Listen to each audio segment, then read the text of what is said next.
played before, outside of grand finals clearly, and undermanned. But we witnessed a very, very good game of football, and I've no doubt saying that I've got Collingwood in the top 5 sides, and I've got the Dogs in the next 7 or 8 sides. So if they can get their list back together again, they could possibly, after looking at a few games, we talked to Bully off air, a couple of good young kids, they could be still there around in September.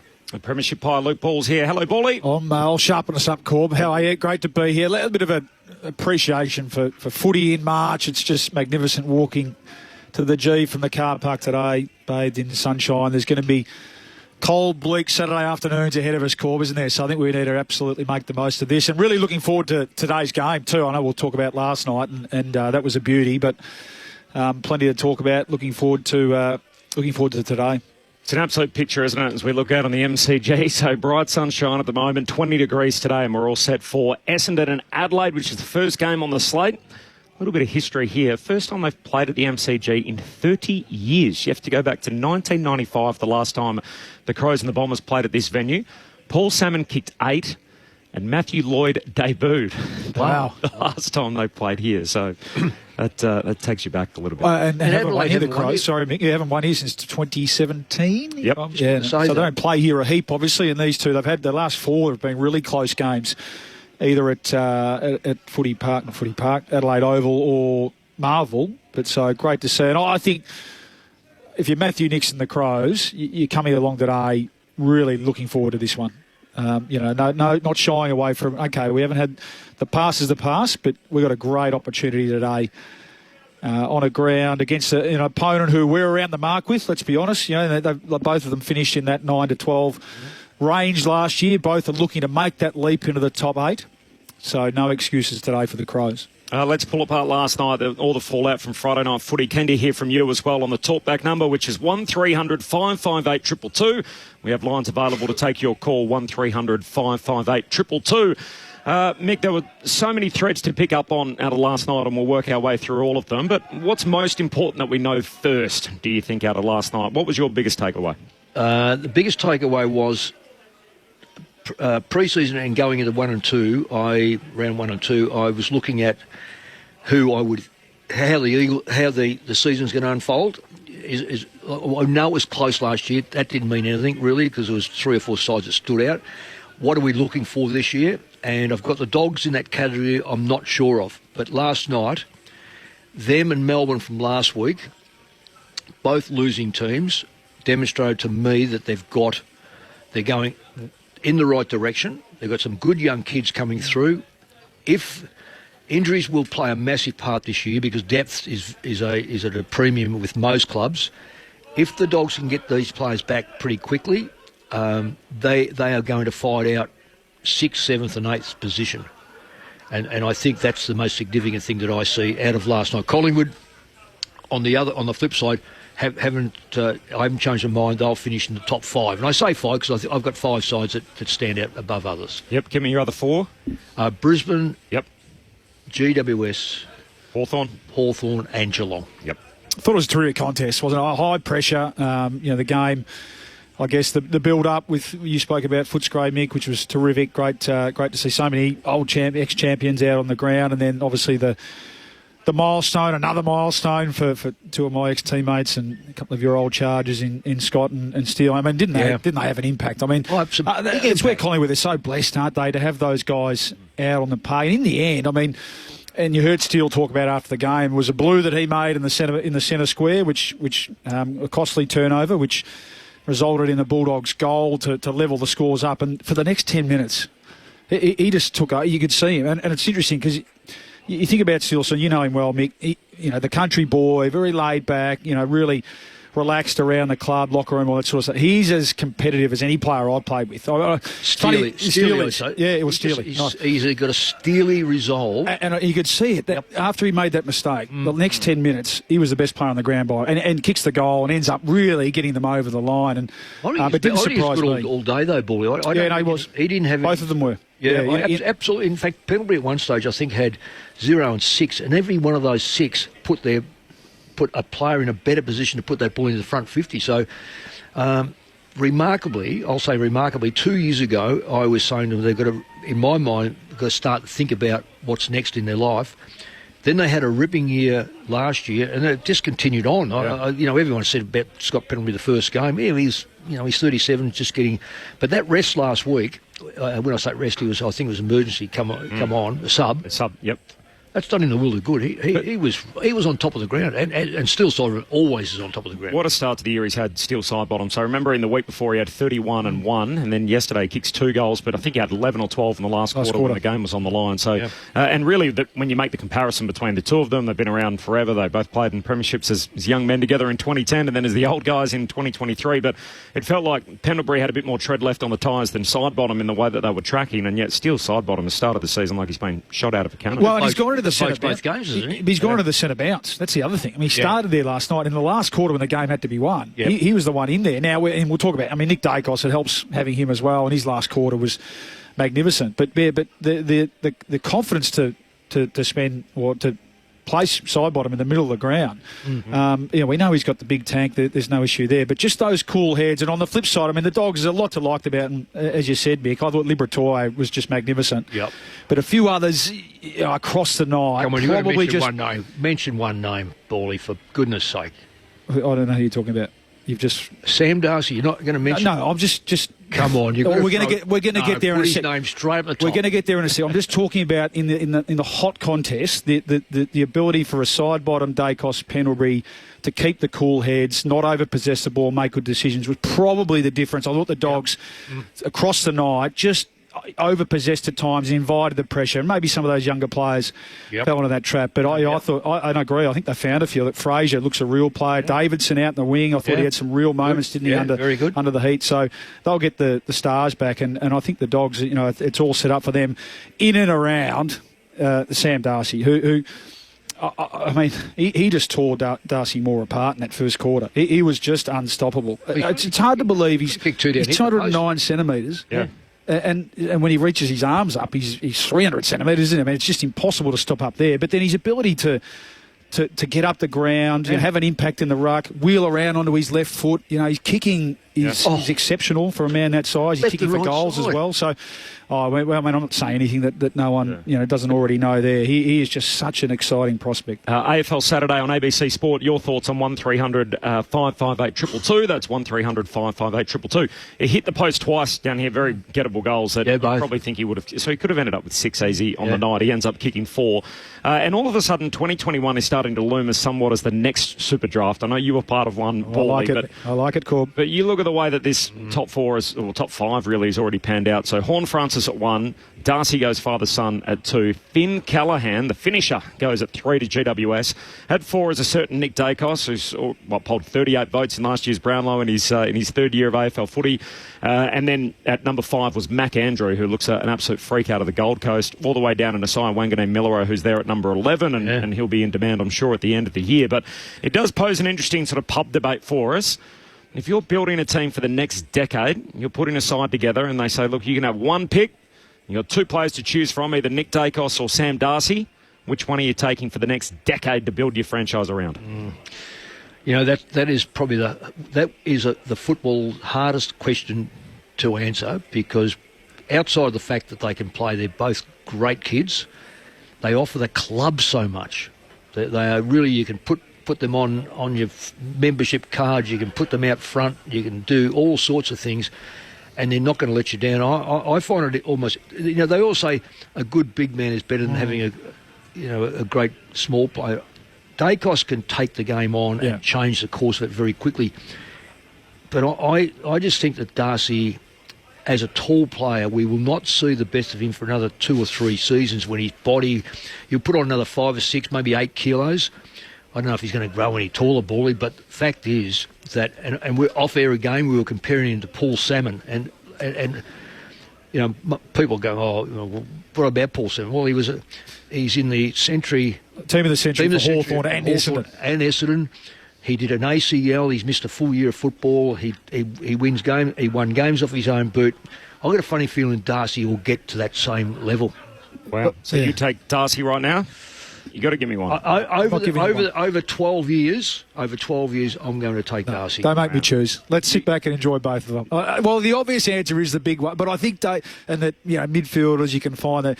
I don't think Dacos falls into the category of midfielders that you can find anywhere. The Diamond doesn't midfielders. I think, too hard to choose. He is unique, and wasn't it great to see them both last night? I had to put out a name. You got to pick. Give me a. Well, okay, well I'll go on the other side of the fence. Give me Dacos. Midfielder. Not that I was a ruckman. But I still picked him. I'd go Nick Dacos too, for whatever it's worth. I just feel like it's as good as it is.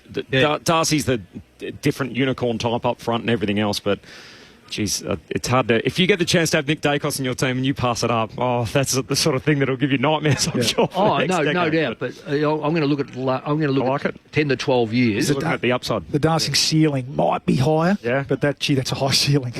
Big time. The interesting. So let us know what you think. By the way, 1300 558.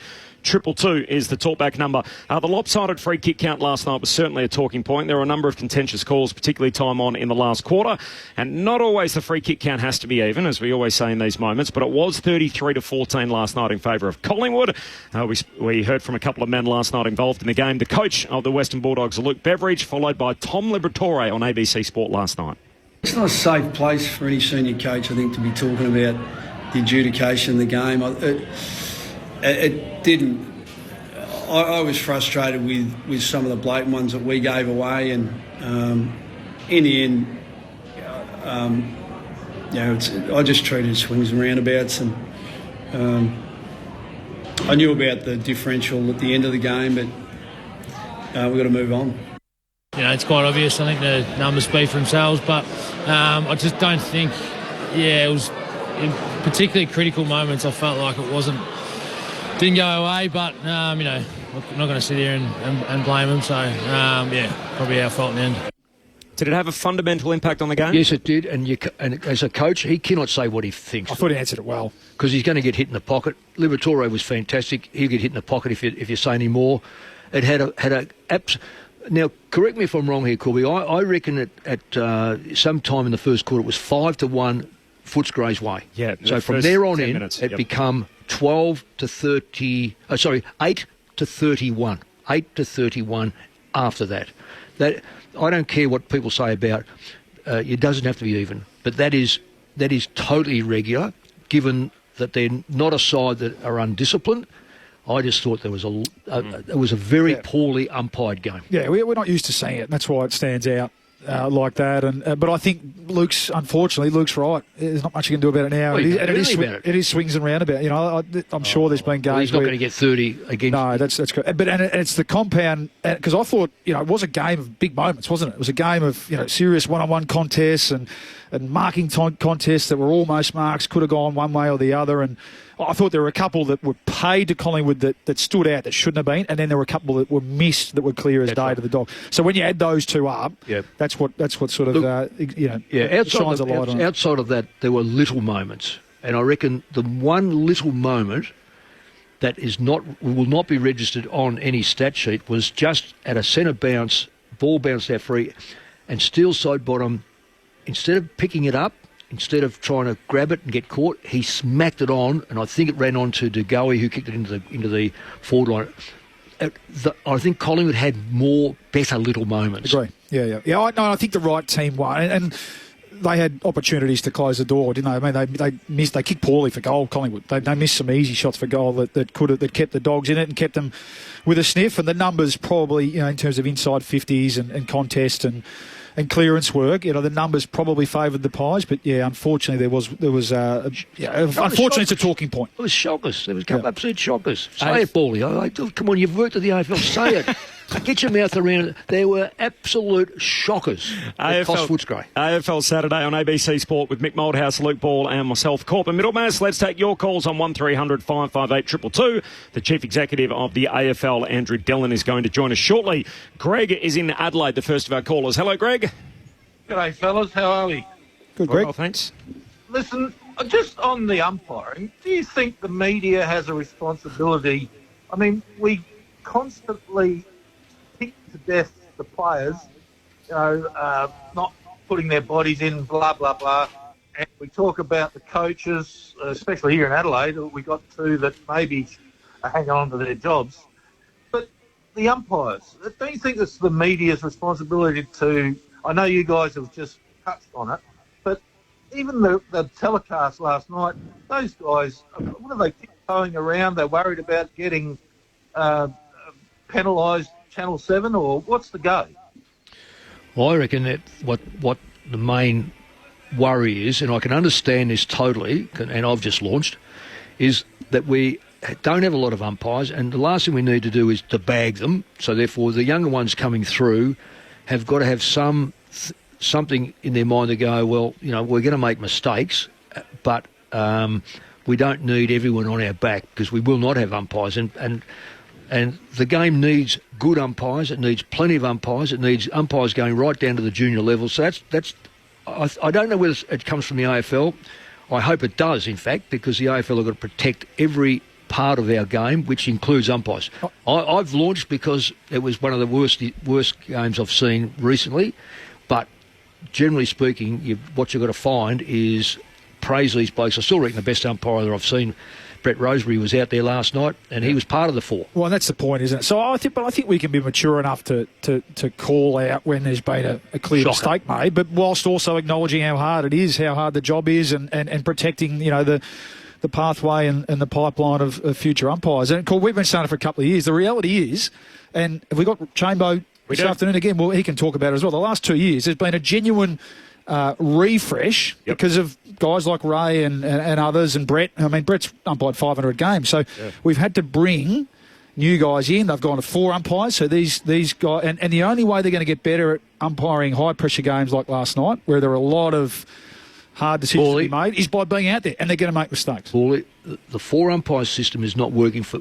It works in a lot of ways, but it does not work like this. If there's a ball that is being contested 15, 20 metres away from both umpires, it's almost like one umpire's waiting for the other to blow the whistle, the other one waits for him to blow, and that moment then goes. So it's too late then to bring it back. So if you're going to have 4 umpires, they've got to be strategically placed so that they don't get in each other's line of vision or way. Last night's a bit of an anomaly. You don't usually see a lopsided free kick count like that. And to be honest, every single week people complain about the umpires. Particularly if your team's involved, it's an emotional thing for you. So you're wrong every time. As broadcasters, it doesn't ruin my impact of the game, I must admit. You don't overly notice the umpires. Yeah, there's some bad decisions here and there, but ultimately the best team more often than not wins.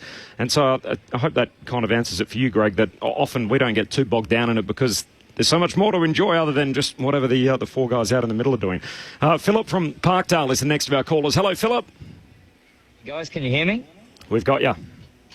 I pretty much, people have harped on about the umpires since the game, and I tend to agree, but I think from my perspective, looking constructively forward, you have Craig McRae last year talking about how Collingwood is favoured at the MCG by the umpires. So I feel like going forward, the AFL has to find some sort of a solution in order to remedy these kinds of inequities in terms of, on the day, having umpires fairly clearly influenced by having a larger crowd. So I think I saw a... Can I just jump in here? Can I just jump in? Have a think about this. You're dealing with humans, not... and until we get artificial intelligence with little robots running down there who won't take into consideration the crowd, unfortunately, you're going to have that take place. It's psychological, it's not deliberate, and it's just going to... if you're running close to the Collingwood cheer squad and the ball gets run over the line and it's against Collingwood, you watch the crowd go nuts. When it doesn't, there'll be silence. So, unfortunately, mate, that is just part and parcel. Big crowds, small crowds, and big grounds and small grounds. Have you got any alternative, Philip? Just some thoughts would be something around noise minimisation for the actual umpires. Because if you can imagine an umpire looking at a contest, if they're not hearing the crowd as much, if they're not getting that kind of third-party interaction on a decision, then you might expect them to be able to make a more objective decision, or maybe see something that is there or not miss something that's there. Good on you, Philip. Appreciate your call. Noise minimisation, what do you reckon, Boy? Maybe just wear some noise-cancelling headphones out there. The old Bose noise cancellers. I don't mind. It's something a little bit different. Thanks, Phil. Appreciate your call. James is also in Parkdale. Hello, James. Yeah, g'day. I'll catch up with Phil later on. I thought I'd just give you a call. I was at the game last night and saw some horrible hits for Collingwood, especially when directly in front and taking a set shot. And what came to mind is that old simple thing of just choose someone in the crowd and kick it to them, because they would do that on the field, no problems. So any comments from Paulie or Mick on just the simplicity of going back and kicking it to someone in the crowd? Yeah, I like it. And I thought there were, and I mentioned that briefly, albeit I know the focus has been elsewhere, but I thought Collingwood had chances throughout the night just to extend their lead and probably snuff out the Bulldogs. Hope certainly towards the end there. And I mean, McStay's just got to go back and kick that. That's his job. We know that. Jamie Elliott usually does that. He had an off night last night. And Jordan DeGale missed a couple now. It was his first game back, so you can maybe excuse that. But, yeah, I thought they had an off night, the Pies, in front of goal, and that, as I said, that left the door open for the Dogs to charge back. Luke Ball alongside Mick Malthouse and myself, Corbin Middlemass. This is AFL Saturday on ABC Sport. And coming up next, we'll catch up with the Chief Executive of the AFL. Andrew Dillon is going to join us in the box. The footy might stop with the final siren, but with ABC AFL, the conversation keeps rolling.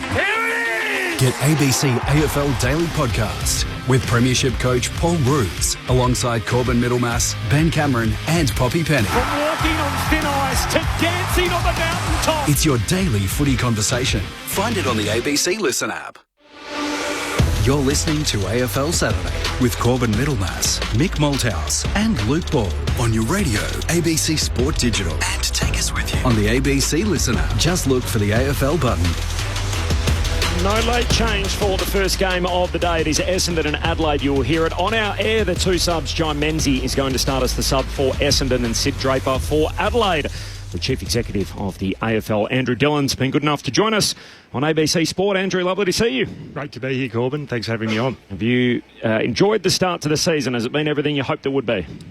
Look, we had obviously weather events in the north of the country for opening round, but since then we've been seeing incredible viewership numbers, but also the number of people coming to our games have been records. We had last night 78,000 people, a record home crowd for the Bulldogs in a home and away game. Round one was the highest ever attended round of 9 matches that we've ever had, so it's been fantastic. The footy's been great. Last night was an incredible game, and having a look at the MCG now and bathed in sunshine, I can't wait for the game today as well.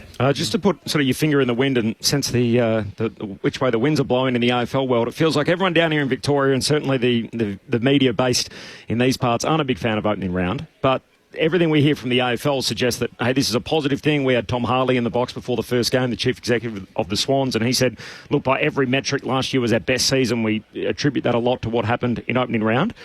If I put all that together, am I fair to assume that opening round's going to be back next year in the same form?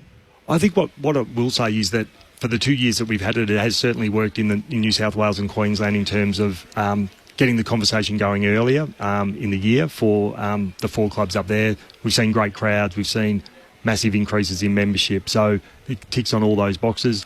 Round 1 2024 and Round 1 2025, which have been the 2 rounds after opening round, are the 2 highest attended rounds we've ever had. So that's a tick as well. But that doesn't mean that we're not alive to feedback from people in WASA and Victoria. So we will have a look at how opening round works, and if there's a way that you can get the focus on New South Wales and Queensland while also then having something for the fans in the heartland states, if we can pull that off, then we'd certainly look at it. But what we want to do is actually have opportunities all the way through the year for a focus on footy everywhere, not just in Victoria and the heartland states. So that's certainly a big growth area for us is New South Wales and Queensland, but we'll never forget the heartland. I know Mick and Bally have some questions for you, but just the big talking point of the week was clearly the MRO, and it feels like there's always a flashpoint, particularly early in the year, and we all sit around and debate what and how it looks. I think one of the most sensible points that's been put forward along the way, and maybe you disagree, is the discretion for Michael Christian to be able to downgrade things the same way he is able to elevate them. So the potential to cause serious injury clause that exists there. Should he have something at his disposal that helps him go the other way for extenuating circumstances to basically get something that the Matrix says is a minimum 3-week ban, and he has the ability to pull it back down to 1 or 2 if he sees fit? Look, it's good feedback, and we certainly have looked at that. But I think once you bring in too much of that and you move too far away from, the table that we do have, is that's where you end up sort of back where we were before 2005 when it came in.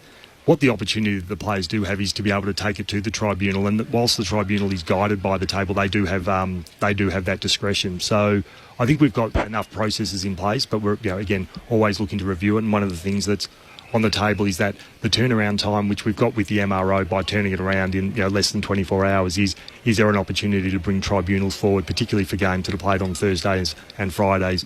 And if you've got a game the following Thursday as well. So that's something that's on, we're looking at that at the moment. Are we happy with Chris A? Do we need a few more heads back in the room again? As a proud match review panel member, sits proudly on my CV, that deals. Do we need to get a few more heads back in the room, or we're comfortable with Chris A? I think Michael does, and he does an amazing job. And he's been around a long time. And you say there's nothing he hasn't seen, but he's reviewed thousands and thousands of incidents, and he's got knowledge that's sort of unsurpassed in that area. So I think he's a great leader in that and does a fantastic job. He will interact with our footy department, Josh Marnie, Laura Kane, on that. And then on the, the ones that maybe the trickier ones where they're looking to, would you charge or not, there's a little bit of legal input, but it's absolutely run by the footy department. I think Michael does an incredible job. The Archer one's been the one this week, hasn't it? Are you allowed to have a view on that now, a personal view, or you were sort of pretty comfortable? Did that reach your desk? No, it didn't. I was certainly aware of it, and I was comfortable with how it was graded.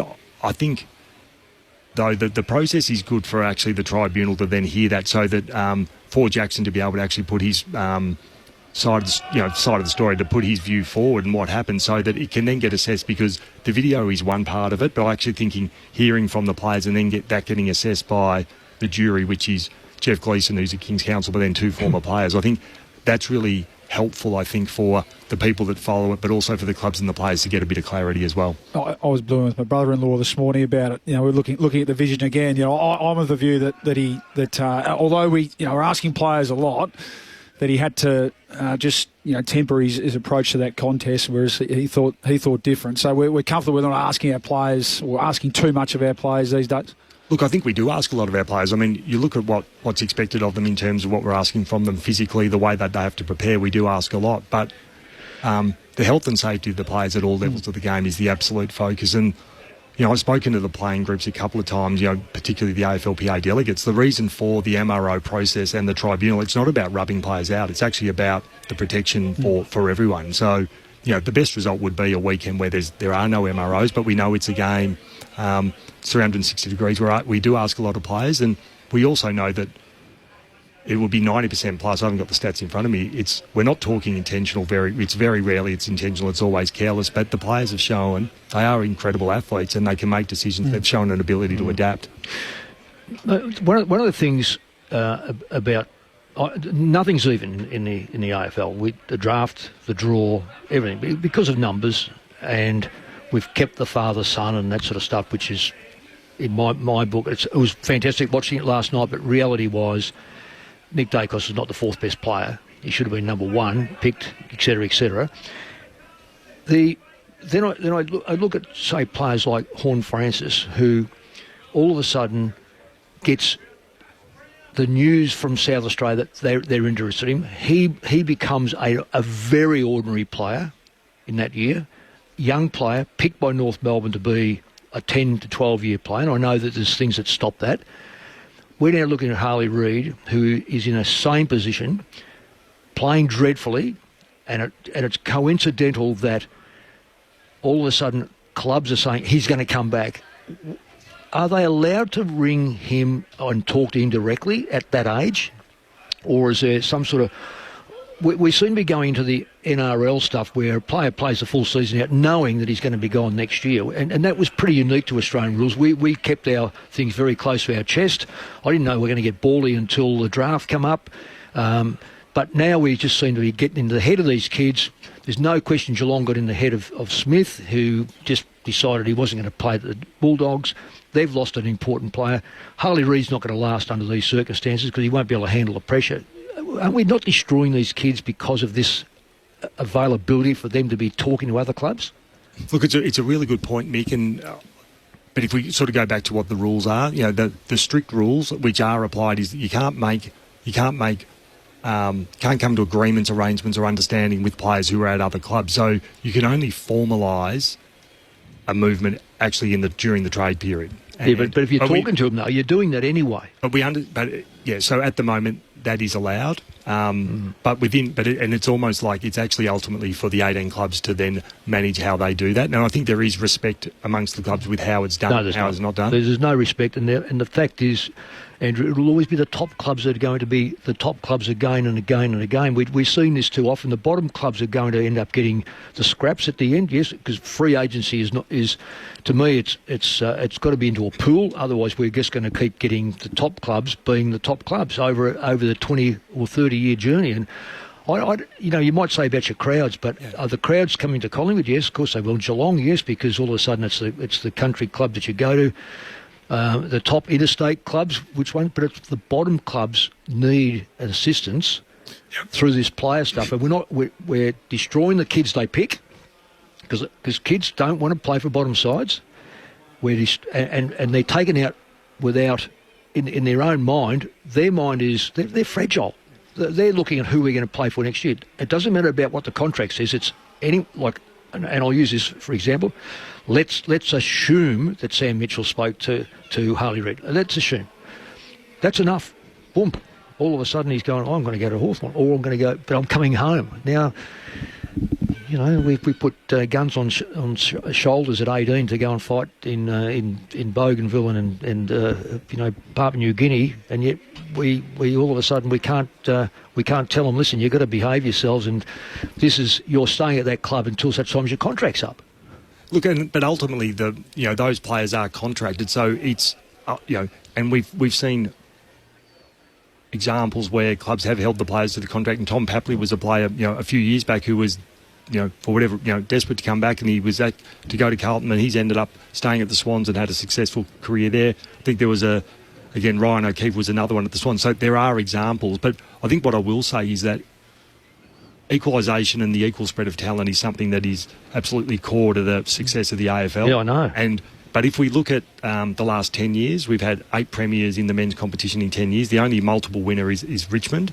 If we go back, the longest drought, we've got St Kilda 1966, and then it's Carlton from 1995. So we've had so the only teams that haven't won in the last 30 years are St Kilda, GWS, Gold Coast and Fremantle. And so they're the 3 newest entrants into the competition. So over a 30-year period, we've had 14 teams win a flag. We've had 17 teams playing a grand final.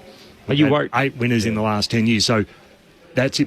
But that's the past. So what our job is, and what I know what you're alluding to is, okay, how do we make sure that goes into the future? And so some of the things that you're talking about but ultimately it's for clubs to have environments where the players can see success. And Richmond You can't paint that with kids though.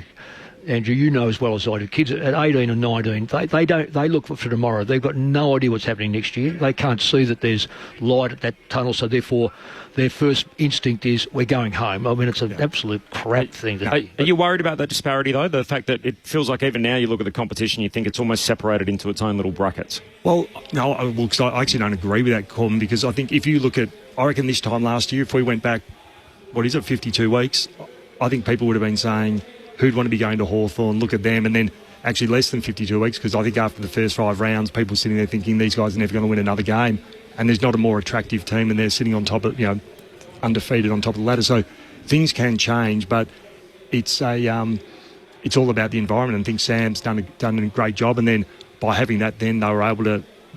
So there's no change. So at the end of the day, there's no change to what you're saying in terms of being able to talk to that player who is contracted from another club.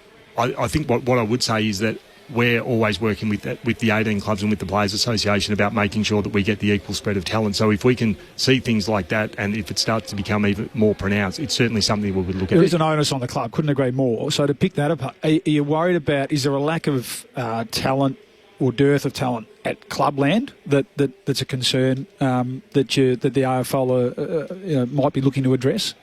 I wouldn't say there's a lack of talent, but I think... Talent might be the wrong word. But I think what's really important is that we continue to attract talented people into the industry. And we're aware of that, and we want to make sure that, and because I think the clubs are now bigger than they've ever been, the AFL's bigger than it's ever been, and it's a lot more complicated, so we're needing different skills, but that doesn't mean, but you also got to have an innate understanding of football to be, particularly in the footy department. So it's something that we're acutely aware of, and we're looking at doing something on that in the near future. Andrew Dillon, the Chief Executive of the AFL. Just before we let you go, Andrew, the Tasmania team, so this week, Rumman was announced, their new mascot, all looks great and everything else. Do you wish we were further advanced in some other areas of this club, as much as it feels like the footy side of it is all coming together? I'm not so sure they've broken any ground as yet on the stadium. No, the footy side is great. The membership, 200,000, incredible corporate interest in, Brendan Gale. You couldn't get a better person to lead that club. Absolutely.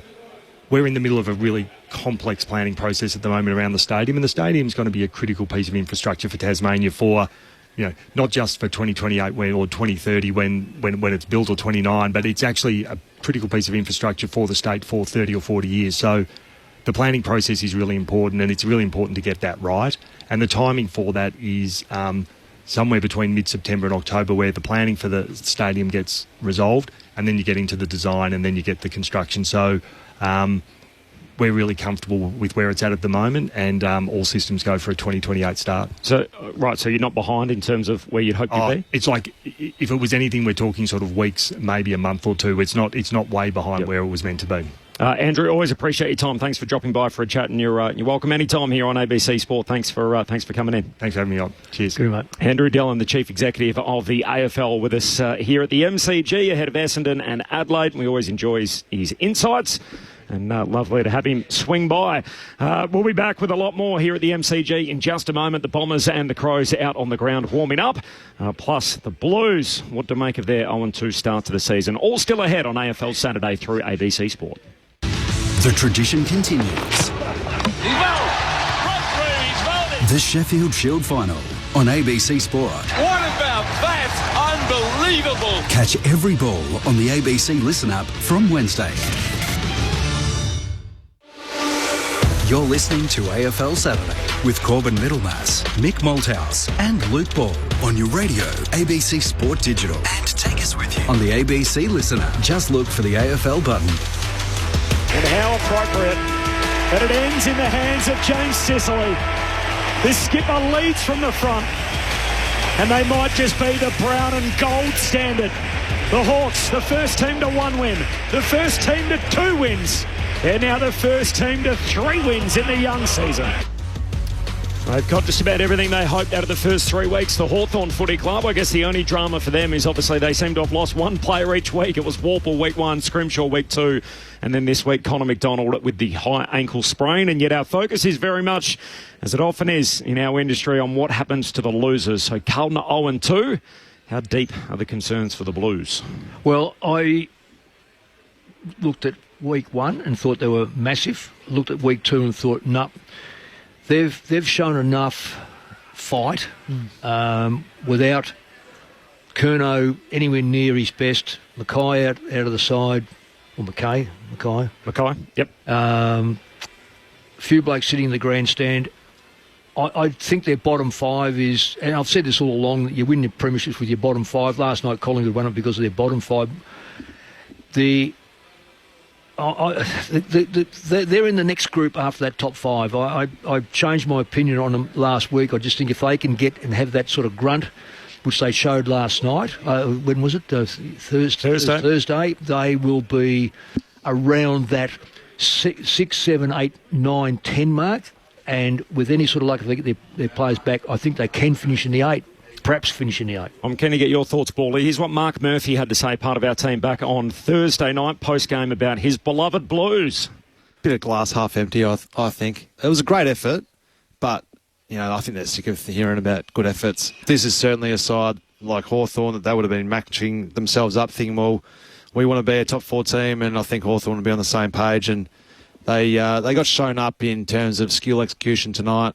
I think they looked more professional and organised for the majority of the night. And the one area of the game which I think that they've got more superiority in and depth is the midfield. Carlton's defence is basically relying upon Jacob Wiedering, so they're still relying upon the stars to star, and I just don't think they get the fundamentals right. Do you subscribe to that I do. notion? Two good Paulie? summaries, yeah. Mick and Murph. I think you look at their top six is as good as any top six in the competition. Close to it. And I probably placed too much weight on that in my preview of the season. So I'm with you. I've sort of just downgraded them a little bit. And what that means is that there's no margin for error. So when Mackay's not out there or Curno's at 50%, a team that's just got a bit more class across the park, and you reference a bottom six, it's just going to get you. It'll show you. And that's the difference. It's been the difference in the last, or certainly on But Thursday there's only night. only 5 or 6 clubs that have got that depth, Paulie. So so under those circumstances, if they played either of these sides today, it would be an interesting game because both these sides, especially Essendon with their injury list, their bottom 5 or 6 are shallow. Adelaide haven't got an injury in the place, so therefore their last 5 or 6 should be okay. But it'd be interesting to see how Carlton would play against those two. But you know better than most, having been in AFL for a long time, no pre-season, no year. Yeah, tough. Now Curnow is going to chase his tail all year. Yep. Yeah, it's going to be challenging. It is. It'll be real challenging. So not giving up on them. Yeah, I mean, let's look past the 0-2. Brisbane were 0-3 last year. Hawthorn were 0-5. So let's not get carried away with that. But a lot's going to have to go right, and they can't. I mean, you can bring players in, in the mid-year draft. They're just going to have to find them from within. And one thing I would say, we spoke about Sam Darcy. They might have, by the end of the year, they might have a top. I mean, Tom De Koning. Oh, he's serious. He's just great, isn't he? A really serious player. Now, I'll get this right. Great to watch. The Dogs and Blues play next week. Yeah, big game. So that is going to be an unbelievable game in itself. That is a year-changing game in many respects, and regardless of what happens to the Blues. 8-pointer. It's absolutely an 8-pointer. No, round 3. I'm telling you right now. You're right. They can't fall too far behind. Who's it more important for? Well, Carlton, definitely. Because of that lack of margin for error. They've got to find a way to get Curnow fit. If they can find a way to get there, the star power can make you dangerous later in the year. We saw that 2 years ago. Really, we saw that. I mean, they were at quarter time in a prelim final. They were booking their tickets to the grand final, and it just didn't work for them last year. But they've got to try and find, a bit like we spoke about the Dogs. They've got to try and find a few players from within. Quick hits to finish. 19 players on the field the other night. The AFL admitted that they scrubbed the score. Start again. They got that wrong. You were involved in a famous game, Mick, in Ireland. Yes. Yeah. Too many players on the field. Yeah, and that was sorted out by an Irish umpire who gave against the opposition a 15-metre penalty. They had 3 shots on goal, bowling. The AFL conceded that this wasn't exactly the way it should have been officiated, so the interchange steward allowed them to rectify it and have a 666 warning. So essentially the Hawks had a 19th player run on after a goal had been kicked, so the ball wasn't actually live, but it should have been labelled a major breach and should have been a 50-metre penalty from the centre bounce. Yep. Would have resulted in a Carlton shot at goal. Had they kicked it, they would have gone 16 up. Would have been an interesting stage in the game. Yeah, I agree with that. Of course, it went down the other end, and we know the rest. So that was just to clean up on what happened the other night. Connor McDonald, high ankle sprain, so that syndesmosis. It's a big blow. Yeah. Important player for them. And underrated. Feels like we talk all the time about Watson and Ginnivan and Moore. As you said, can't keep losing a player every week. No. What about the Rory Lobb incident from last night? So was he trying to spoil, or absolutely? And I'm comfortable. I'm comfortable. That was an accident, and that's a good example of how, unfortunately, in this game, there's still going to be accidents and no swinging arm, eyes on the ball. Yep. And to me, so I think the key point is it wasn't paid a mark and 50. It was paid a free kick, which would mean that the umpire, now they can be deemed as wrong, where they can be overturned, but didn't deem it as late. So has that been looked at today yet? Well, it will be. It will be. No, well, no, I'm saying did it? Has it? Because we would know this. We haven't got the results yet. Chris would be looking at it right now. Well, whoopee. Chris O. Well, they always tell us, and we sort of harped on this last night, they do say, Bally, don't they, that it has to be deemed a reportable offence first before it enters the matrix. So I think it'll be okay. Okay, we'll watch this space. Mason Cox appeared to be okay last night. You mentioned your old teammates, your premiership teammates, Steele Sidebottom and Scott Pendlebury broke the record last night in most games as a pair. So 308, they go past... I was about to say Edwards and McLeod. I was about to say Shane Edwards. It's Tyson Edwards, of course, and Andrew McLeod, who previously held that record, and they swapped jumpers at the end of the game, which was a nice touch as well. And also just some notes out of last night. Obviously, Reef McInnes, 22 years of age, second ACL. Was that his really second shocking one, luck. Yeah, I think his first year was ruined with a knee injury, so just shocking luck, because it just looked like that spot was opening up for him, didn't it? And it was quite innocuous, wasn't it? Sometimes it can be just the way you put together, but fingers crossed for a quick recovery for him. Did you mention Jack Crisp, the tackle? Or were you about to? Sorry, I've stolen your thunder. No. So he had that sling slam tackle on Riley West. You happy with that? But look at it. I don't think there was enough excessive force for it to go from a free kick to certainly a week. At worst case, a fine. So the streak is still alive. I think he's 4 short, isn't he? Yes, of Jim Steins. Wouldn't that be a travesty if he missed out with a tackle? And he would on that, because that was pretty tame.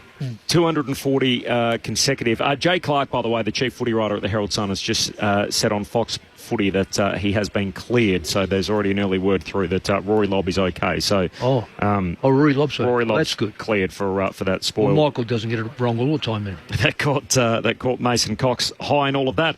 One coming your way, Mick. The Port Adelaide Football Club. Is it too early to start second-guessing the succession plan after what went wrong last Saturday night for the Power? It's a bit early, but I don't like what I see at the moment. Yes, they'll have a big charge up and they'll crank up and yell and shout and get out there against a Richmond side that is probably still, basking a little bit of glory from last week. So you expect that Port should hold up, but I don't like what I see right through the club. I don't think Ken Hinkley's got the support that he needs on the board.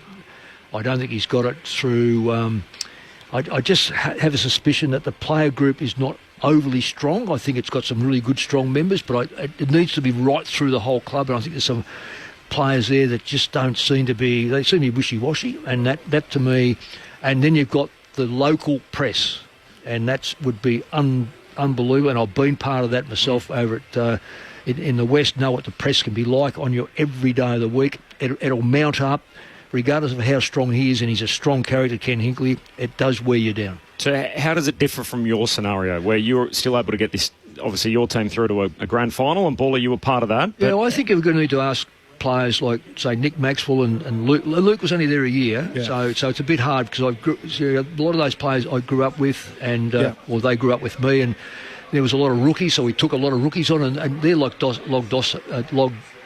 dog home people. They know their next thing is they don't come out the other side, those dogs. So with players, you don't get picked up as a rookie, you don't get picked up. So I've got to say, Eddie was fine.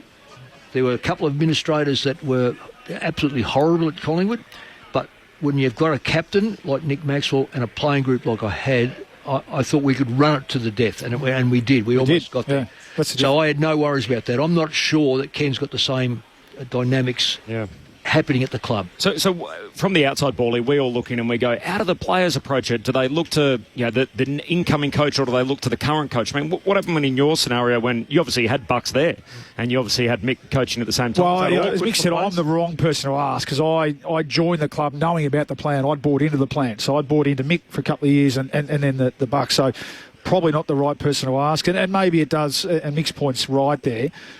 Players that came in along the journey that that had only had Mick, maybe there was individual sort of perspectives around it across the board, and then we had the success the year before, and we were charging that year as well. So it's a slightly different situation. But from my point of view, which I can probably only comment on, I'd sort of bought into it. So for me, it was sort of business as usual. And you'd think that, I think players these days, you're so consumed by the week in, week out, day in, day out, you don't really get afforded too much time to think too far ahead. So I'd give the players a benefit of the doubt at Port, especially a lot of those that have been there. You think about Travis Blake, all the leaders and stuff, that it'll be outside noise to them. And you're right, they come. I mean, ultimately, they come out and perform, and it doesn't get spoken about. It goes away. Yeah, but so it's up to them a bit. That's the worry, that they get knocked over comprehensively at some stage in the next couple of weeks, and it starts all over again. Then it becomes overbearing. They play Richmond today in the twilight. We'll obviously have that game on our air here on ABC Sport. First up, it is Essendon and Adelaide. Quick hits off the SMS before we're out of here for AFL Saturday. Brendan from Hobart. It's not how many free kicks you get, it's where you get the free kicks. Totally Brendan. Right. The Doggies were totally robbed of that game last night. Robbed from Shane. Jason in Glenelg. Sorry. Let me do that again. Jason in Geelong, not in Glenelg. Last night's result was affected by the umpires. Horrendous. Darren from Northcote, the umpiring wasn't the decisive factor. Collingwood was. It was a great scrap between two willing sides. Further on, you sing the accolades for the Magpies, but they only won by one kick. They were evenly matched the whole way through. That's why it was a close and fun game to watch. I think we gave plenty of credit to the Bulldogs as well. Game. Yeah, and we said about the game. The game was an absolute cracker. Just quickly on that. So great, massive. I couldn't believe beat their record crowd by 10,000. I understand that they were a suburban club. Ordinarily, they would play that game at their home ground, wouldn't they? Absolutely, certainly. And probably. We know they play a lot better. Just an interesting little tidbit I was thinking about last night. They've brought their ground, and I know why, but they've brought it to Collingwood's home ground. And ultimately, if you want to be any good, you need to play well here anyway. That would be the response. But I don't know, is that game different at Marvel? We know Collingwood don't play as well at Marvel. Who knows? Yeah. Silly hypothetical. There was a Collingwood. I ran into a Collingwood person last night, and he said, "Oh, it's one back for us because part of the deal is Collingwood have to play 1 or 2 home games at Docklands." And he said, we often play our home game against the Dogs at Docklands, and it suits them better than it suits the Pies. An interesting wrinkle into the night. We had Meet Baines, the chief executive of the footy club, with us pre-game, and I asked him about the status of Jamara Ugle-Hagan in particular, of course, their high-profile number 1 pick. Our focus has remained supporting him and obviously helping him through the mental health and wellbeing challenges that he's had and continues to have. We've been really encouraged over the last few weeks, realistically since the Indigenous All-Stars camp, with more consistent attendance and being part of training in the way that his teammates are, and that's probably his biggest challenge at the moment. If you just look at it from footballing terms, he's missed a lot of the pre-season from a football conditioning perspective. So we just need that continuity now to hopefully get him back up and going. But we're hopeful that he returns at some point this year, and absolutely no thought about an impending departure. And as I said, he's contracted for next year, which makes it a lot simpler too. Yep. So you envisage he'll be there next year? Yeah, I do. That was Meet Baines pre-game last night. He also said that the Footscray moniker was actually put before the board back in 2022. The board did consider it deeply and then decided against it. So as a result, they'll still be the Western Bulldogs going forward.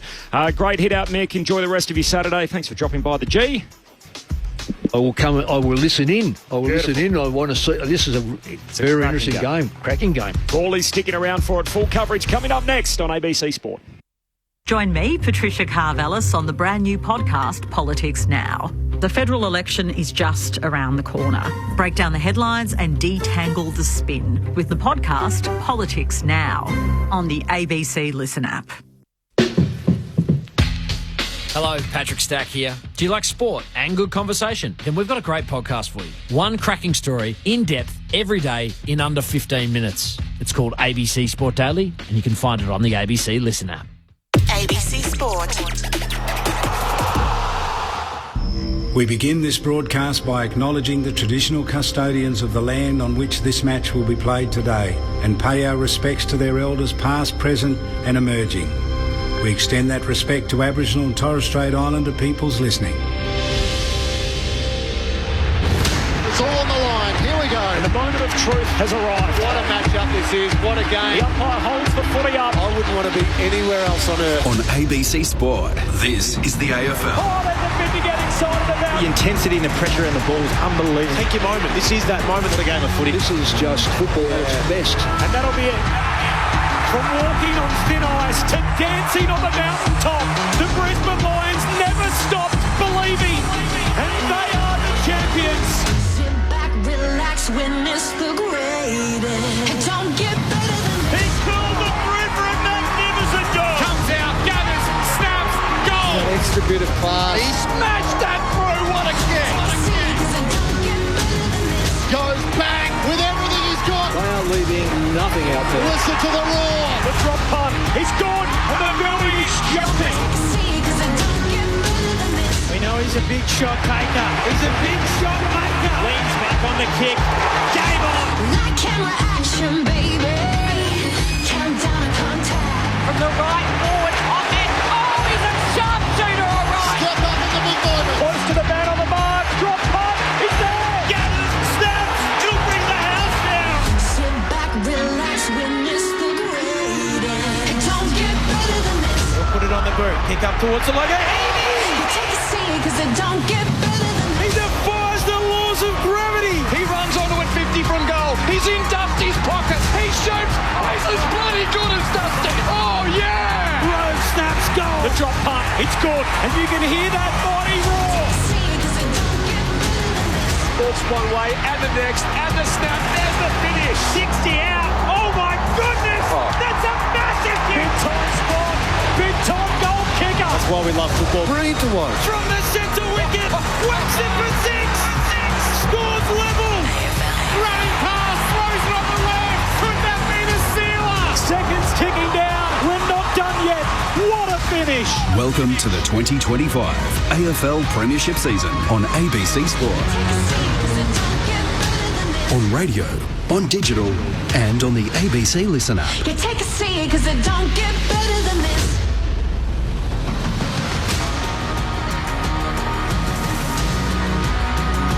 Breathe it in. It's Saturday afternoon football in the sunshine at the MCG. Two teams starving for finals action in 2025 frames this match as an early season 8-point game. It's been 7 long years without a final for Adelaide, and numbers that need not repeating for Essendon. 21 years without a finals win. For the first time in 30 years, the Crows and the Dons meet at this very venue, the cradle of football, the MCG. Ben Cameron with you. Welcome inside this cavernous venue as the fans just fill in for this fixture. No late changes for either side. The subs, Jai Menzie for the Dons and Sid Draper for the Crows. Corbin Middlemass is here. He'll be with you in a moment. We have our premiership pair, as always, Luke Ball and the youngest living premiership Don. That's how we introduce him on Saturday afternoons, Adam Ramanauskas. Yes, very good afternoon. There was a lot of old living Dons premiership players out there before the game. The 1965 Essendon premiership team were out there doing a lap. So what does that make it? 60 years? Is it 60 years? Yeah, 60 years. So that's an amazing effort there, and they are a terrific bunch of blokes too. There's a couple of them that won a few premierships at Essendon. Ken Fraser being the captain of that team. Barry Capuano, Alec Epis, Bluey Shelton. There was a lot of very, very good players in that team, and they still had a lot of past players events, and they get around and they talk to a lot of the young players now at Essendon and try to teach them a little bit about the history of the game. So well done to those guys, and I'm sure they'll have a good day together. Great to see you, Rama. You are, as we said, the youngest living Essendon premiership player. Luke Ball is a premiership player. He's been here for AFL Saturday and with us now for the match. Bally, what are you expecting, the Crows and the Dons? Well, I'm expecting a beauty. We spoke about, we touched on it off the top, didn't we? I'm really looking forward to watching Adelaide in person today. I had them as the big improver, and I think many did going into this year. And it's off the back of, I think, some natural improvement of guys like Fogarty and Phil Thorpe, and obviously Isaac Rankin as a superstar in the middle. I think they're well led, by Jordan Dawson and Matthew Crouch. Matt Crouch, who's having a bit of a career resurgence, and I like the inclusions. I like the players that they've brought in. Isaac Cumming and James Peatley have come across from GWS. So, I'm really looking forward to seeing the Crows in action here today. And the Bombers, likewise. I think, they didn't lose too many admirers last week. Certainly, I thought their effort was great against the Hawks. They got jumped at the start, and after quarter time, I thought they were really, it was a really strong performance. Their outs today, it's going to challenge them a bit, isn't it? It's great to see the young Tom Edwards come in and play his first game, mature age rookie from over in Perth. But he's got a big job, isn't he? And I think that's the question mark. Just as you look at it, certainly on paper, Rama, the question mark today is, I think it's going to be a nice and even and tough battle through the middle of the ground. But where do the Bombers get their goals from? And I think the Crows last week, albeit against a decimated St Kilda side or an undermanned St Kilda side, they looked ruthlessly efficient with ball in hand going forward and scored and had multiple avenues to goal. So to me, that has the balance tipped slightly in Adelaide's favour today. But again, I liked what I saw in terms of effort and intensity from the Bombers last week. Here come the Dons up through the wide race down at the city end of the ground, about to burst through the banner in their black jumper with the red sash and the black shorts for this home game for Essendon here at the MCG. So you alluded to it, Bawley, missing their 2 leading goal kickers from last year. Langford with that hamstring injury booted 43 goals, and Jake Stringer, who's relocated to the GWS Giants, kicked 42. How do they kick their goals today, Rama? Well, that's a good question. I think there's going to be a reliance on Nate Caddy, obviously. Now he's only young in his career. There's going to have to be a reliance on Isaac Kako to kick goals. But I think now it's time to really try Sam Draper forward for longer periods of time. Allow Nick Bryant more time in the ruck, which I think he's shown now that he's more than capable in that area of the ground. So Draper's probably the more natural forward. Can he get 3 or 4 for Essendon? But then they've got to get midfield goals. Like, simple. They've got to go and find some midfield goals, and their midfielders aren't big goal kickers. Zach Merritt's proven not to be a really big goal kicker. Nick Martin, he's the one. Who Paulie's pointing to here, he might be the one that has to play. He's got the class as a half forward more permanently today, and try to hit the score. But other than that, they're really going to have to manufacture goals, and that's as simple as it can be. And sometimes they're the best goals because you become really unpredictable. It's a big season for Matty Nicks. There's no other way to cut it up. Luke Ball, it was a perfect start for them last week, winning by 63 points over St Kilda. What impressed you most out of that? Just their evenness. I think, I spoke about, I individualised off the top there, but even just looking down now and watching them warm up, I think they've got a lot of players, and Nick spoke a lot in the pre-game around, so let's say Carlton's bottom 6, or even the Dogs last night, who we know have got players out. To me, the Crows, and I like them, they're unchanged today, so they're fit and healthy. There's really, strong pressure for spots. Get those players that they've brought in. Alex Neil-Bullen was another one that I wanted to mention off the top as well, the experience and the leadership that he brings to the team. So, to me, they're just really even and strong across the board. They're really got a lot of players in that 23 to 28 range now, which we know, a lot of the times successful and premiership teams have a lot of players in that age bracket. So, but it was their efficiency. It was the way they moved the ball last week. You go back to that Adelaide side from a few years ago that almost went all the way and were playing such good footy. That was a hallmark of them. They defended strongly. They were strong and aggressive around the ball. But then once they got the ball from inside to outside, they were ruthless with the way they moved it and scored and turned forward entries into scores. And when you look at Phil Thorpe, who's really ready, I think hopefully to make his mark on this competition, as is Darcy Fogarty now, and then the small players at ground level, and the experience of Taylor Walker as well, who was subbed off last week. So in a sense that was a bit of a potentially, I know they had the game in hand, but that was a bit of a nod to to the future as well. So really even team, hard to find a weakness. Not big names, unheralded names, like Nick Murray down back that just do their job. I'm expecting big things from the Crows today.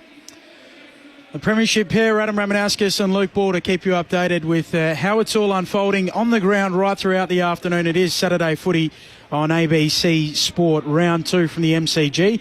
Would love to hear from you on 0437 774 774. And I like this text, and it just toes us in beautifully. Would anyone like to comment on the umpires holding the ball decisions in the Pies Port game last week? It seemed Port had next to no time to get rid of the ball and were pinged. And what about the holding decision against Darcy Moore? That's from a South Australian-based Port fan. Now, I'm about to launch into a new segment that I'm going to call the Hurt Chamber with Ray Chamberlain, where we ask him about the umpiring decisions from the night before. Ray Chamberlain, our new boundary rider in season 2025, welcome in. Good afternoon, gentlemen.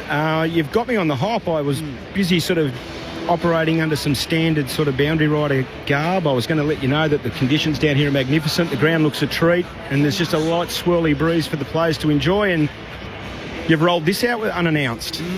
So let's start with last night. A lot of questions on the SMS line during the broadcast last night about the umpiring and the inequity of the numbers in the free kick count. What's your overarching premise of how the game was umpired last night?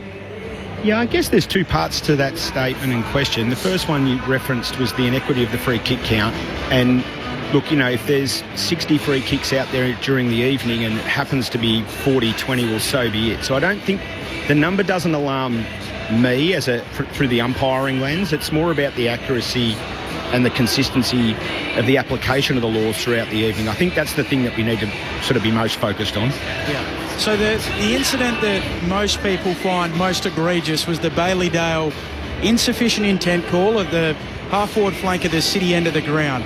How did you see that incident? Yeah, the law itself is subjective in nature, but I do think watching the game last night, a boundary throw-in would be the correct decision for mine. I'm really keen later tonight when I'm finished up here and get home to try and get a couple of different angles and sort of just get a feel for where our umpires were and the line of sight they had, etc. So gather an understanding as to the why as more so than the what was it, So just on that, Ray, are you still speaking to umpires? Are umpires still speaking to you? How does that play now? You say you want to go and watch it, so how does it play for you? There's an 8-month period where I'm in the witness protection program, so I'm unable to speak to actually listed umpires. So this actually is high risk here today at the G, but we'll see how we go. No, I still talk to them. I spent 20 years there. They're my friends and colleagues, etc. But at the end of the day, my role here is to call it as I see it, and I'll do that. Yeah, but that's no different to a player. Like a player retires from the game, and you've played a lot of football with particular guys that are still going to be playing. They're going to ring you for advice. And at times you're going to call them and say, hey, I reckon you did this really well, or I reckon you got that wrong. And I think that's quite healthy. Oh, that's great insight. I mean, Chambo's been out there in the middle more than you and I combined. Correct. I think at his rammer. So it's I think it's great to have that insight. I'll say this, guys. Where I was really fortunate in round 0, as it was, is my very best friend Simon Meredith, who was umpiring his 500th game, was good enough to make 3 howlers. So I was able to highlight those. So the boys know I'm not going to have any favourites. Right, well, you've got Matty Stevic in the gun today then, Chambo. Keep a close eye on him, please. Hang on. Just locked and loaded. Bally, that's Ben Cameron area. I list the umpires. Ben talk about the umpires, list the umpires, games they've umpired. That's your area, Ben. It is. I'm an umpire watcher. Corbin Middlemass is here to call the game. Good to see you, Corb. Nice to see you, Ben. Chamber on the boundary, and of course Rammer and Bawley as always for Saturday afternoon footy. It's a once in a 30-year event, would you believe, between Essendon and Adelaide here at the MCG. So the last time they played here was 1995. Paul Salmon kicked 8 and Matthew Lloyd was on debut. So that's and I think you'll also find one of Essendon's very, very best players, Sean Wellman, was an Adelaide player at that stage as well. There you go. Yeah. So that was 30 years ago, the last time they played at the G. Before that, their previous meeting at the MCG. 93 final, was it? 1993 preliminary final. This is a happy memory for Essendon fans. For kids out there that don't know this game, the Crows led at every change. They were 7 goals up, Rammer, at half-time on that occasion, and then 11 goals to 2 after the break for the Baby Bombers as they made their way into the 1993 decider, and we know what happened next. They went on the week after and lifted the cup, of course, so 3-0 all-time, the Essendon Football Club against the Crows here at the G, and yet not only have Adelaide not won here for a while, they haven't won here since 2017, but they haven't played Essendon here for 30-plus years. Yeah, it does lead into a nice question as well. When you look at the Crows, it's nearly 3,000 days since they last won at the MCG. Does that count for anything? Well, no. This is where the grand final. Well, they want to be winning here. They want to be winning. Oh, yeah, the past is the past. But if we think that they're the team that if they are going to be the team that we think they're going to be this year, they need to be winning today for mine, Rammer. This is Essendon's first home game of the young season. Their former assistant coach, Dale Tapping, sadly passing away recently. And so there'll be a moment's silence to observe that as the players line up on the wing.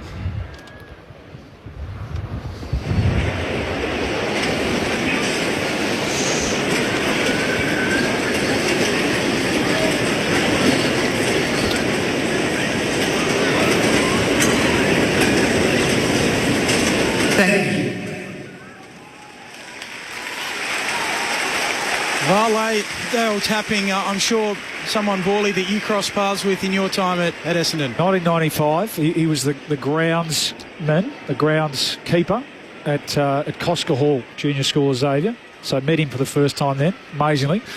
Then he went and had a terrific career in playing and coaching in amateur footy.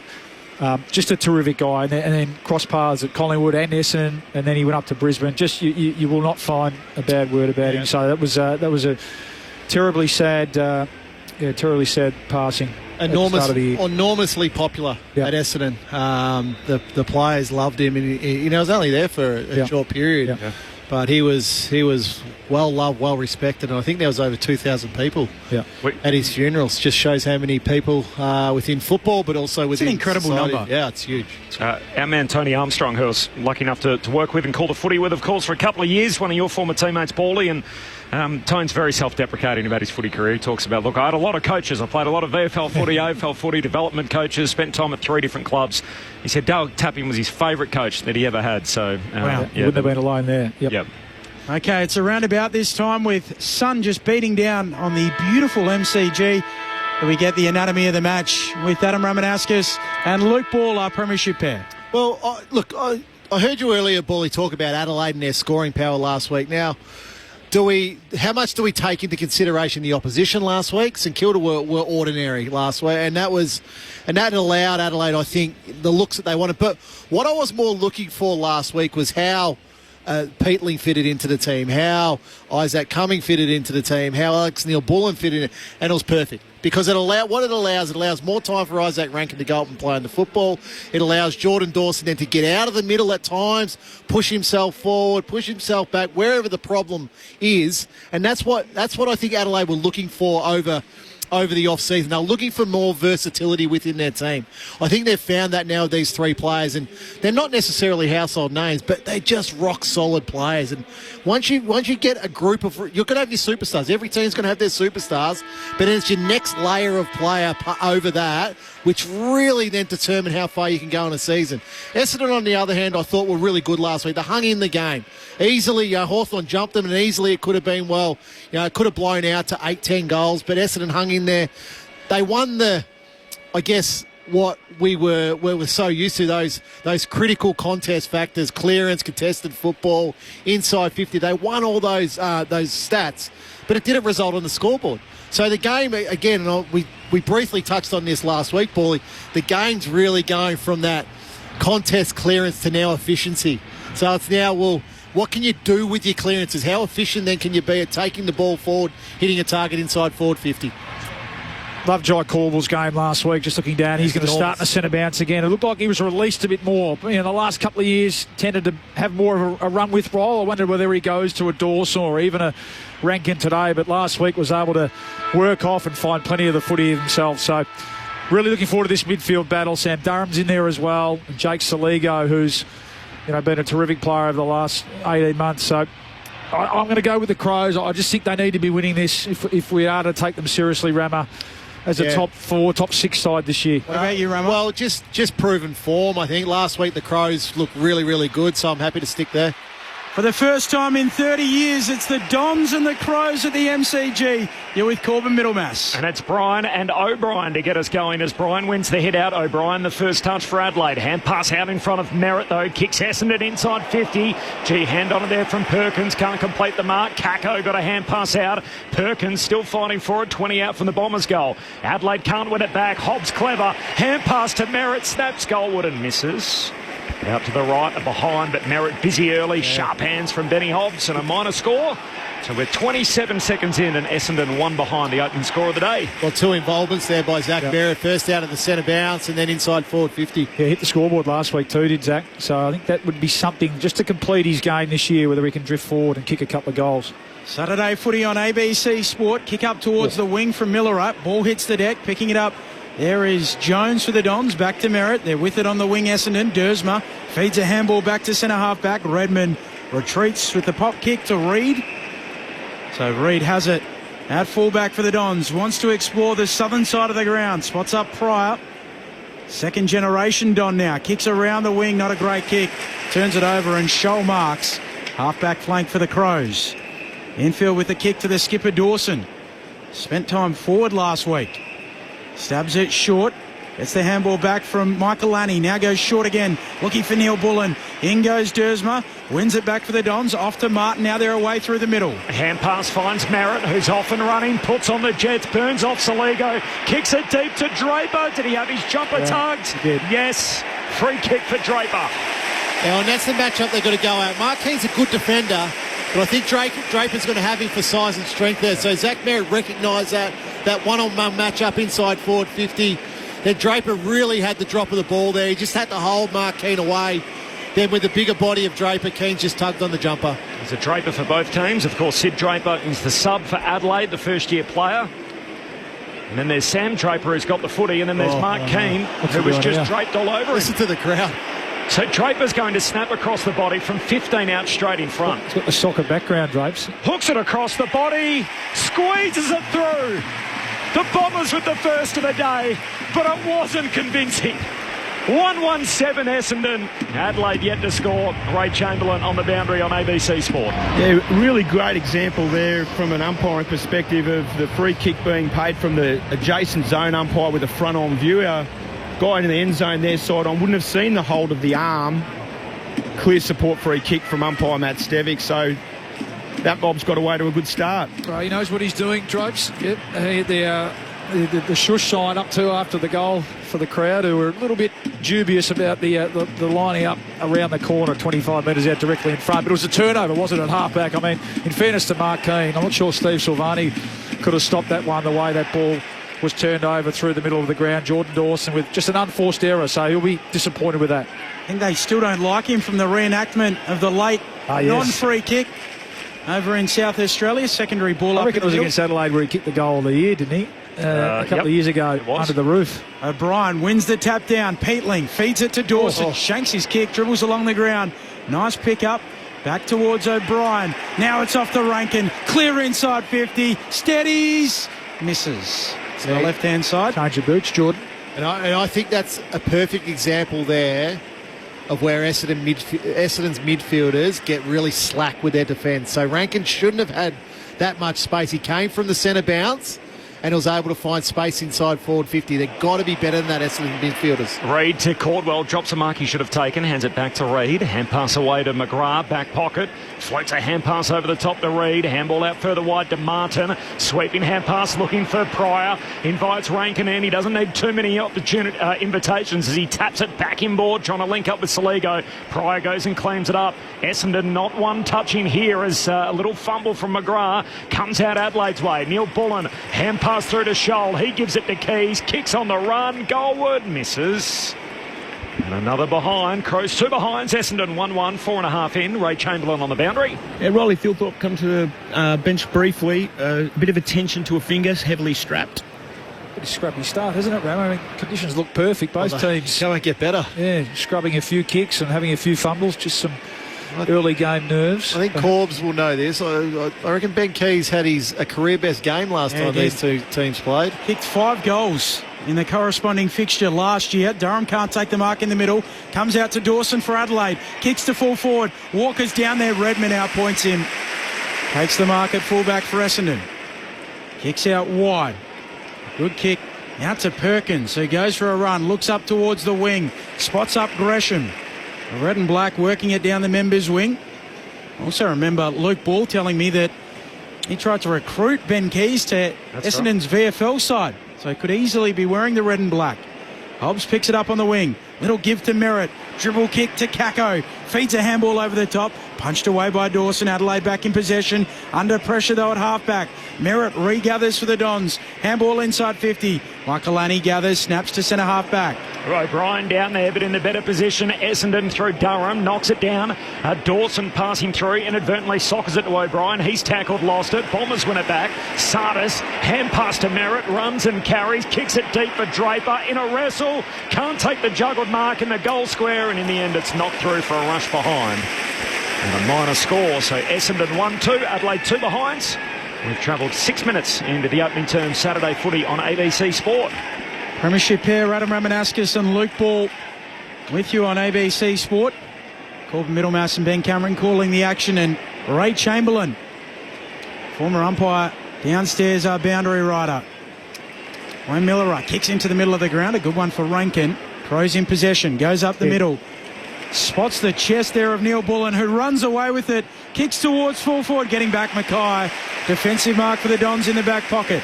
Yeah, and he'll need to do a bit of that today. Ben Mackay was a bit down last week on form. The team need a lot more from him. Their big signing. Essendon lead it by 6 points. McGrath looking for a kick out towards the southern wing. Clean bowls Martin. Has to track it back. Right there with him is Saligo. He knocks it to the boundary, goes and wins it. Adelaide back in possession. Kicks back inboard, finds Crouch, who takes the mark on that southern wing. Sweeping hand pass forward, links up with Scholl. Handball to the boundary line to Keys. Looks inside the forward 50, kicks to full forward. They come from all directions. Hands on it, O'Brien, no mark. Very well done, Roberts. Grabs the footy, kicks out to half-back for Essendon. Picked up by Millerer. Kako tackles him. Says play on. Essendon try to win it back. Sardis, tried to get a kick away as he's being tackled. Ball comes out. Adelaide win it. Worrell gives it to Millerer. He loads up from 50 and Millerer floats it through. In game 101, waited 10 years to get to the 100-game mark. Wayne Millerer, one of the favourite sons of the Adelaide Crows, dobs their first of the day. It's Adelaide 1-2-8, Essendon 1-2-8. We're 7.5 minutes in. Saturday footy on ABC Sport. I think the ball might be flat, Paulie. It's been a real scrappy start from a skills point of view for both teams. Like the amount of kicks that have gone along the ground or handballs that have missed targets. And the like, and as Paulie mentioned, it's an absolute perfect day at the MCG for football, but just the way both teams are handling the football, but then how they're using the football too is it's like we're playing in wet weather at the moment. So I think both teams need to really, really clean that up. And it just took a little bit of class there by Millerer there for the Crows to kick that goal. Deflategate. The MCG. Bounce back in the middle. Bryan and O'Brien, neither decisive. Sock it on. Picked up by Martin there for Essendon. Peatling comes in, pinches it. Gets a quick kick away towards half forward for Adelaide. Going back, Shield drops the mark. Knocks it on. Footy hits the deck. Trying to get involved is McGrath. Durham can't pick it up cleanly. Eventually shovels it out. Reed's there for Essendon inside their D50. Handball to no one. Walker pinches it. Gets rid of it. Quick snap. Keys misses. Away to the left-hand side. Very nearly a costly error there from Reed. Yeah, big blue there from Reed. Let off the hook. Couple of early misses for Ben Keys. He's had some good looks at it. First lead of the day for the Adelaide Crows. They lead by a point. 1-3 plays 1-2. Saturday footy on ABC Sport. Tom Edwards in jumper number 45 on for his first run on debut. There's Redmond with a long kick out wide for Essendon. Hands on it from Keane. No mark. Spills down to Durham. Hand pass back into dispute. Hinge collects. Bursts through traffic. Kicks to centre half forward. It's a good one and finds Keys. Well, no one wants to go anywhere near them. He's going to have his third crack at it. And almost a fourth. Well, in this first 10 minutes. Well, I'm just trying to find who his direct opponent is. Who's on the mark there? It's good vision then from Hinge. He could have blasted away to the top of the square. Just lowered his eyes and saw Keys again in a mountain of space. Zach Reed on the mark. Well, that's not his direct opponent. Keys going to arc out to the left, looking for the extra distance. The lefty loads up, dobs it. Fires from long range, and Adelaide with 2 on the bounce. We're 10 minutes in. The Crows 2-3-15. Essendon 1-2-8. It is the Crows by 7 points after an early deficit. 10 minutes into the opening term. Saturday footy on ABC Sport. Been a revelation, hasn't he, really, over the last couple of years? As a half Keys, forward. on the scrap heap from the Bombers. You're right. I met him at an Elwood cafe and gave him a best pitch to get him down. He was looking for a home early in the season. Probably must have been that SSP sort of period. And the Crows at the last minute threw him a lifeline, and he hasn't looked back. And sometimes you just need an opportunity, don't you? And they love him. They love his leadership, his work rate. And I think he's just part of a group of players now that they've brought Neil Bullen and Peatling to the club, that they just roll through that high half forward midfield role. And that's what's making them look so dangerous to my eye early in this season. It's one of the great individual turnaround stories in the league, isn't it? Yep. From delisted to joint best and fairest winner last year. So the last 2 goals for the Crows after Essendon kicked the first. Essendon in possession, working towards halfback. Nearly a fresh air hand pass coming from Pryor there. Essendon eventually work it out on the wing. Here is Pryor again, kicking around the southern side. Through the hands there, trying to mark of Murray. Out of play it goes for a throw in. Why is it? Is it this self-fulfilling prophecy that some players just play well against certain teams. Rama and Borley. Yep. So what, that's true. I felt comfortable against a couple of particular clubs, and others like name them. No. Well, you just knew the matchups. Essendon hurriedly inside the forward 50 off the boot of Durham. Edwards in the contest. No mark. Gives away the free as he tangles up with Worrell. Well, where are the goals going to come from? I mean, we can't expect too much of the first game, but Harrison Jones is starting forward, which I like. Likewise, Nick Martin, who kick bags of goals. Short to Laird. Laird long kick down the southern boundary line, and Nick Bryan floats through, takes the intercept mark. So Draper starting forward, Bryan in the ruck. And he's got, it's not quite his namesake, but close to it, O'Brien to contend with as he just dabs the kick short to high half forward to Jones. And he played closer to goal today in the absence of Langford. Oh, there he is. He had Caddy on the lead. They ignore him again. We saw that a bit last week. And he lays it up to the hot spot. Draper in the pack. Offhands the ball. Squirts close to the boundary line. Worrell fumbles. Still alive. Going in there. Gresham trying to collect. Pack forms around him. Ball up. So right now, that's the difference in the competition between Hawthorn and the rest. So Hawthorn, Caddy's on the lead. He gets hit. Really simple kick, but Essendon decide to bomb the ball inside forward 50. Ball in dispute. Clear and kick coming from Cumming. The new Crow beyond defensive 50. Essendon win it back through Pryor. Turns and hooks a kick inside 50. O'Brien stands tall, doesn't mark. Cumming goes in again. Back pocket for the Crows. Give to Crouch. Clear and kick. And that man again, Keys. He's been everywhere. He marks on the half-back flank. So why do Essendon just continually seem to miss him on a lead there, Rama? It happened all last week. That's a great question, Betty. I honestly don't have an answer. You know what? At times there's a fear in the kicker that he's too scared to try and hit that target. Kick up to the wing for the Crows. Walker, he sends it long. Thilthorpe, up he goes. Vice-like hands, hits the ground like a cat. Kicks inside 50, leading up Rochelle. He marks 20 out, slight angle to the left. Well worked by the Adelaide Crows. It was a bit too easy though. That'll disappoint Brad Scott a couple of times there. I mean, they had the ball pinned. It felt like in their forward 50, but Crouch with the relieving kick, and then it was just 45, 50-metre kicks marching up the field. And spoke about Ben Mackay. He just got outpointed there. I thought he had better position, and Thilthorpe just worked around in front of him and lost body contact, so not good enough. And then too much space here for Rochelle inside 50. Was in the coaches' votes last week, 21-2, and he's got an early goal here. The Crows are up and running. 3 on the bounce. They're 3-3-21. Essendon 1-8. We've played 14 minutes in the opening term. Saturday footy on ABC Sport. Adam Ramanauskas and Luke Ball, your premiership pair. Yeah, and he was. Just simply lost body contact there. He had Thilthorpe cold in that contest, Mackay. You look here, he's got front position, then a little slip, and then Thilthorpe's able to take the mark in front, and there McGrath loses contact with his direct opponent in Rochelle going inside forward 50. And that's the difference. So Thilthorpe rolls here, and he sees Rochelle on the hit up, and he's happy to kick it to him. You take it down the other end where Harrison Jones takes the mark or got the free kick. Caddy's on the lead and hits up, but he chooses to go long inside forward 50. So that's the real difference in the game at the moment. Adelaide are prepared to use the ball much better inside their forward 50. Sam Draper back in the ruck after kicking the first goal of the game. Adelaide have kicked the last 3. Wins it down to Durham. Kicks to centre half forward for Essendon. Adelaide went up Laird. Hand pass away to Hinge. He kicks out to that southern wing. Leaping up Keys. Can't take the mark. Pryor right there with him, trying to knock it away from him. Durham looking to compete for the footy. Slides in with Crouch for company. Crouch tackles him immediately. And a ball up underneath the Shane Warne stand. 15 minutes into the opening term, it is Adelaide who have kicked 3 on the bounce. The Crows by 13. Have your text coming. I'll give you the number momentarily. Thilthorpe taking it out of the ruck, but coughs it up. Essendon, neutral territory, southern wing. Durham snaps around the corner. Caddy marks. 80 metres from home. He rolls out to his right, kicks inside 50. Michaelani and Kako, and a free kick going the way of the Crow in the back pocket. Just happy to take front spot there. Such an exciting player, isn't he, Michaelani? A smart player beyond his age and experience. He just looks like he's got 200 games written all over him at the Adelaide Crows. Son of Jim, the Norwood champion. He goes back to Worrell, who kicks to half-back. Picked off there by Jones for the Bombers, but a free kick. It'll go the way of Isaac Cumming in his new colours. Half-back flank here for Adelaide. Crows lead it by 13 points. They've kicked the last 3 after Essendon got the first.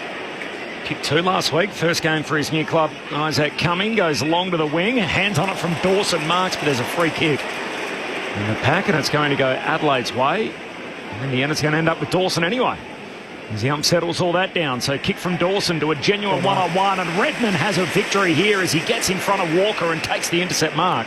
Well, I mean, that's how it's done. This smaller player, Redmond, showing his key defenders how to do it. Just got to be stronger in the body. He's just outmarked Taylor Walker there. Mason Redmond on the back flank now. He's told to go. There's not a heap up ahead, so he's going to go with the contest kick to the boundary line. Sam Draper got hands to it. No mark in the end, just threw it out, and the ump's all over that. It's a throw and a free kick for Adelaide. They lead by 13 points. 17 gone opening quarter. Saturday footy on ABC Sport. 0437 774 774. The kick from Dawson. Phil Thorpe, he was tunnelled by Redmond. Free kick going the way of the Crow. He comes and gives him a little shove too. I think it was an accidental tunnel. Yeah, it was. Gives it off to Dawson running by. Sets it up to full forward looking for a mark out the back. Cleaning up there, Nick Martin for the Dons. Whacks it back towards the wing. Bouncing ball. Lairds there for Adelaide. Gathers the footy. Handball to Crouch. Off to Cumming. He's a good kick and has a leading target, Fogarty.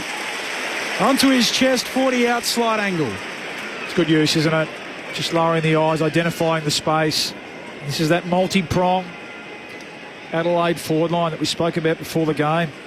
Fogarty, who hasn't been sighted yet, but it's been Phil Thorpe, it's been Rochelle. Keys has bobbed up. They can get you in the air, get you on the ground, this forward line for the Crows. Won the goal kicking last year at the Crows. Top 5 in the BNF and a 7-year contract extension. The Foggies lifting and so are the Crows. 4-3-27 plays 1-8. Essendon yet to get moving. 18 minutes into the first. Saturday footy right here on ABC Sport. Adam Ramanauskas and Luke Ball. Well, this could get ugly here in this first quarter. So the Crows really have dominated the last 10 minutes of football with 4 goals to nil inside 50s for the quarters. It's 11-8. But the Crows have got 4 goals 3 from those 11 entries. So their efficiency going inside forward 50 is terrific. And there's just another example. Cumming was just able to hold the ball outside forward 50, wait for the lead rather than bomb the ball. And then, as a defender, there's just really not much you can do when the ball's placed out in front of you forward for him to run on. Again, you can be Stephen Silvani, Matthew Scarlett, the list goes on. You're not going to stop that. Adelaide by 19, new game high, time on in this opening term. Knocked away by Caldwell to the wing. Scholl comes in and collects it. Had to leapfrog Caldwell on the way in. All okay, Bally? Ball up. Oh, that's that sort of contentious. Did he go to ground, take the legs out? Umpire gives him the benefit of the doubt there as O'Brien knocks it clear. Picked up by Dersma. Hooks a kick down the wing for Essendon. Rankin, first one to arrive, gets there for Adelaide. He's got it on the back flank. Chips it short to Crouch. The Crows predominantly in red today with the yellow and navy accent on their jumper, the white shorts. Of course, Essendon home game all in black with the red sash. The kick from Crouch down the boundary line. Dersma, the only one looking at the footy, takes the intercept mark. Defensive side of the wing for the Dons. Had interaction from Tasmanian Bureau as well. Xavier Doherty saying a yellow footy would be nice. Doesn't like the red Sharon. Xavier Doherty as Shield kicks up to the wing. Bouncing ball gathered there for the Crows by Worrell. Gets a handball moving forward. Out towards the half-forward flank. Long kick from Scholl towards full forward. Bouncing ball. Essendon under the pump. The Crows are there. Rochelle soccers it on. And it just squirts through for a minor score. Sneaks through as well. Just inside the behind post. Crows by 20 points into time on in the first. Shield pulls the trigger, finds Durham. Hand pass releases Nick Martin. He's off and running. Kicks into a vacant forward 50. Running back. Edwards spills the mark. The debutant on debut. Couldn't quite reel it in. Murray to Worrell. Hand pass picked off. Kako's got it back. Gives it to Martin. Yeah. Here's Edwards. He marks it now closer to goal. 25 out. I could say the first one. I could see Edwards where he was, and I yelled out, "Go back to goal!" So I apologise there, but it was just so open when that kick out. It's a beautiful kick out from from Dylan Shield. So he gets a second opportunity here at his first kick. Is his first kick in AFL here? It is. It is. Can he join that special club? Either way, this short beats teaching in Perth as Edwards goals at the G. His first kick in AFL footy is a goal. And the 24-year-old out of WA with a goal wearing the colours that he donned in his childhood. A lifelong Bomber. What a dream start on debut at the G in round 2. Essendon 2-2-14, Adelaide 4-4-28. The Crows by 14 points. Saturday footy on ABC Sport. What was his Waffle Club called? He was Swan District. Swan District. Yeah. So Matt Rosa, who's the list manager at Essendon now, even before he became list manager at Essendon, he'd been watching Edwards and had liked him for probably 3 years. So really tracked him through. He was the GM of football at Peel Thunder, Matt Rosa. So maybe looking to recruit him there in the WAFL. So Tom Edwards, by the way, was meant to be teaching at Les Murdy High School. He was teaching maths and sports science. He was a lifelong Essendon fan. Got a chance to trial with the Dons over the summer. And as we said, from Swan District. Kicked 4 in a practice game last month. And now he's out here on the G. Brian wins the tap for Essendon. Straight to Merritt. Gives it to Shield. Bursting off halfback. Pokes it short. Here he is again, Edwards. Spoilt there at the last minute by Murray coming through. They jump on top of it. Umpire wants it. Umpires, are you ready for it, Rama? Stevic, Toner, Heffernan and Wallace in charge of this one today. Up it goes. So Brian slapping it out wide onto it. Rankin gives it off to Saligo running by. Now Rochelle, half forward for the Crows. Loops a handball to Thilthorpe. Wide out half forward. Centering ball. Can't find a target except for Dersmer of Essendon. Ray Chamberlain. Mason Redmond, who's had a powerful start to today's game, just getting his thigh heavily strapped, appears to have a cork. They work it up to the southern wing now, Essendon. McGrath trying to break through a tackle, gets a handball away, but out of play for a throw-in. I was really hoping Chamber was going to come in and say, oh, actually, Ben, there's been a change in the umpires. Because that is one thing I'm sure Ben's really good at researching who they are, but I think if there was any kind of change, it might throw I can ID every umpire, Corp. I think it might throw you for a loop if there's any kind of funny business going on, any late changes. Boundary throwing on the southern wing. O'Brien wins the hit out. Down in front of Durham. Got a hand pass away for Essendon to Caldwell. Up over halfway. Kicks down to half forward for the Bombers. Michael Annie leads to the footy and takes the intercept mark for Adelaide. He goes short back and across to Murray. Oh, forced to take a sprawling mark. Not paid. Didn't quite complete it. Goes short to Miller. He marks it at goal square. Not 15. Tackled by Gresham. Up says, I'll have it. And they're hot on that, the 15 metres, particularly in the back half. And now a ball up in the attacking goal square for the Bombers. 14.5, I think. Anyway, they have been hotter on that this year. I don't mind it. Up it goes. Both rucks miss it. Going to ground. Riley O'Brien, free kick. It's going the way of the Dons. Draper. Well, it was James Peatling that got in the way of Sam Draper. It is a rule, isn't it, the 15 metres, that genuinely serves the game well. Agreed. I agree. Yeah. So will we get a set snap here, or will he go to drop punt? You bet we will. Oh, he's lining up straight for the time being. He's 8 metres out straight in front. Man on the mark. 9 out. Now he turns around 90 degrees. In unison, hands in the air. Side on. This. He knows what he's doing. Steps out, snaps it through. Draper on the double. 2 for the big Don, and it's back to 8 points. I love that from the crowd. I think it's fantastic because you're looking at it. It's the man on the mark is 8 metres out, directly in front in the goal square. So you would go, that is just a simple kick, straight, shoulder square to the goals, kick the goal. But if he's comfortable in that and doing that, well, that's where the modern game is now. Every single player is different with their setup. He does have the soccer background. He does. And that's like soccer striker setting up for a free kick or a penalty, isn't it? The way he sets up. Anyway, he's 2 from 2, so until further notice, he knows what he's doing and let him go. But it's been a good response here from the Bombers. You're right, Hammer. It was looking a bit dangerous there for a while. I think that's AFL's equivalent of the spot kick there, Borley. 4-4-28 plays 3-2-20 Adelaide lead. Batting 100 so far. Sam Draper on that approach. Back in the middle. The Bombers had it, lost it. Now Saligo, short kick. Finds Fogarty, who marks inside the centre square at the G. Looks inside the forward 50. Thought off the right boot. Kicked it on the left. Turns it over. Caldwell, half-back for Essendon. Hand pass away to Dersmer off the back flank. Got a handball away, then knocks it further afield towards Durham. He paddles it out in front of him, close to the boundary line. He thought he was bowled over illegally. Ump says it's all okay, and now it's out. Boundary throw in on the southern wing. Adelaide by 8 points. 26 gone in the opening turn. That's a poor decision from Darcy Fogarty. From the centre bounce, it's 6-6-6, one-on-one forward of the ball. You've got to roll and get that in deep to a dangerous spot. Took way too long and ended up kicking it short to a 50-50. Just left a few out there, the Crows, at the start of this quarter. They could be a couple further ahead. They've just made some poor decisions going inside 50. Loose footy on the wing. Going in to win it, Hinge. Throws his head back. Thought there might have been a free kick. Powerhouse Hobbs taking him to ground, holding the ball. Was it there, Ray Chamberlain? Umpires signalled dive drag, so if he elects to dive on the ball, he must successfully knock the ball clear if legally tackled. Great work, Ray Chamberlain. Thought he might have said I was 150 metres away, but he was on top of it nevertheless. Essendon with the footy through Dersmer on the wing. Shallow inside 50, looking for Draper. Bouncing ball, sits for Merritt, swoops on it. The silky left footer can't score across the face, and Curtin marks. In the defensive 50, back pocket for the Crows and short to Rochelle. Crows lead it by 8 points, 27 minutes played in the first.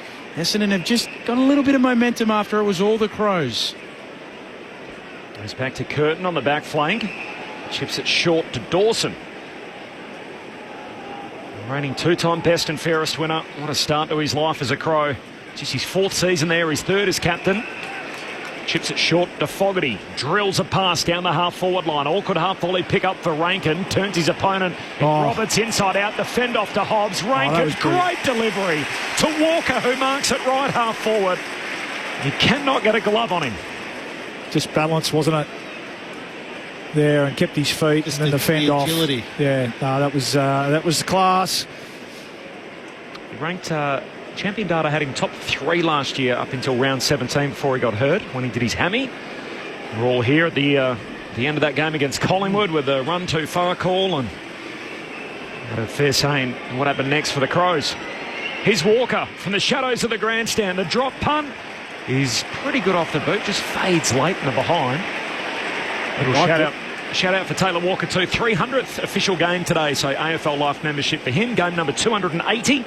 Chucking 19 pre-season games and 1 rep game. Gets him to 300.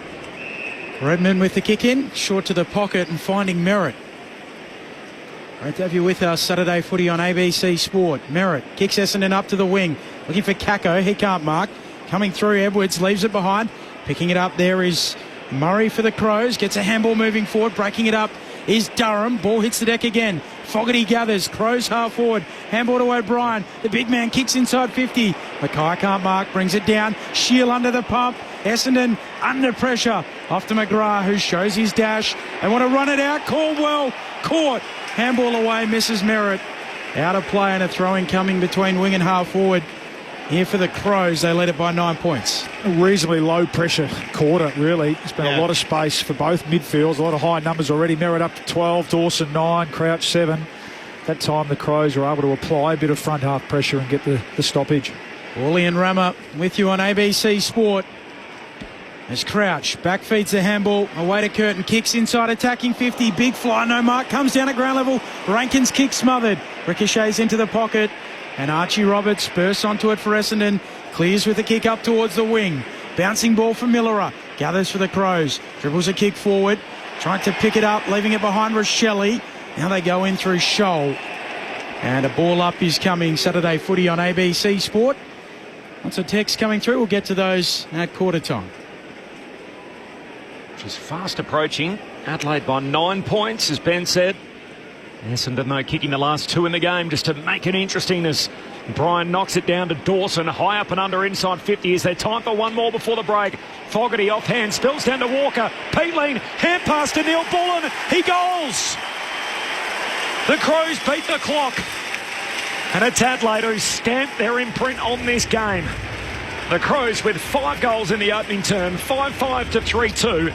It's Adelaide by 15 points at the half-hour mark of the opening term. Well, that's the goal that will disappoint Brad Scott the most, because there's a stoppage, half-forward flank but deep on the boundary line, and you look there, Peatling and both Neil Bullen, they're at that stoppage. Adelaide win the ball really well, but Essendon just stand at the stoppage, Bully. They just refuse to go inside forward 50 with their direct opponents. Taylor Walker strong enough to stand up in the tackle handball out to Peatling across the Neil Bullen goal. Yeah, they're really going to test these defenders. When you look down, I mean, it's Dylan Shield, hasn't played a lot of footy across half-back, young Archie Roberts, and Mason Redmond, he's the experienced one, but yeah, the hard-working high half forwards from the Crows are really going to test out the Bombers today. Umpire Stevic lays it down for a bounce back in the middle, and the quarter-time siren sounds. Adelaide will lead by 15 points at the first break. The goal kickers for Adelaide, all singles: Miller, Keys, Rochelle, Fogarty and Neil Bullen, while for Essendon, 2 for Draper and 1 for Edwards. Just very quickly, Rama, it does feel like every Monday night I put on the footy shows, and you too, Borley, and I see that highlighted. Essendon midfielders not tracking their opponents into their D50, and yet you mention it here and it just seems to happen over and over and over. Yeah, and look, I have no doubt that the coaches would be showing those edits at training on a Monday. But again, that's on-field leadership out on the ground. So that's got to come from Zach Merritt. Even Jai Caldwell now is an experienced midfielder. Durham now starting to get more experience as he continues to go through the grades, but they've got to be better. Like that's unforgivable. In a final, that is enormously costly. So okay, we're round 2 here, but it's enormously costly here. It's gone from a 9-point margin now to a 15-point margin at quarter time, all because you don't want to track your own opponent. The thoughts of Adam Ramanauskas, the Premiership Don, Luke Ball, the Premiership High, both of their thoughts coming up in just a moment. Quarter time, the Crows leading by 15 points. This is Saturday Footy on ABC Sport. There are 3 warning levels across Australia: advice, watch and act, and emergency. To learn more, go to the ABC Emergency website and stay listening to your emergency broadcaster, ABC Radio.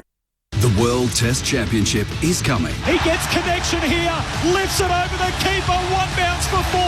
Australia versus South Africa. And he nicks it, he's got him again. Catch every ball on the ABC Listen app.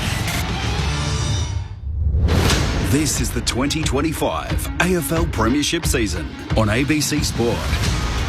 The halfback for Essendon, picked up by Mellera. Kako tackles him. Says play on. Essendon try to win it back. Sardis, Hawk trying to get a kick away as he's being tackled. Ball comes out. Adelaide win it. Worrell gives it to Mellera. He loads up from 50 and Mellera floats it through. Nick Martin, he's off and running. Kicks into a vacant forward 50. Running back, Edwards spills the mark. The debutant on debut couldn't quite reel it in. Murray to Worrell. Hand pass picked off. Kako's got it back. Gives it to Martin. Here's Edwards. He marks it now closer to goal, 25 out. This short beats teaching in Perth as Edwards goals at the G. His first kick in AFL footy is a goal. Up it goes, both rucks miss it. Going to ground, Riley O'Brien, free kick. It's going the way of the Dons. Man on the mark, 9 out. Now he turns around 90 degrees. Unison, hands in the air. Side on, steps out, snaps it through. Draper on the double. Brian knocks it down to Dawson, high up and under inside 50. Is there time for one more before the break? Fogarty offhand, spills down to Walker. Peatling, hand pass to Neil Bullen. He goals. The Crows beat the clock. This is ABC Sports coverage of the AFL. On your radio. ABC Sport Digital. And on the ABC Listen app. That late goal from Alex Neil Bullen sees the Crows lead by 15 points at the first break. Our experts, the Premiership pair, Adam Ramanauskas and Luke Ball, here on ABC Sport.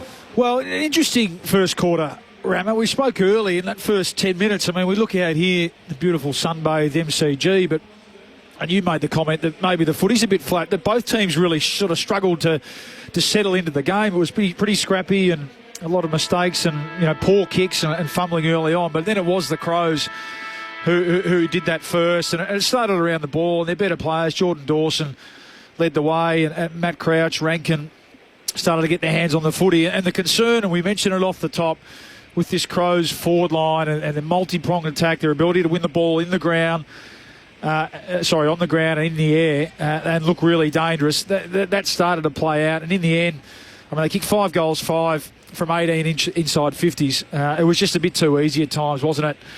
So, the Essendon defensive coach will be having some stern words. And really, you're looking at your more experienced players. I mean, those high half-backs, we mentioned Dylan Shield, hasn't played a lot of footy across half-back. Jackson Pryor, settling into his new club, and Archie Roberts. So there's not a lot of experience there. So they've got to tighten up. Yeah. That's right. I mean, it's all well and good to be aggressive and attacking across half-back.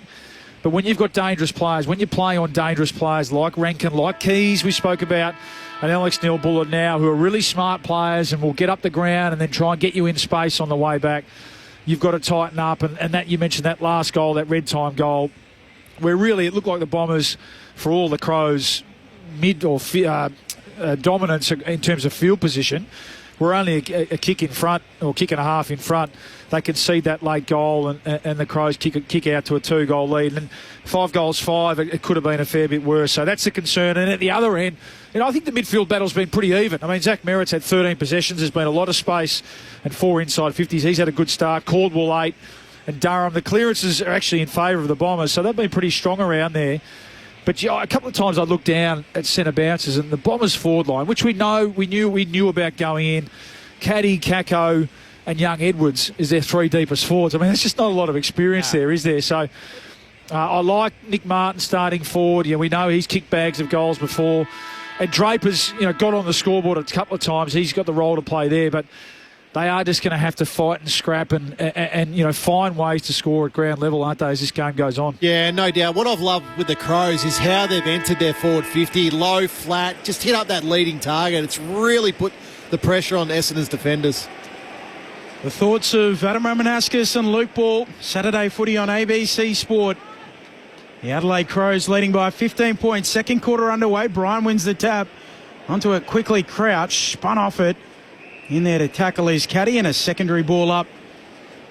Just heading towards Essendon's goal between the bullseye and the attacking edge of the square. Umpire puts it aloft. Slapping it down O'Brien. Crouch again. Gets out a handball. Saligo. Crows get it to the outside. Scholl. Handball away. Running by is led. Long kick towards half forward. Walker clutches it. Takes the mark. High half forward almost up on the wing. Wheels onto his left, kicks inside attacking 50. Fogarty gets separation. Drops the mark he should have taken. Now gets it back. Saligo fires it to him. Fogarty stands up in the tackle. Gets the handball away, but holding the ball. Took too long. Big Fog, don't turn one mistake into 2. It was a good second effort by Reid because he was beaten on the lead by Fogarty, but then Fogarty spilt the mark and Reid was then able to lay the tackle. Zach Reid playing this afternoon, just his 11th game of AFL footy as he goes long up towards that outer wing, finds Sam Draper, hand pass away to Merritt, kicks down the boundary line, bouncing footy, clean bowls Caddy, tries to go back and collect, picked up though by Murray, running back onto it for the Crows. Hand pass goes back to Michael Annie, chips it short, and the long kick from Scholl down the boundary line finds Crouch. Just on Zach Reid, by the way, his little brother Archer Reid made his debut last Sunday for the Eagles. There's a perfect example there. Saligo was behind Archie Roberts. He ran past Archie Roberts to get the hit up. Saligo marks, sends it to Walker. Walker long kick, forward 50 to Fogarty, who takes the mark. In the end, he got it on the way back down to earth. I'm not sure how much he leapt off the ground there and just wrong-footed Reid. He marks right half forward for Adelaide. That starts on centre wing. So that it should be a kick down the line by Matt Crouch to a pack, but Archie Roberts allows Saligo to run past him, get the short little hit up, and then the Crows are away. Darcy Fogarty, tough kick from out there, right foot against the boundary line. The Dom Sheed pocket, right half forward, drop punt is superb. Why would you ever doubt him? He's got a couple. And all of a sudden, Adelaide have doubled Essendon's score. The Crows 6-5-41, Essendon 3-2-20. 2 gone. Second term Saturday footy on ABC Sport. Yeah, you're right, Rama. Just not tight enough as a defence. We spoke about, OK, they're down on experience, but they just need to force that long kick. And so you look at it, 32 marks already, the Crows to 18, and there's been some contested marks there. There's been some aerial prowess, but a lot of those have just been the Crows' ability to march the ball up and take uncontested marks, and it's a bit of a worry. I mean, you look down on Taylor Walker. I mean, if he's ever going to have a day today, he's got Mason Redmond as a matchup. So you feel like, even having been subbed off last week for Tex, he'd be licking his lips. Saturday footy on ABC Sport. Laurel in Rushworth, enjoying my usual weekend fix of great calls on the ABC. Adelaide trying to win it out of the middle. They cough it up. Nate Caddy comes and gets involved for Essendon. Gives it to Caldwell. Kicks out to Gresham. Wide out half forward. Picks it up. His handball comes back to himself. Flicks it over the top for Nick Martin. Keeps it moving forward. Hobbs back to Martin. Snaps on goal. And out to the right. Just a little bit of late pressure there from Adelaide. Enough to put Martin off his kick. A minor score. Crows lead it by 20 points. 6-5-41 plays 3-3-21. 3 played in the second. The Crows run it out of defence. Keane from the back pocket. Long kick down the wing. In the box seat there is Pryor. Takes a good mark overhead. Juggled attempt. The former Lion goes back to McGrath. Defensive side of the wing with the number 1 on his back. He's had an indifferent day so far. He's off and running. Kicks it across the half-back line. Finds Redmond. Broadcast side. Plays on, has a bounce, not a heap up ahead. Now wants to switch. Long kick back across the G. Just got it to Perkins. Sprawling mark at centre half back. Perkins sends it out to the southern wing. Zach Reid accepts it, wearing that famous number 31 for Essendon. Kicks around the wing, turnover. Soligo bobs up to mark for the Adelaide Crows. He looks back around the wing, leading up Dawson. Arms outstretched in front, takes the mark, rolls out to his left, long kick into the pocket, Keys twisting, turning, marking, 15 out, 1 metre in from the boundary line, in the right forward pocket for the Crows. It's a great example of the difference in the two teams at the moment. I mean, the Bombers, it drives me mad, Rimmer. Runs out onto his left, curls it through. It is all coming up the Crows. And Ben Keys as well. He's got a couple. They led it by 26, 7-5-47. Plays 3-3-21.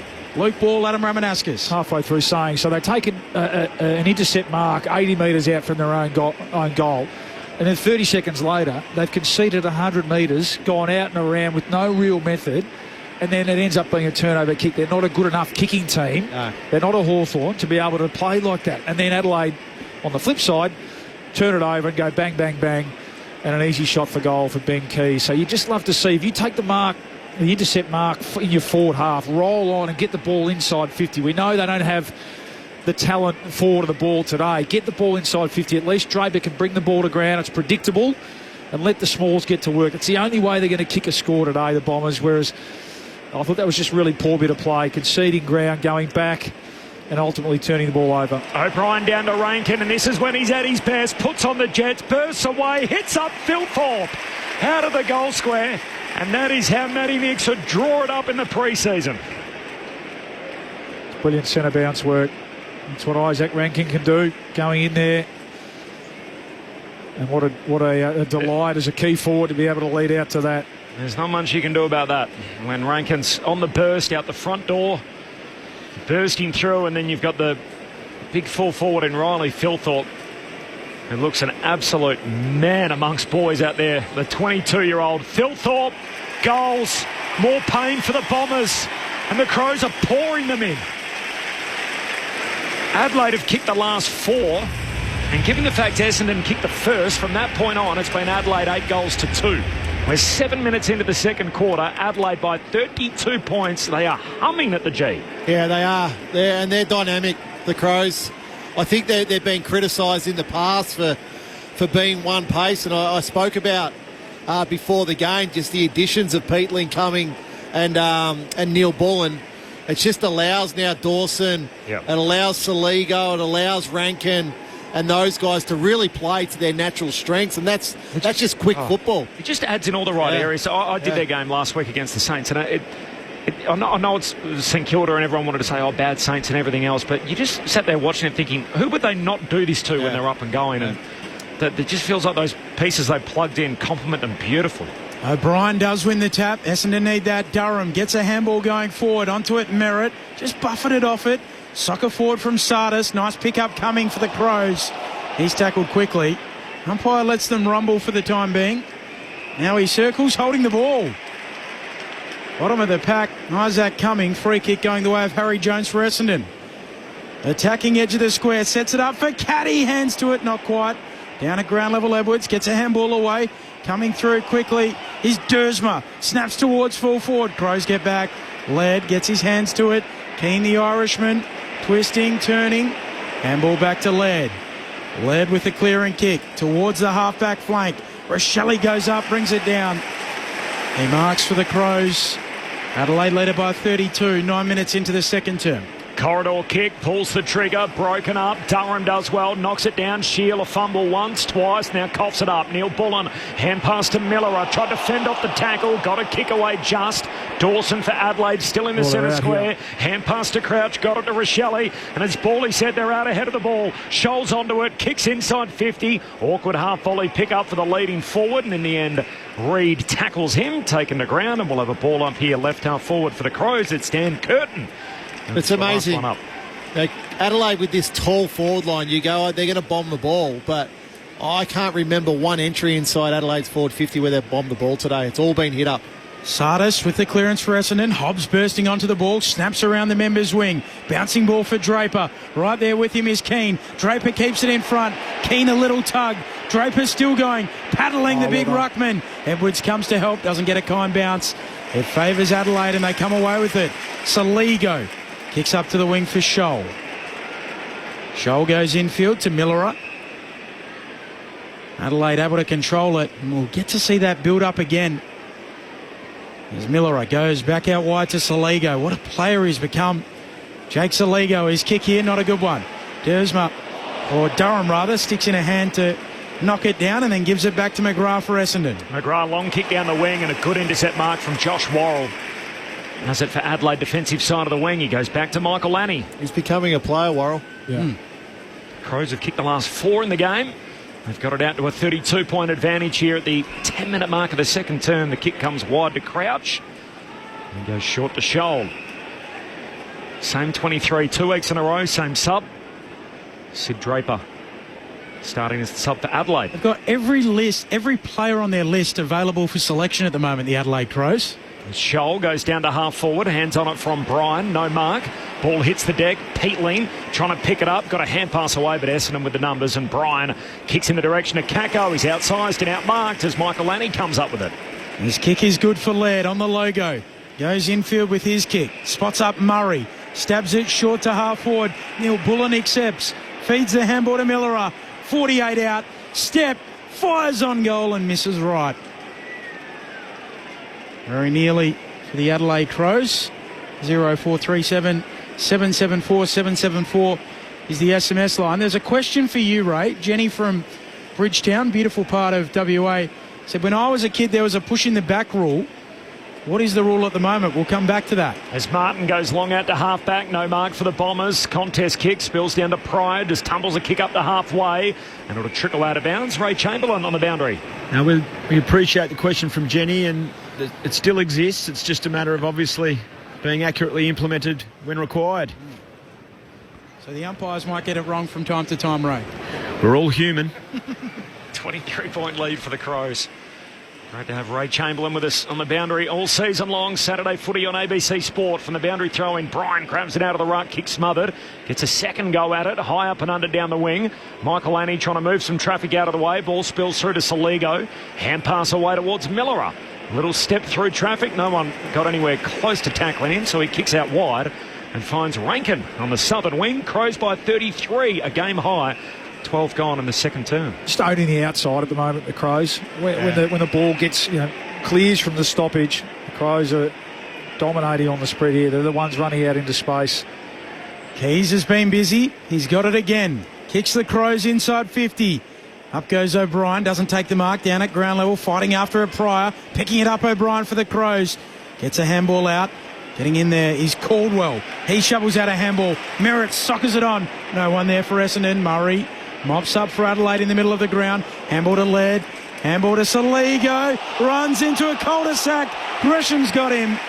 Holding the ball. Free kick Essendon. They take the advantage. Shield back to Gresham. He started it all. Wants to finish it all. Kicks on goal and misses. It bounces through for a minor score. Paddy was leading back to goal.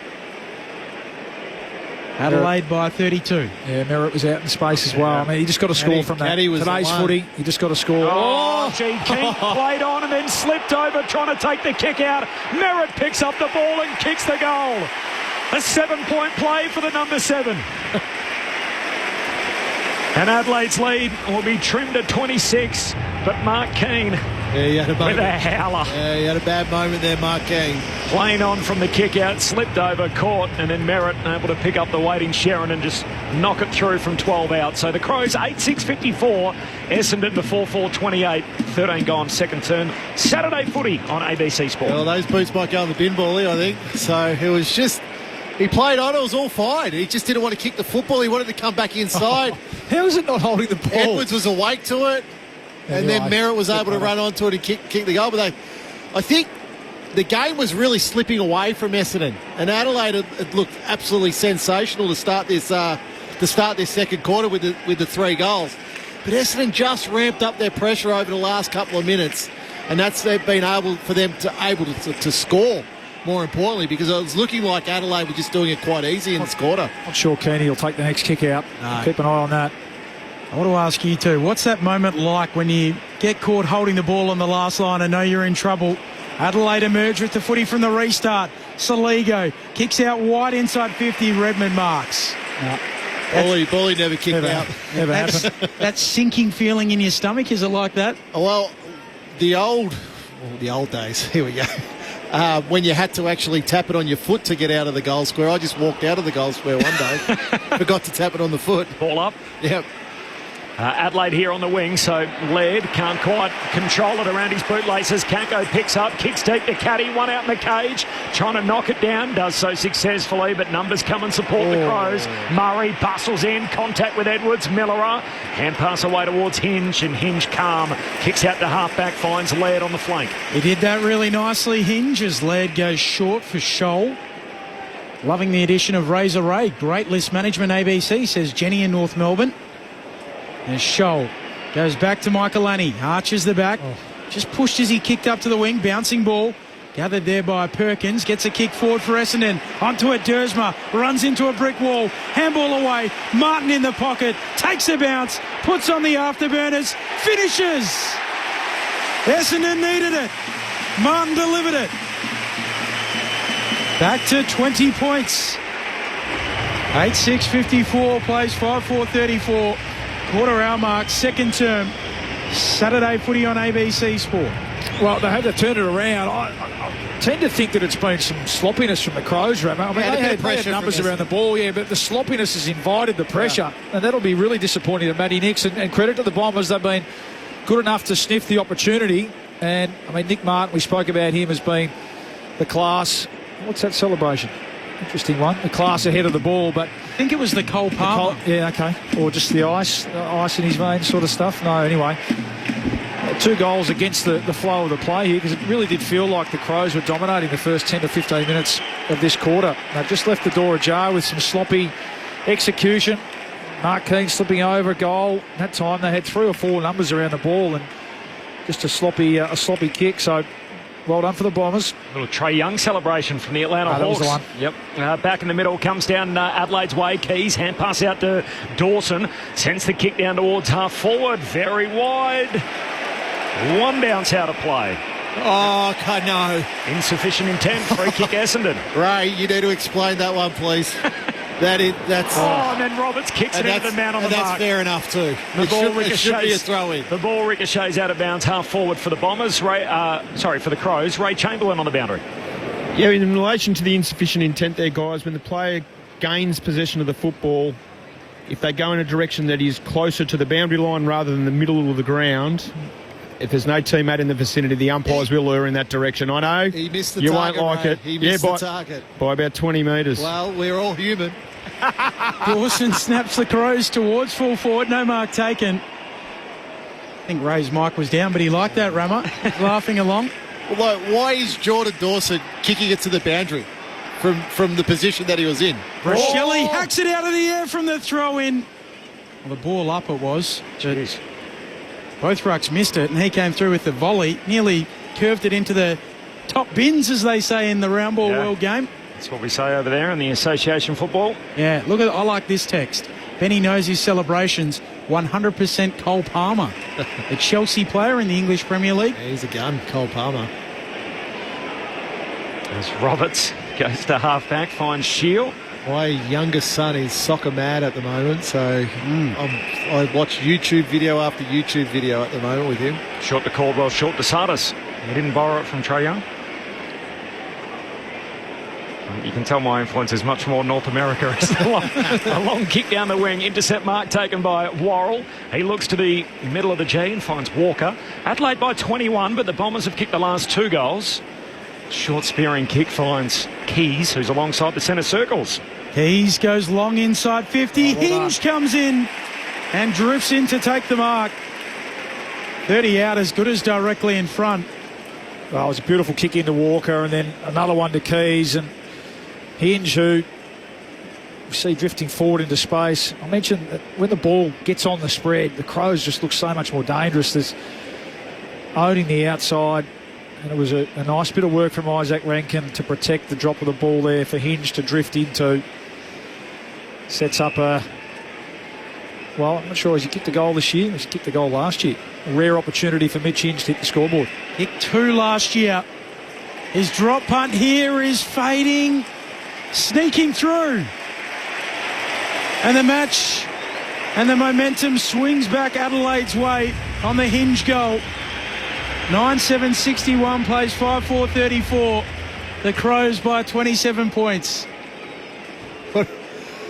Well, yeah, look, you look. So Mitch has come from half back to kick that goal. So you're looking for his direct opponent, but it's smart running. So Mitch saw the space. It was the kick by Taylor Walker that kept the ball central in the corridor for the Crows, that then allowed Hinge to then to drift in, find the space, and kick a goal. Yeah, you're right, Benny. The momentum was slightly swinging to Essendon's way, so it was a much needed goal just to steady the ship for the Crows.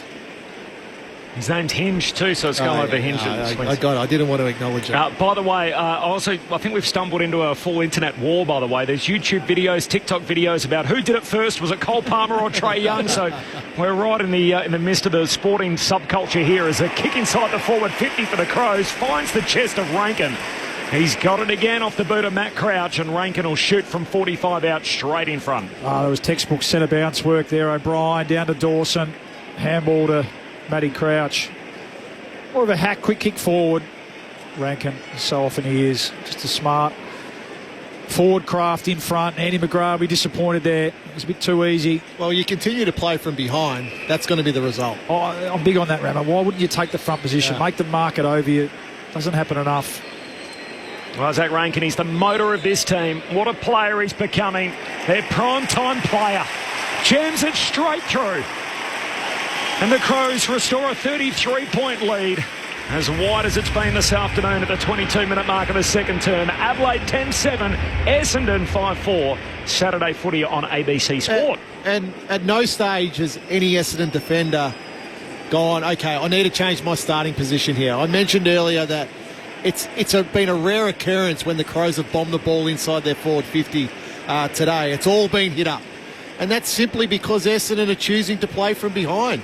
They're not even sitting on back shoulder. They're sitting, a metre, half a metre behind their direct opponent. So I'm looking now, 6-6-6. Every Essendon defender is sitting at least half a metre behind their direct opponent. I want to give these boys a shout out. I assume they're on site on Barrow Island in WA. Come on the Crows. Big Al, Gaff, Tom and Roger tuned in. Great to have you with us. Saligo gathers the footy for the Crows after neither ruck gets a decisive tap. Slipping over his Hinge. High free kick. Got lucky there to slip. But centre bounce work's been pretty slick here for the Crows. Got to tighten up a bit around the ball. The Bombers mids. Hinge goes out wide for Worrell, moves it on to Crouch. They work it around the boundary line. Coming, handball back towards Worrell, under pressure. Handball away to Hinge again. Crows with a little handball drill on the wing. Essendon bringing the heat. Hobbs picks it up, coughs it up. Straight to Cumming, Caldwell tackles. Umpire wants it. Ball up Cumming in the shadows of the MCG on this members side. Saturday footy on ABC Sport. Crows by 33.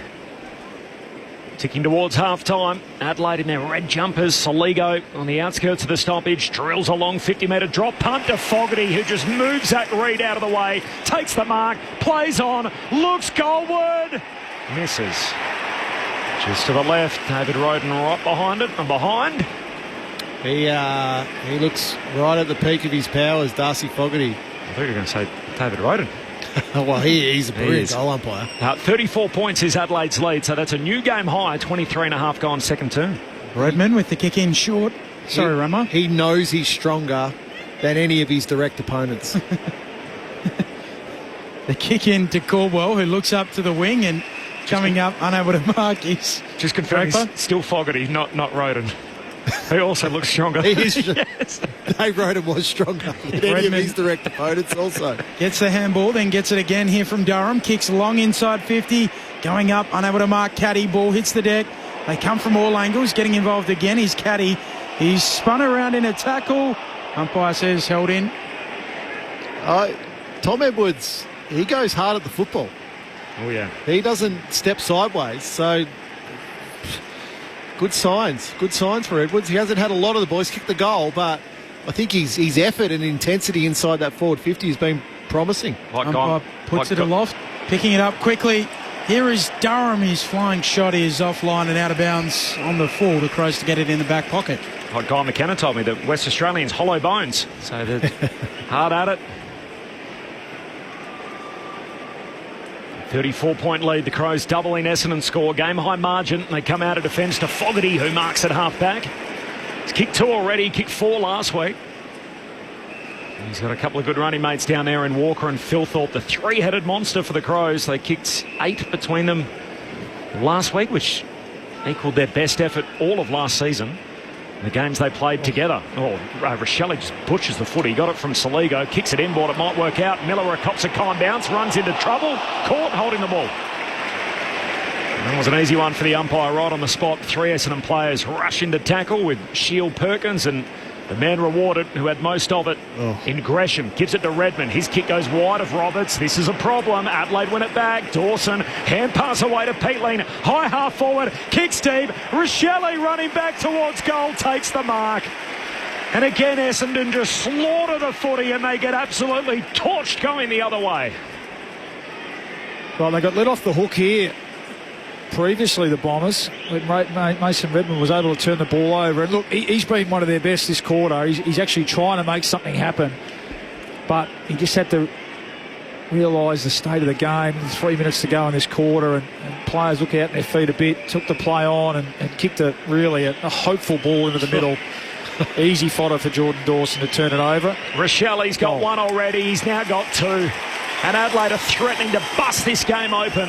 And we're not even at half-time. 26 gone in the second term. Adelaide by 40 points. 11-8-74. Essendon 5-4-34. Saturday footy on ABC Sport with Adam Ramanauskas and Luke Ball. The game's really here at the moment. So you look at the kicking efficiency of both teams in this quarter. Adelaide are going at 80%. By foot, they've had 58 kicks. Essendon have had 39 kicks for the quarter. They're going at 50%. So you're talking about a 30% difference in kicks hitting targets or not hitting targets, and there's just a perfect example there. That kick from Mason Redmond just wasn't on. It wasn't there to be hit deep in this so deep in the quarter, and it'd be long down the line. Try and then allow the defenders to set up behind the football and not concede another goal before half time. But he pulled the trigger, and Adelaide, to their credit, absolutely made them pay. Saturday footy on ABC Sport. Both rucks with hands on it. Ball comes down at ground level. Out after it, Rankin. Shoveling out a handball back into the middle of the ground. Trying to get onto it, Dawson. He can't. Eventually Worrell does, but his handball goes straight to Durham. Handball for Merritt. Now getting involved in the middle for Essendon. Archie Perkins cuffs it up. Away go the Crows. Out and running Neil Bullen. A little fumble allows in Merritt. Spins out of trouble there. Stabs it short. Turnover. McGrath marks just inside D50 for Essendon. Runs away with it. Kicks a high ball up towards the logo. Out the back goes Martin. Gathers the footy. Slaps it on, in fact. Out towards Gresham, who retreats with the handball to Harry Jones. Run down by Hinge, holding the ball. He was in slow-mo and Hinge got him. Crows by 40. 11-8 plays 5-4 late in this first half. And Hinge with the free kick between halfback and the wing here for the Crows. 26-year-old just dabs a kick short to Worrell up against the boundary line. Kicks to high half forward. They all run underneath it, and at the back, good mark. Ben Mackay reads it best. Gee, copping the Bronx cheer. That's early from the Essendon crowd as a second-year bomber. Not sure about that to Redmond. And pass away to Pryor, who swings it across the half-back line to Merritt. Merritt, defensive side of the wing. Goes beyond it, trying to find Edwards and Keane. Keane does well to spoil it away. Edwards trying to trap it, can't. Falls down to Dersma, tackled, and immediately pinned holding the ball. Tried to fight through the tackle. Curtin got him. And a free kick for Adelaide on the southern wing. Goes back to Keane. Low ball around the wing. A bullet pass. I'm not sure it's intended for Neil Bullen. But he juggles the mark. ABC Sport, full Saturday slate coming your way. Neil Bullen with a high kick to half forward. Up goes Fogarty. Runs underneath it through his hands. Out the back. Sardis there for Essendon. Half back flank to Merritt to Mackay. Off to Roberts. Now Sardis again. High kick up to the wing. Looking for a marker there, and it's all Adelaide. Keane goes in and claims it. He'll kick laterally across the centre line. Southern side of the ground. Away to Dawson. Looks inside 50. Getting back. Zach Reid marks defensively for Essendon. And the men in red and black work it out. Head pass to McGrath, back to Reid, kicks out of the defensive 50. Hand on the way through from Durham, couldn't trap it. Pack forms behind him and a ball up.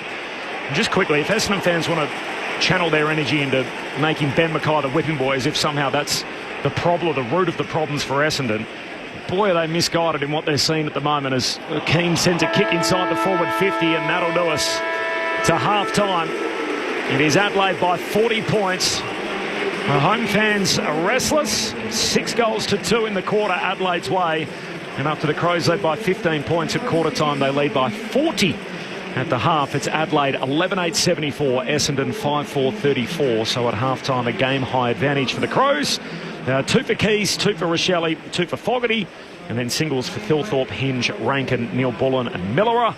While for Essendon, Draper's got a couple, 1 for Merritt, 1 for Martin and 1 for Tom Edwards. His first kick in AFL footy was a goal. And a few little jeers there, just as we went to half-time from the Essendon fans. So. Well, yeah, they're restless. And I think on that performance at half-time, they deserve to be restless because, you know, particularly that second quarter, you're talking about 6 goals to 2. And could have been worse. Could have been a lot worse. You know, but I think... You know, and Corb's right. The ease in which the ball's coming inside forward 50, you can be the best defender in the world, but it's nearly impossible to defend at the moment. The Crows are hitting up such, these targets now, and that's simply because of upfield. Essendon are turning the ball over. They kicked the ball at 56% that quarter compared to the Crows 78%. So that's a huge swing there in terms of ball use. And Essendon, they've had 8 inside 50s to 16 that quarter. For the Crows then go and score, so of those 16 inside 50, 6 goals through, so 9 scoring shots. So unbelievably efficient. So Ben Mackay's... The thoughts of Adam Ramanauskas, more to come from Luke Ball as well. It is Saturday footy here on ABC Sport as we welcome everyone from WA joining us. It is half-time in this match between Adelaide and Essendon, 11-8-74. They lead Essendon 5-4-34, so the Crows by 40 points as we launch into our halftime analysis. Ben Cameron, Corbin Middlemass, our premiership pair, Luke Ball and Adam Ramanauskas. Ray Chamberlain down on the boundary. But credit to the Crow, they had a terrific half of football. So let's look at how they've gone that first half. Jordan Dawson's had 19 possessions that quarter, virtually 500 metres gained. Inside 50s are 34 to 19. Marks, they've really controlled the game, 65 marks to 35, and then you flip that on the other side to Essendon. That's pure laziness. That's just not wanting to go near your man, to man up, to chase, to harass, to put pressure on the opposition. So again, Adelaide have really, their scouting report on Essendon has been spot on so far. I think they know Essendon like to zone, but or play in a grid. But what they've done, they've spread the field. They've made the MCG look as big as it should be, and they've taken absolute advantage of that. Dawson 19, Matt Crouch 17, Saligo 16, all midfielders. Then Rankin's had the 11 and a goal. Keys has had 11 and 2 goals too. Rochelli's had 2 goals, 2 forwards. So, 19 scoring shots from the 34 entries from the Crows. So, efficient football. We spoke about this before the game. The clearance and contest game of yesteryear's gone. It's now all about efficiency going inside your forward half of the ground, and really how quickly, rather than trying to lock it in, it's how you can maintain possession and then hit a target going inside forward 50. And the Crows are doing a great job at that. Well, it's like the old Essendon mantra, the sponsor's logo, speed kills, and that's the modern game, isn't it? Either if you haven't got it by leg speed, you better have it by the way that you use the ball. You better kick it well. Yeah, and that's the other thing. You mentioned that quarter. They've gone on 56% for the half kicking efficiency. Now, sometimes that can be a bit of a misnomer, but to me, that's confirmed what the eye, to the eye. They've made, and part of it's been decision making, but other times they've just missed easy kicks. And in a lot of ways, the Crows, even that quarter, I felt like at times they were dragged down to Essendon's level a bit. They were a bit lazy and sloppy with kicks. It was 6 goals, 3 from 16 entries. It could have been a hell of a lot worse. They've just owned the space here on the MCG. They've owned the outside. The Bombers have been okay. They've battled away okay inside from a clearance point of view. But once the ball's got out, the Crows have just worked harder, really. That's what it's come down to, and spread. And I think that's... Well, and just to back that up, Paulie, 500 metres gained more by the Crows that half. A lot more uncontested footy. So that's where I think the Bomber supporters are restless, because... Sorry, 800. That's confirmed what we, to the eye. It's just looked like there's been a lot more Crows jumpers out in space, and then they've been able to pierce their way pretty easily through. Well, because it's just harder to defend a big ground. We know that. So the Bombers it's made them look listless and uncompetitive defensively as that quarter went on. And that's where they were better last week. I thought, against the Hawthorn team, who we know do that so well after quarter time. I thought the Bombers were able to defend from a team point of view so well. But today it's been a bit of a reversion back to called really the side that struggled in the last couple of years that we know that you've watched a hell of a lot of. There's been no real appetite or commitment to put your head down and track your track your opponent out into space. And there was just a hell of a lot of easy footy for Crows midfielders and high half forwards. And as I said, it could have been a hell of a lot worse. That quarter, it's felt like a 10-goal game. So Benny made a good point in I think it was that second quarter, first of the year for Benny. So it's we should note this. First of the last couple of years, to be honest. Adelaide have got a full list to choose from at the moment, so that's clearly on show at the moment. Essendon are a team that can't have prime movers out at the moment. They're just not at that level of development. They're not at that level of depth on their list at the moment. So, Darcy Parish, who's been out for a number of weeks, he's needed in the midfield. Then you go to Ridley. Then you go to Langford up both ends of the ground. It's time now. Like Harry Jones, he's played on a wing. He's done okay. But now, when he's needed, he's got to play forward. He's 196 centimetres, Paulie. Yeah, that's right. And you look at the stat sheet, and look, we know there's an experience gap and there's a void there, but Harry Jones, 3 possessions, just the 2 kicks. Nate Caddy, one kick. Tom Edwards, first game, okay, but the Bombers' lowest 6 possession winners are their forwards. Now, that's an element or a product of how the ball's come down a little bit, sure. But sometimes you're right. You've got to get to work, and if you're Harry Jones, you've played enough footy. You've just got to try and make something happen. So. Yeah, there's been a real sort of talent gap across the field, and we spoke about it before again. That's what I love so much about this Adelaide side at the moment. Even. They're so even across the board. When you look at Cumming and Peatling and these guys that have come in, Hinge, underrated player, Cumming.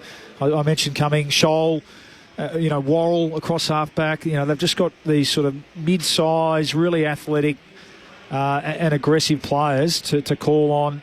And then those sort of mid-high half forwards that they're able to roll through in pretty quick succession. The way they've played in the first 6 quarters of football, the Crows this year, if they stay healthy, I'll be stunned if they don't make the finals. Yeah. Stunned. They look every bit a finals team from the small sample size we've seen. Just to back over the Ben Mackay thing, I get the temptation. He's the second-year recruit, all the rest of it, the media spotlight on him during the week. Hawks game was a bad game for him. He didn't really have a proper matchup. Hawks only have one big in the forward line. Zach Reid went to him, and it wasn't a great night for him. But Gee, it's going to be a long year if at round 2 you're picking a whipping boy and you're booing him like that. There is no surprise when you look at the champion data analysis, and people might roll their eyes, that is a reflect... Like, the data is a reflection of what happens on the field. Yeah. His year last year was inverted. When the team was hot early, he was hot, and when the team was cold late, he was cold. There's no surprise that when you play full back, that's what happens. You're a direct result on what happens up the field. So I hope for Essendon fans' sake that that's not something we see continue in the second half. Lachlan has texted in. He says it's not just the defenders seemingly trying to play behind. Hard to see direct matchups and down the field consistently. The Bombers are second to the contest. Really poor work rate in the first half. Sounds like an Essendon fan there, Lachlan. This is anonymous. Always remember to send in your name and where you're texting from. How about the nerve on the Bombers fans to Bronx cheer Fogarty missing? He's tearing you apart and you're down 30. And Judy says, quite ironic the Ray says he's only human. Not funny when it costs your team a win, says Judy. So not happy with Ray saying he's just human or we're all human. But there you have it. That is a little sample of what's coming in on the SMS line. Keep them coming. 0437 774 774. Time for us to pause, though, with Adelaide leading by 40 points at the main break and get the latest from the ABC newsroom.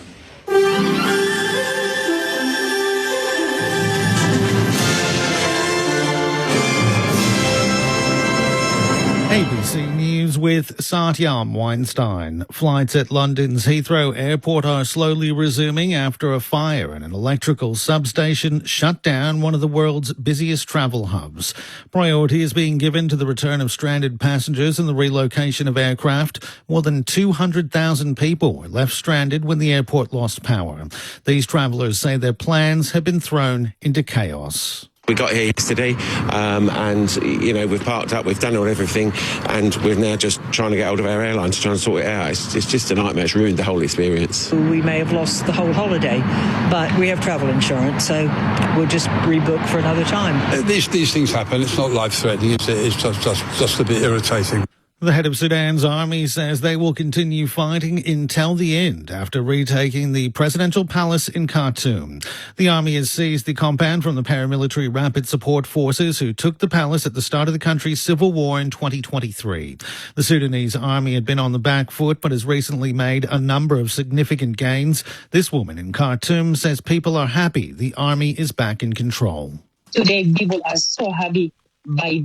Today, people are so happy that the army is controlling the palace, but they cannot celebrate because they fear gathering, because wherever they're gathering, there is bombing. So people are just celebrating in their homes. They can't go out because of the shelling. Aerospace firm Boeing has been awarded a more than $31 billion contract to build the next generation of fighter jets for the U.S. Air Force. The Next Generation Air Dominance program will replace Lockheed Martin's F-22 Raptor. The U.S. President Donald Trump says the aircraft, known as the F-47, has been flying secretly for the past 5 years. Mr. Trump says it has the ability to work alongside swarms of drones. The F-47 is equipped with state-of-the-art stealth technology. It's virtually unseeable and unprecedented power, most power of any jet of its kind ever made. Maneuverability, likewise, there's never been anything like it, despite the power and speed. Its speed is top. Experts say consumer loyalty and convenience are big factors that contribute to Australia's supermarket duopoly. The consumer watchdog, the ACCC, has made 20 recommendations following its inquiry into the sector, which found Coles and Woolworths have such market dominance they don't need to compete hard on price. Consumer behaviour expert from Queensland University, Gary Mortimer, says increased competition will ultimately lower prices for shoppers. I think there is opportunities in the marketplace. Obviously Aldi, and you see their advertising campaigns about shop with us first, then visit the others. We've got Costco in the market now. We've got third-tier discounters like the Reject Shop. Amazon is growing, but it does require us to actually take that effort to sort of shop around a little bit more. The Victorian government is denying it's withholding important financial information relating to the suburban rail loop following the release of a damning report questioning the project's viability. Infrastructure Australia report released yesterday believes the first stage of the rail line will cost vastly more than the $35 billion budgeted and raised concerns about the business plan underpinning the project. However, Victorian Government Minister Marianne Thomas was today unable to say what the cost benefit of stage 1 would be, but insists the project should be looked at holistically. The Department of Treasury and Finance is working on the value capture indicators that, as I understand, are some of what Infrastructure Australia is seeking. But it's important that this project is considered as a whole. A key Russian double agent who defected to Britain during the Cold War, Oleg Gordievsky, has died at the age of 86. Mr. Gordievsky worked secretly alongside Britain's MI6 intelligence service for 11 years while he was employed by the Soviet KGB. In this 2008 interview, he explains why he defected. It was certainly the invasion of Czechoslovakia by the Soviet Union and other communist countries. It was so outrageous that I decided now it is the end. I now stop working for this criminal, awful regime.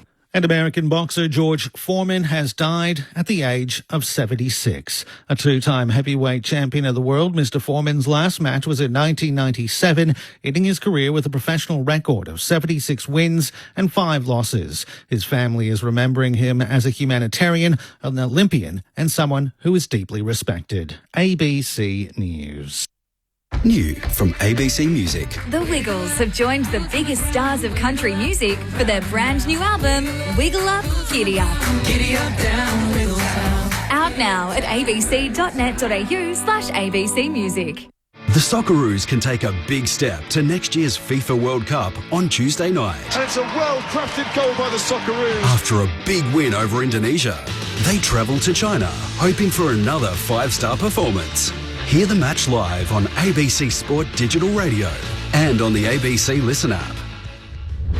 This is the 2025 AFL Premiership season on ABC Sport.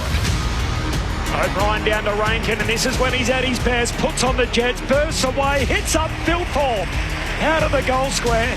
And that is how Matty Nicks would draw it up in the pre-season. Philthorpe, goals, more pain for the Bombers. And the Crows are pouring them in. Oh, gee, King played on and then slipped over trying to take the kick out.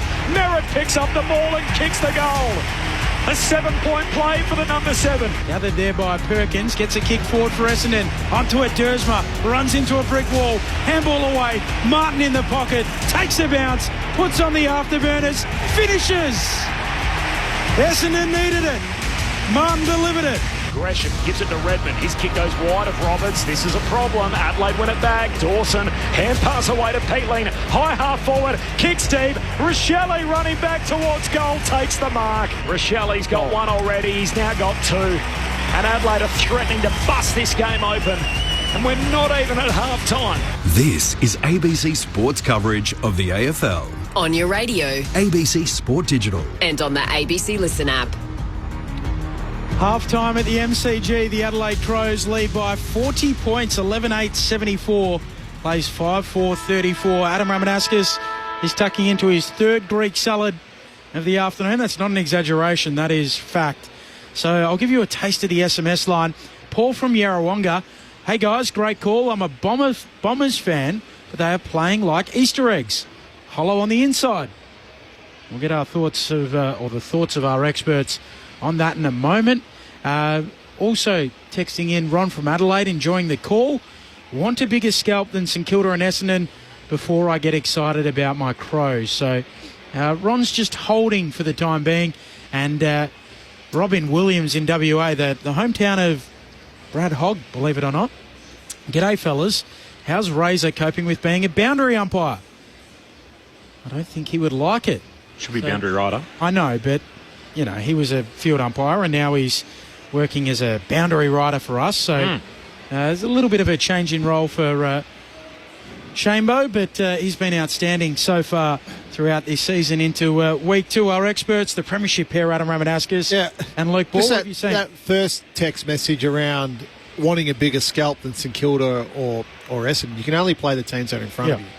And I think what the Crows are doing at the moment is showing that they're a class above those teams, which is fine. So they're doing it on the scoreboard. So if you said, oh, we've only played St Kilda and Essendon, but they're close games, well, it was 10 goals last week and it's 40 points at half time. So they're doing exactly what they need, the Crows. Yeah, they've got North next week and then they go to the Gold Coast. And, what you can do is set up your year with a really good start. You spoke about how healthy they are. Just chatting off air there, why I like their spread across the field. Well, these guys that have been around for a little while now. You think of Miller, who's ticked over 100 games, and Hinge. Michael Annie's a bit younger, but we know, really mature, experienced head. We spoke about the influx of players from GWS in Peatling and Cumming. Neil Bullen with his experience. Josh Worrell, starting to come into their prime years. That to me, they just look like a side that are, yes, fit and strong. They've got a lot of players around that, 6'1", 6'2", really versatile sort of range. Athletic types. Even Jordan Dawson himself, we know, 6'3". So, no, I think they don't really want for much. Firepower forward of the ball. Probably the question mark and the challenge is going to come behind the ball. They've had a pretty easy day today in terms of, we've spoken about the inexperience of the Bombers front half, so they haven't been put under a hell of a lot of pressure today. To me, that's probably the last question mark that needs to be answered for this Crows team. How do they go against Collingwood? How do they go against I think after that they go to Geelong in gather round, so that'll be a really good test in terms of Geelong's forward line. But at the moment, you're right, Rammer, they're fit, they're on top of the ground and answering all the questions. Just around the rest of the competition, so the Herald Sun reporting they anticipate both Jack Crisp and Rory Lobb will be right after incidents last night. One was a slam tackle, one was that spoil that we were fearing may have turned into a strike, but the early indication is they will both be cleared when those findings come through. And Bailey Smith anticipated to be a late out, so Mitch Cleary reporting that last night. So Geelong playing St Kilda this evening. The next game on the slate, there's only 3 matches for you Saturday in round 2, is Port Adelaide and Richmond. So we'll take you there here on ABC Sport. And we'll get a preview at 3/4 time. Mitch Cleary always keeps a close eye on his Cats down there in Geelong. So right across whatever's happening with Bailey Smith and his calf. Jack Crisp, the interesting one, because that game's record in terms of continuous games. I thought watching it last night live, I thought he should be fine. That's good news. Ready to go in the third quarter. Adelaide leading by 40 points against the Dons. Away we go for the third term as Sam Draper wins the hit out. Saligo had it, missed it. Durham, hand pass to Sheila, a little casual, just kicks out of the centre square and finds Caddy, who takes the mark at left half forward. The kick came from Caldwell, my apologies, as Caddy loads up, kicks all the way to the behind line, and in the end it's off hands and out of play, so we'll have a boundary throw in. Sheila, one of the lefties out there for the Bombers. They got 5 in today. You'll be pleased to know, Rama. Yes. And just also to confirm, I did have 3 Greek salads and they were beautiful. It's better than the 6 party pies and 4 sausage rolls I had last week. Scones with the little sultanas were a winner too. I'll vouch for them. For the boundary throw in, Keane gets a hand pass going back to Miller, clears a defensive 50, and Walker at the drop of the foot, he turns and just pumps it long, and there's no one in the forward 50, and the Bombers can clean it up through Redmond at centre half back. Redmond looks out towards the southern wing, spots up Nick Martin. That was very Taylor Walker-like. He usually uses the ball beautifully. Martin kicks around the wing, overshoots Caddy, might have got a little shove, he did, free kick. Going the way of the young Don. Just the one kick in the first half, so good early start. Yeah, you want to early see touches. I'd like to see him get on the move a bit. Pokes it out wide to Martin, lowers the eyes and spots up a target, Caldwell. So he got the early mark, Caddy, and then hit up at the ball again to get the free kick, and now it's the part, just run back to goal. Don't worry about the fight with Taylor Walker, just run back to goal. He looks an athletic type, so let's see if they can free him up a bit. Get up on the wing, get your hands on the footy, get some confidence up. So the mark's set 45 metres out. It's a 45-degree angle. Tough kick for Jai Caldwell to try and lift the Dons. His drop punt, it looks pretty good. It's right to the line, it's there. The start Essendon needed after half-time. And it's back to 34 points. 11-8, 74 plays, 6-4, 40. 2 minutes into the second half. Saturday footy on ABC Sport. Adam Ramanauskas and Luke Ball. Well, he's been solid again, Jai Caldwell. He's up to 15 possessions for the game. He's had, what's he had? He hasn't had the clearance in this game. A few contested. So he obviously had a really strong game last week, but the Adelaide midfield has certainly been on top of the Essendon midfield in that first half. So that's where they're going to lift. So you've got Perkins, Merritt and Caldwell in there at the moment. So just adding a bit of speed. They've kept Harry Jones on the wing and Dersman's on the other wing. So I would have liked to have seen him push Harry Jones forward, get Nick Martin up onto a wing, just add a bit more speed around the football. Adam Ramanauskas on ABC Sport. Adelaide by 34, so the Bombers through Caldwell kick the first goal of the quarter. We're underway back in the middle. O'Brien knocks it down. Saligo hunting out after it, soccers it to the wing, but Dersman's there, takes the intercept mark. Has it on the logo for Essendon. Turns and kicks to centre half forward. Over the head of Kako. Getting there on the bounce is Bryan. Hooks around on the right boot. Bouncing footy. Doesn't bounce his way. Misses. Wrong side of the post. The Bombers to the punt road end. Positive start at least. 3 minutes into the third term. Essendon trim Adelaide's 40-point halftime lead to 33.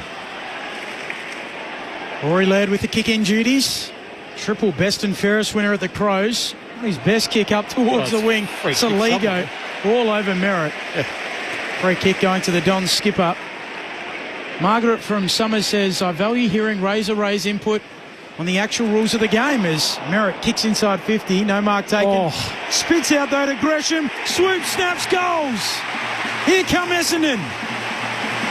Jumped out of the gates after half-time. And back within 5 goals, 27 points, 11-8, 74 plays, 7-5-47. Saturday footy on ABC Sport. Yeah, it looks like they have, it was, wasn't it, Ramo? Yeah, it looks like they have had a bit of a rev up and they've been good around stoppage early here in the third quarter. But, yeah, that's just a bad mistake from Josh Worrell. Sung his praises a little bit at half-time. Just a poor handball execution. And Jade Gresham, who was pretty quiet in the first half as well, had a couple of opportunities he didn't take, but that time he doesn't miss those. Little half opportunity and a little bit of early scoreboard pressure. 2 early goals in this third quarter for the Bombers. Started as a sub last week, Jade Gresham against the Hawks. He's out there from the jump tonight and this afternoon. And Jai Menzie is the unused sub for Essendon. It's Sid Draper in his second game for the Crows. O'Brien wins the hit out back in the middle. Dawson shoved off in. Here's Perkins for Essendon. Hand pass away to Merritt. Another inside 50 for the Dons. Michael Annie and Kako wrestle. Ball spills down to Millerer. Rebounds for Adelaide. Picked off almost fingertips on it from Pryor. Ball spills down to Keys. He can keep Adelaide going forward. Kicks out to half forward. Phil Thorpe does well to trap it. Keeps it in front of him. Wheels around 60 out. Looks for Keys and finds him. Who's standing by himself. Pryor late to arrive. Shoves him to ground after taking the mark. But Keys can have a look here from left half forward. Oh, how good was that? Riley Thilthorpe, 200 centimetres. He's just emerging, isn't he? Looking like the player that they hoped he would be. Big, strong man, but that time just doing it on the ground. Beautiful turn and then lowered his eyes and spotted Ben Keys inside 50. And this would take a bit of air out of the Essendon balloon as Keys arcs out to his left, looking for the extra distance. He didn't hit it flush, but it wobbles its way through. And Adelaide settle this game down again as Keys pops through his third. He's having another nice afternoon against a familiar opponent. 6 minutes into the third term, it is Adelaide by 33 points. Is that a flower bag, Corby? I think so. That was a good old-fashioned helicopter, or as Ken Judge used to say, one with the lot. What I would like to see there, so Ben Keys there takes the mark inside 50, 45 metres out. Soon as the umpire should be behind Ben Keys there, so as soon as he arcs out on the left and he's off his line, it's play on. So he doesn't call play on until Ben Keys has taken probably 3 or 4 steps off his line, then Pryor's allowed to then go and try to put some pressure, but it's too late by then. So that's where you want the umpire directly behind Ben Keys and in line with the goal. Kicked 5 in the last meeting, on track to do something similar again. Out of the middle, Rankin trying to soccer it on. A ball spits out. There's a throw in amongst all of that. Going to go the way of Essendon. And Sardis, who's been part of Kick Club down at Essendon training, doing extra work to try and sort out some of his kicking. Gives it off to Pryor. Driving ball inside 50. Bouncing ball. Getting back. Scholl mops up for the Crows. Retreating handball. Millerer steps. Just gets a kick away. Close to the boundary line. Finds the target there of Michaelani. Wide out. Halfback here for the Adelaide Crows. They lead it by 33. 7.5 minutes into the third. Michaelani looks up to the wing. Trying to find Thilthorpe. Right there's a free kick going the way of Ben Mackay. So Essendon to receive it just in their attacking half. Gazza says another great call, guys, on Saturday footy. Don's trying to work it down to half forward. There's a free kick here as Dersma had his arms chopped and he's getting the free. Very lucky to get that free kick. I thought that was just a good contest. Dersma has kicked 11 goals straight as a Bomber. Doesn't have a single behind. You might say straight as an arrow as he kicks to full forward. Hands on it down there from Brian. No mark, spills to Caddy. Hooks it into the post.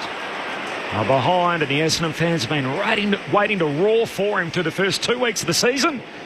And behind for Nate Caddy last week. He was overlooked a few times. The Don's going inside 50. Still hasn't had a goal on the young season. Adelaide quickly up towards the southern wing, looking for a marker there. Thilthorpe with him. Mackay spoils it down, and the Dons arrive through Pryor, who's wrapped up at ground level. Jackson Pryor, he's the Jake Kelly mould replacement. Can get up on the wing, play sort of lockdown big and small. Is that the theory? I think that's a theory, yeah. Yep. Yeah, hopefully you can lock that down over the coming weeks. Draper wins the tap. Scholl wins the footy. His kick goes straight back to Draper. Essendon in possession on the wing. Off the Merritt to Caldwell. Coughs it up. Dawson pinches it for Adelaide. High kick to half forward. Bouncing ball. Bounces away from Walker. Shield has a little moment below the knees. Gets it off to Pryor. Pryor rush. Turns it over. Adelaide away. In the pocket. Neil Bullen. Outside of the right boot. Bends it too much. Across the face. Out of play it goes. Opposite pocket. Throw in coming. Saturday footy on ABC Sport. Crows by 32. 9 into the third. I actually really like him as a player. I thought he'd be more that Harry Jones mould, like the genuine winger, big modern prototype, 6 foot plus, run up and down. He's a long kick, both feet. But he's sort of playing more as a defensive role at the moment. Jackson Pryor in a few nervy moments. And he's start to life as an Essendon player as restarts inside the forward 50 here for the Crows. Neil Bullen trickles it along the ground. Redman for Essendon, spun around hand pass trying to link up with McGrath. Hits the boundary line. It feels like he wants to be higher up the ground. Yeah. Where he's been the last 2 weeks, he's been dragged deep. Yep. You know, Nick Watson last week. This time, you know, a bit of Rochelle and others Rankin this week, and feels like he just needs to be higher up the ground to use his skills. Sam Draper grabs it out of the ruck. Surge kick forward, turnover, straight into the lap of Nick Murray. Present, number 9 on his back. Took that number from Rory Sloane. Actually asked him in the off-season ban if he could have it, and Rory Sloane was more than happy to oblige, and a little bump up the locker room from number 28 to number 9. Adelaide have completed the switch down the southern wing. Scholl, good kick for Dawson. Very wide out. A lethal left footer. Can he spot a target inside 50? Crows by 32. Dawson sets it up towards full forward. O'Brien's down there, hands to it, doesn't mark. Ball hits the deck. Caldwell for Essendon cleans up, clears the danger, gets rid of it to Dersma, who moves it on to Gresham. Just beyond halfback, handball to Caldwell. Chaining handballs here, Essendon down the wing. And they continue to go for a run. Archie Perkins kicks inside 50, looking for Merritt, but the Crows get back. Defensive mark from Worrell. He goes short to Laird, and here they go in transition, the Crows, and they've cut Essendon up like this today. Short to Crouch. They play a more patient game here as he comes wide with a kick to Scholl. Top 10 in the BNF last year. Hits up Rankin, who's got separation on Reid. Turns and kicks down to half forward, and that is superb ball movement. To Keys, he marks at half forward, looks back inboard. Not 15, said the umpire. Curtin told to keep moving. Hand pass back to Keys. Handball on the ground to Rochelle. Up against the fence, would take something special. And in the end, Rochelle is shoved out of bounds. That's not a bad result for the Crows. They'll get a boundary throw in forward pocket. Not a bad result for the Bombers either. Because again, the Crows had 3 players inside their forward 50 that were free because Essendon just don't want to work hard enough back. The margin is 32 points Adelaide's way. The Bombers 2-1 in this third term. They were down 40 though at half-time. Forward 50 stoppage here for the Crows. Draper palms it down to the front. Keys pitches it, runs in his fourth. He's unlocking Essendon. 13-8, 86 plays 7-6, 48. Crows lead it by 38 points. Nice one, Benny. Well, what are we? Only 12 minutes into the third quarter here. The game's open right up, and that's just unfortunately that's just your man, Jackson Pryor, Corby, just allowing his direct opponent goal side and way too much space, running through the stoppage, not putting a body on. That won't be a nice review for the young Bombers defender. I'd like to reconsider my support in that area. Yeah, you've mozzed him. Poor Jackson, he's 7 quarters in. Right behind him. I'll back him in from here. But I'm with you, Rammer. I'd like to see him further up the ground. Ben Keys, he just wants to play against Essendon every week, doesn't he? Yeah. Yep. But it's basically make the change now. Like, he's kicked 4 on the kid. Yep. So, it's not doing anything for his confidence. Oh, the umpire fell over at the restart. Essendon win the footy. Here's Sardis. Little fumble. Collects now. Hand pass to Shield. In the bright yellow boots. Long kick inside the forward 50. Great work, Murray. Separation from his direct opponent, takes the intercept mark, and now the rebound. And there's 3 Crows. Rochelle Mark sends it down to half forward. Fogarty to target, hands on it. Reed back in back. Mark will be paid. And Fogarty's got it. Got Crouch running in support. Shotgun, he's on the wrong side. Gets back inboard. Short kick, finds Walker. And he marks it right half forward. He'll kick from 40 out. We might need something in this game. So will Ben Keys equal his 5 from last year? Will he stay at 4 or will he better it? He'll better it. Well, he'd have to have his sights on. What are we? Halfway through the, not even, third quarter. He'd have to be sniffing out 5 or 6, wouldn't he, at least? Yeah. As would all these Adelaide forwards. It's just a great example then again. So the turnover comes and then the Crows on the spread, just working harder than the Bombers. Walker moves in, drop punts good. More of the same in the second half. And Adelaide keep on rolling at the G. The Crows now by 44 points, a new game high. It's Adelaide 14-8-92 over Essendon 7-8-48. Clear blue skies, a perfect day for footy at the G. And for Adelaide, it's starting to look like a perfect day to end their 11-game drought here at the G. They haven't won at this venue since 2017. It's a pretty good start to trying to change that. Well, look, we've been critical of Essendon because just the errors that they've been making, but we need to praise Adelaide more with how they're playing at the moment. Bawley, I thought, summed it up really well then. Just their spread on the turnover. So a terrific intercept mark by Murray, and then you just see the entire field spread with Crows going both directions. So Murray could have went both ways outside his defensive 50. Out of the middle. Go Essendon, kick inside attacking 50. Soccering it away though is Keane. Back up towards the logo on the wing. Bouncing ball. Dersma leaves it behind. Essendon have the numbers. Goes and picks it up. Dersma gets a handball out, but it's chopped off. Crows pinch it. Crouch off to Scholl. Long kick to half forward. Walker rids himself of his opponent. Kicks inside 50. Low down. Diving to Mark Curtin. 40 out on a 45-degree angle. Too good. Redmond slips over. Yeah. Well, just even back on the wing, I think it was Pryor again. Just the scrappy kick. Again, Essendon going at 57% for the quarter. Crows up at 80%. That's a difference. One of the differences, isn't it? Key differences in this game at the moment. Just the ability to hit targets by foot. Pick 8 from 2023. The Crows traded up to get him. They loved him then and they love him now. Slick left-footed finish. And they are running up a score on the Dons. 15-8-98 plays 7-6-48. Well, they're going to put up a cricket score here, I think, Benny. Ray Chamberlain on the boundary. Yeah, Isaac Rankin made his way to the boundary line, getting a little bit of work from the physio's left hamstring. Just nothing specific yet, but we'll keep an eye on that. And what are we? 98 Crows and 98 points at the 17-minute mark here. So, basically halfway through this third quarter. So, they should have their sights on 150 points here. I enjoyed the bit a bit earlier where we were talking about the 93 prelim. Is there any chance we can revisit maybe some of that at some point? But you look there again. So Taylor Walker takes that mark on true half-forward flank.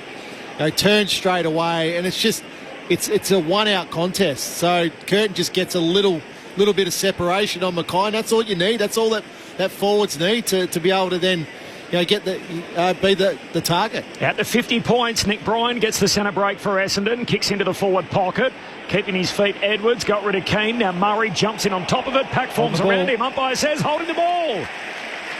Oh, he's pointed the other way. Now, this is an Essendon free kick. I was a little bit confused by the way the umpire pointed there, but it is a free kick for Edwards, and he'll get it in the right forward pocket for Essendon. Well, he's a left footer, so right pocket. There's been opportunities few and far between today for all Essendon forwards, let alone the first game. Let's see what he can do here. Crows have kicked 4 goals in 10 minutes after the Bombers kicked the first 2 of this quarter. Edwards arcs around, post high, misses. Across the goal face and a behind. So Adelaide 15-8, the Bombers move to 7-7. And it's Adelaide by 49 points, 19 gone in the third term. This is Saturday footy on ABC Sport. Hinge with the kick in. Man on man here, the Bombers from the kick in. Plays on into the pocket, moves it up towards Dawson, arriving late. Bryan punches it out of play, and a throw-in coming high half forward here for Essendon. Gazza says if the Bombers don't tighten up, it's going to blow out big time, and Keys will kick 7. So Gazza thinks 7 for Keys. Adelaide led it by 49. Good throw in from the boundary umpire. Both rucks with hands on it. Peatling goes and roves it. Gets the handball away to Neil Bullen. He's under pressure. Coughs up his handball. Durham does the same, holding the ball.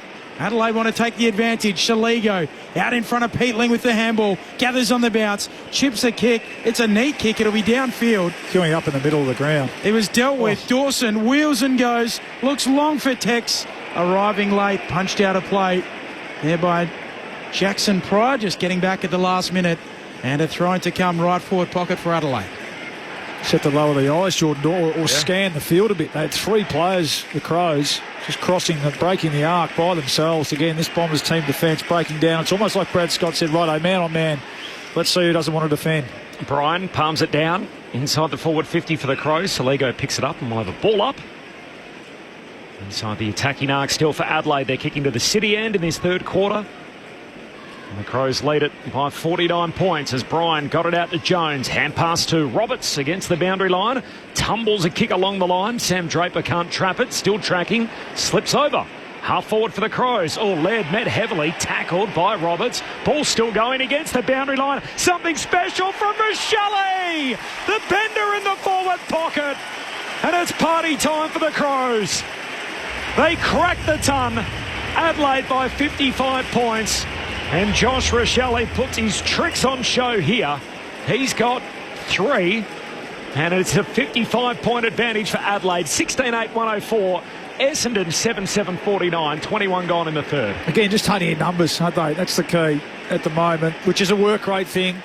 Every time you freeze the screen, watching at home, there's more Adelaide jumpers in it than Bombers jumpers, and that is just a pure sign of work right there. And even the small things there, Sam Draper just had to find a way to get that ball over the boundary line and get a stoppage, knowing he was outnumbered. And Josh Rochelle getting on the end of it there. He's had a good start to his year. He was much spoken about last year, but he's been a beneficiary of the Crows' early season form, getting on the end of a few. And the beauty now is he gets to walk into a centre bounce so they can swing their players through multiple roles. All things humming at the moment for the Crows. 1 in each quarter. Zach Merritt with the clearance from the restart. High ball to half forward underneath it. Michael Lanny takes a defensive mark for the Crows at centre half back. Moves it out to the wing, out in front of the goal kicker Rochelle. Zigging, zagging, stopping, propping, kicking to his great mate Saligo, his housemate. He offloads it to the run of Rankin. Right along the boundary line to inside 50. He couldn't! You bet he could! A sweeping symphony of a goal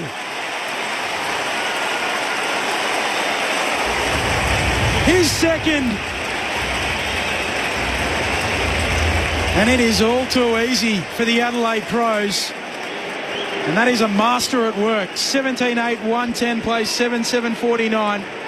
Adelaide lead by a game high 61 points. They're just trying to add to each other now. Yeah, well, we'll get to the goal in a moment, but you got to take it all the way to half back where there's a contest, a marking contest, and there's three pairs there.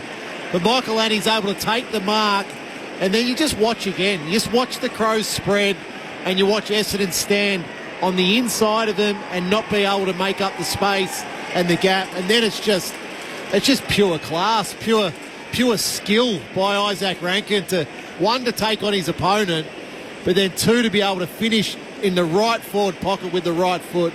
Just beautiful to watch.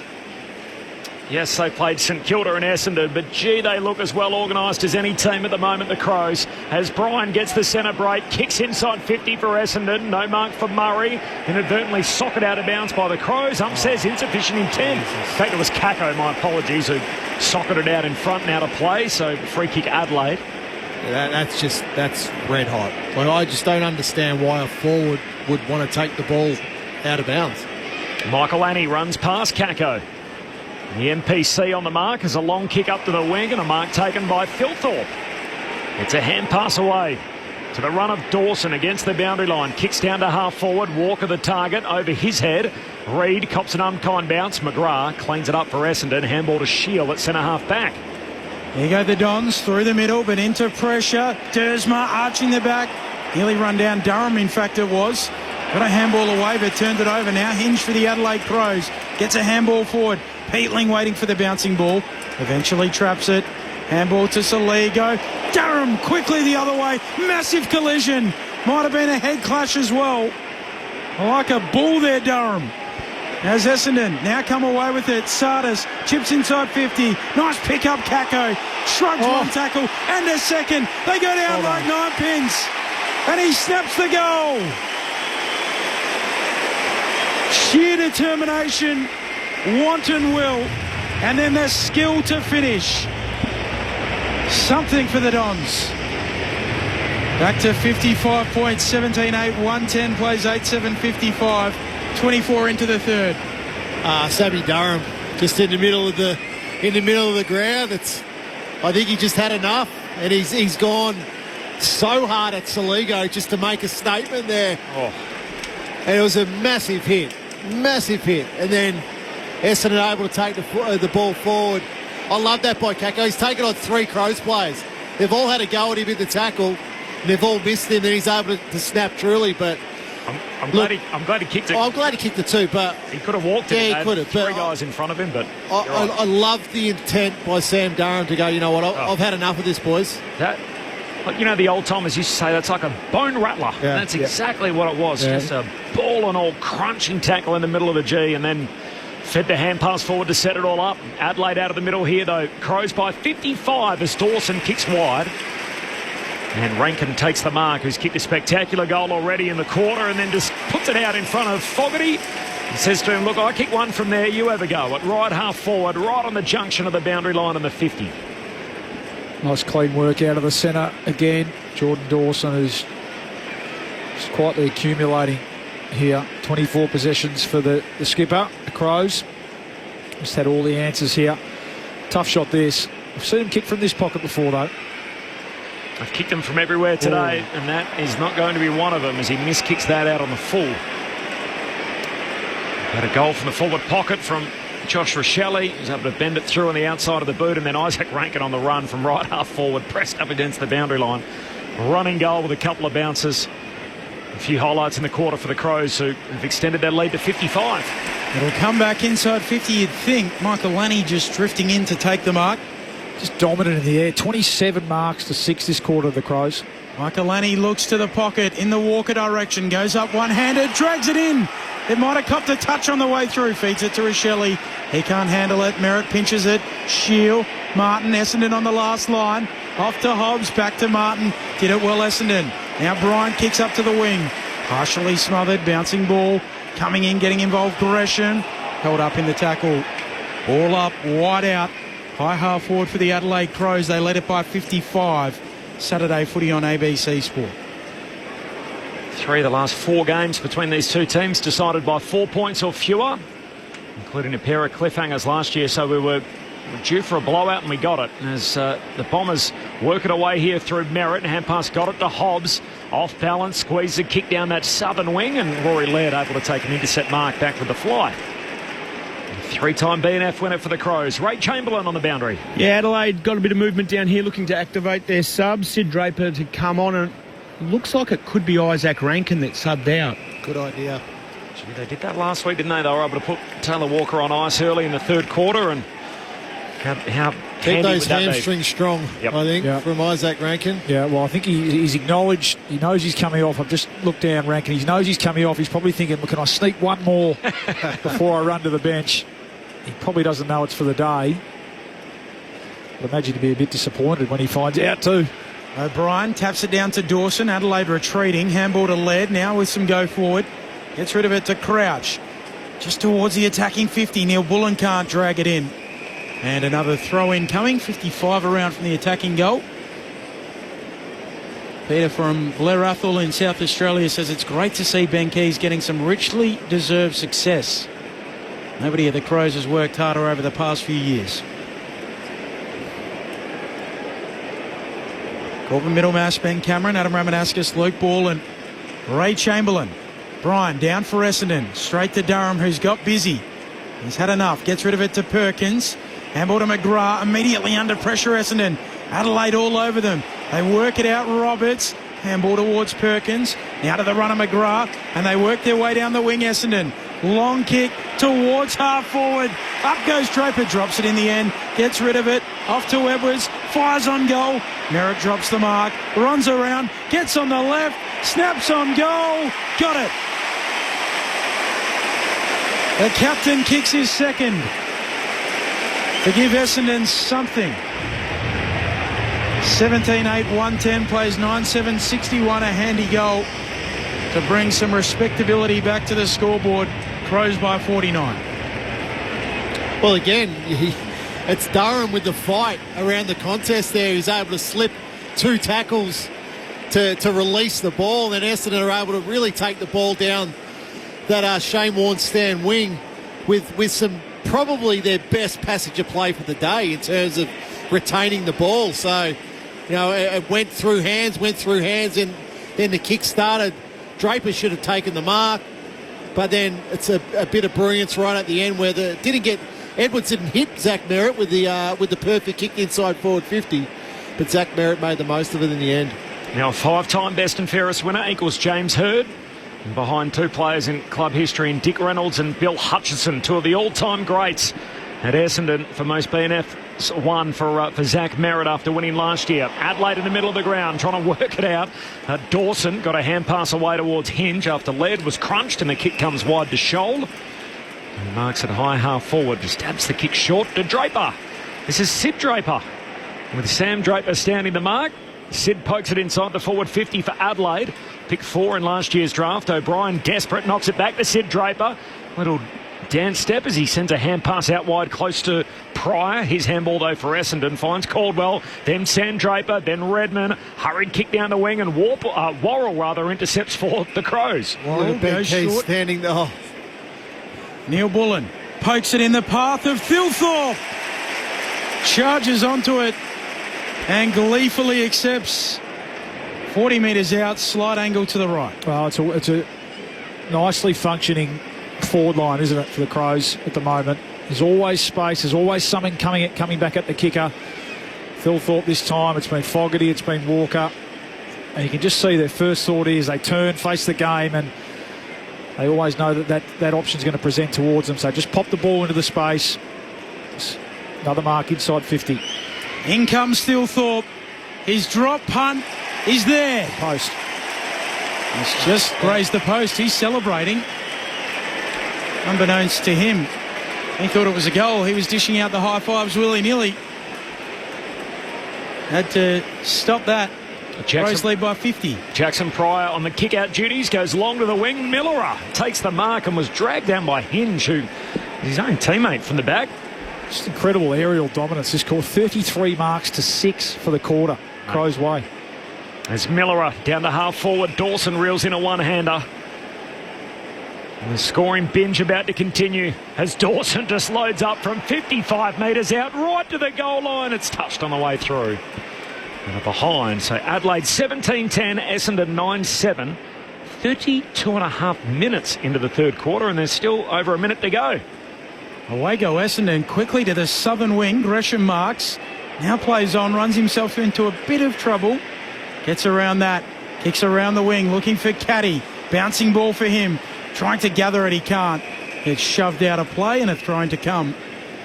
High half forward for Essendon in the bright sunshine of a glorious March afternoon at the MCG.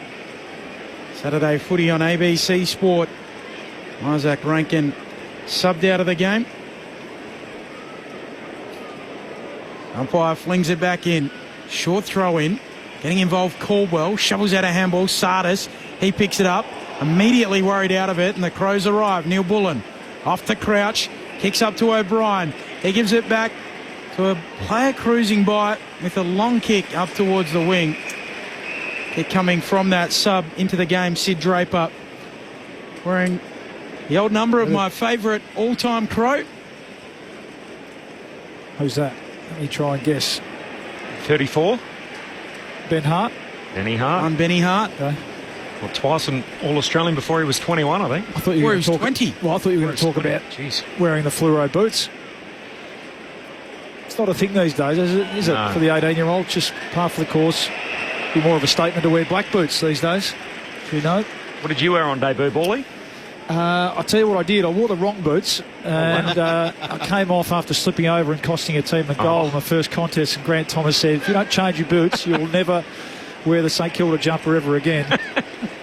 I learned an early lesson there. O'Brien inside the forward 50 finds Thilthorpe. He takes a mark at left arm forward, and Thilthorpe will have a look from 35 out. Another scoring opportunity for the Crows as the seconds peel off the clock before three-quarter time. He's been good, Thilthorpe. He's just merging, isn't he, into a star key forward of the competition. Not a heap of the footy, but it just felt like he's had a real impact. He goes into the ruck as well. Thilthorpe on the runway. Drop punt is good. Another one for the Crows. It's been the story of the day as they piled them on. Thilthorpe's got 2, and the three-headed monster have 5 between them. So 2 for Thilthorpe, 2 for Fogarty, 1 for Walker, but boy, they've got it done by committee today. Ben Keys has kicked 4. Isaac Rankin's been subbed out of the game already with an early goal of the year contender. 15 disposals and 2 goals. And it feels like the Crows have this game in their keeping as we turn for home at three-quarter time. Adelaide by 57 points. 18-10, 118. They lead Essendon 9-7, 61. The story of the day, the Bombers kicked the first goal before Adelaide piled on the next 4. They led by 15 at quarter time. A dominant second term, kicking 6 goals to 2 to lead by 40 at half time. Essendon with the first 2 goals of the third quarter, and then Adelaide just flexed again as they kicked the next 6. 2 back for the Bombers, and then 1 on the bell for Thilthorpe. The goal kickers in full bend, 4 for Keys, 3 for Rochelle, 2 for Thilthorpe and Rankin, and then singles for Curtin, Walker, Hinge and Neil Bullen, and put Miller down for 1 as well. Meanwhile for Essendon, 2 goals for Merritt, 2 goals for Sam Draper, and then singles for Caldwell, Kako, Gresham, Martin and the debutant in Edwards. Following up this game, we've got Adelaide and Richmond. We'll get a preview of that next, as well as the thoughts of our experts, the premiership pair, Adam Ramanauskas and Luke Ball. This is Saturday Footy on ABC Sport. The World Test Championship is coming. He gets connection here, lifts it over the keeper, 1 bounce for 4. Australia versus South Africa. And he nicks it, he's got him again. Catch every ball on the ABC Listen app. This is the 2025 AFL Premiership season on ABC Sport. 450 stoppage here for the Crows. Draper palms it down to the front. Keys pitches it, runs in his 4th. Half forward for the Crows. Laird met heavily, tackled by Roberts. Ball still going against the boundary line. Something special from Rochelle. The bender in the forward pocket. And it's party time for the Crows. Rochelle zigging, zagging, stopping, propping, kicking to his great mate Saligo, his housemate. He offloads it to the run of Rankin. Right along the boundary line to inside 50. He couldn't! You bet he could! A sweeping symphony of a goal. Saligo, Durham quickly the other way. Massive collision. Might have been a head clash as well. Like a bull there, Durham. As Essendon now come away with it. Sardis chips inside 50. Nice pick up, Kako. Shrugs one tackle and a second. They go down like 9 pins. And he snaps the goal. This is ABC Sports coverage of the AFL. On your radio. ABC Sport Digital. And on the ABC Listen app. Saturday footy on ABC Sport, and the action continues next to Port Adelaide and Richmond about to do battle. Adelaide are playing right now and leading by 57 points over Essendon. Aaron Bryans is ready to go as... Benny, the highs and lows of footy on full display last week. Richmond's incredible upset over the Blues, Port's dispirited display against the Pies, and all it's done is generate a lot of noise through the week. Port Adelaide's coaching plans, their list build, it's all been amplified, but it makes this one-sided fixture suddenly feel very important. Port Adelaide entering a danger game against a young Tigers side that are hungry to back up their victory and prove it wasn't just a one-off. And if they do so, it might send South Australia into an absolute tailspin, Benny. There's 2 debutants. Christian Moraes, who's the Knox product for Port Adelaide, pick 38, gets his first go at footy. Liam Fawcett's actually a local for Richmond. He came out of Central Districts and gets to go up front with Tom Lynch out through suspension. And surrounding it all is the celebration of Travis Boak, who passes Russell Ebert as the most capped Port Adelaide player of all time. It's a big day for the Power, and they wouldn't want to blow it against a side that many called or compared to Fitzroy a couple of weeks ago. It's great to have full premierships in the box as well alongside me. Dean Brogan and Ebony Marinoff, our experts. Mark Soderson's going to make his debut. Plenty happening on a glorious day in Adelaide, Ben. Port Adelaide and Richmond coming up next. No late changes, the subs, Moraes and Caleb Smith. Thanks, Az. We'll see you soon for that match. But our experts here at the MCG, Premiership Don Adam Ramanauskas and Premiership Pie Luke Ball. Well, I mean, what's there to gain from this one? I mean, it's been a pretty complete and dominant performance, as we've spoken about from the Crows. Watching just their work rates impressed me, and it's really, unfortunately, on the other side of things, highlighted a real lack of intent and work rate that I thought we saw from the Bombers last week, even in defeat against the Hawks Rammer.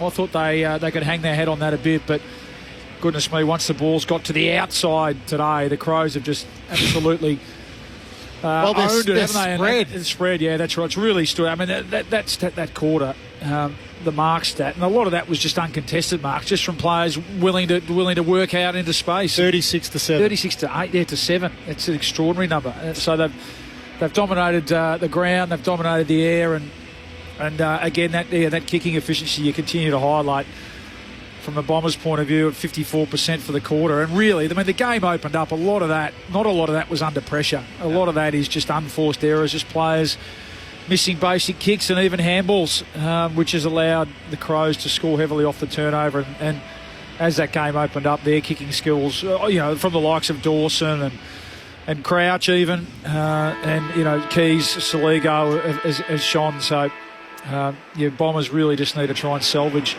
something. They can't let this blow out. It's sort of ugly enough as it is, but they just need to try and salvage something to take into next week. I mean, it is only round 2, as we know. Adelaide leading by 57 points. Final quarter underway. Draper taps it to the outside. Merritt goes and picks it up. Handball for Durham. Free kick will go the way of Durham, who gives it off to Merritt. Kept cruising by. Runs inside 50. On his left boot. Pulls the trigger and goals. Gee, he's silky smooth, Zach Merritt. He's led from the front again. 3 goals for him. Adelaide, their lead cut to 51 points. 18-10, 118, plays 10-7, 67. Adam Ramanauskas and Luke Ball. Well, look, he certainly tried. Yep. Yeah, he certainly tried, Zach Merritt. That 27 possessions now and 3 goals. 630-odd metres gained. So he's certainly played his part as probably really the lone midfielder there. So you can never question Zach Merritt and his effort and his intensity, but he'll be disappointed, I think, not just with his fellow midfielders, but just across the ground at the moment. It's 5 goals in 2 weeks. It's a good start to the year, isn't it, from Zach? Just that, that almost that last bit that he's added to his game now. If he can kick 2 goals a game, he's pretty well become the complete player, isn't he? Yep. He's basically won every 2.5 games, I think, so far across the course of his career. So it's, as you said, a hot start to the year for Merritt in front of the sticks. Not so his team, as Hinge wins a scrappy footy on the wing, kicks it inside the forward arc for the Crows. Thilthorpe lost his opponent, hand pass to Soligo, and he can just walk this in. Pops it through, and the celebration is on early for the Crows. 57 points. The lead for Adelaide as it was at three-quarter time. 19-10, 124. Essendon 10-7, 67. And Soligo with his first of the day. This review will be brutal for Essendon. Like Soligo there has ran past 4 Essendon midfielders. Just refused to go. So there's a marking contest inside forward 50 and it spills and Soligo just keeps pushing. He just keeps pushing. Simple bully. There's no one near him. No. So how do you change that if it's just not in their makeup? Show it. Show it over and over again. Yep. And if they still don't do it? They don't play. Personnel change. Perfect bounce back in the middle. O'Brien and Draper both with palms on it. Going after it is Caldwell, able to get his hands on it. Gets rid of it towards Perkins. He's then tackled.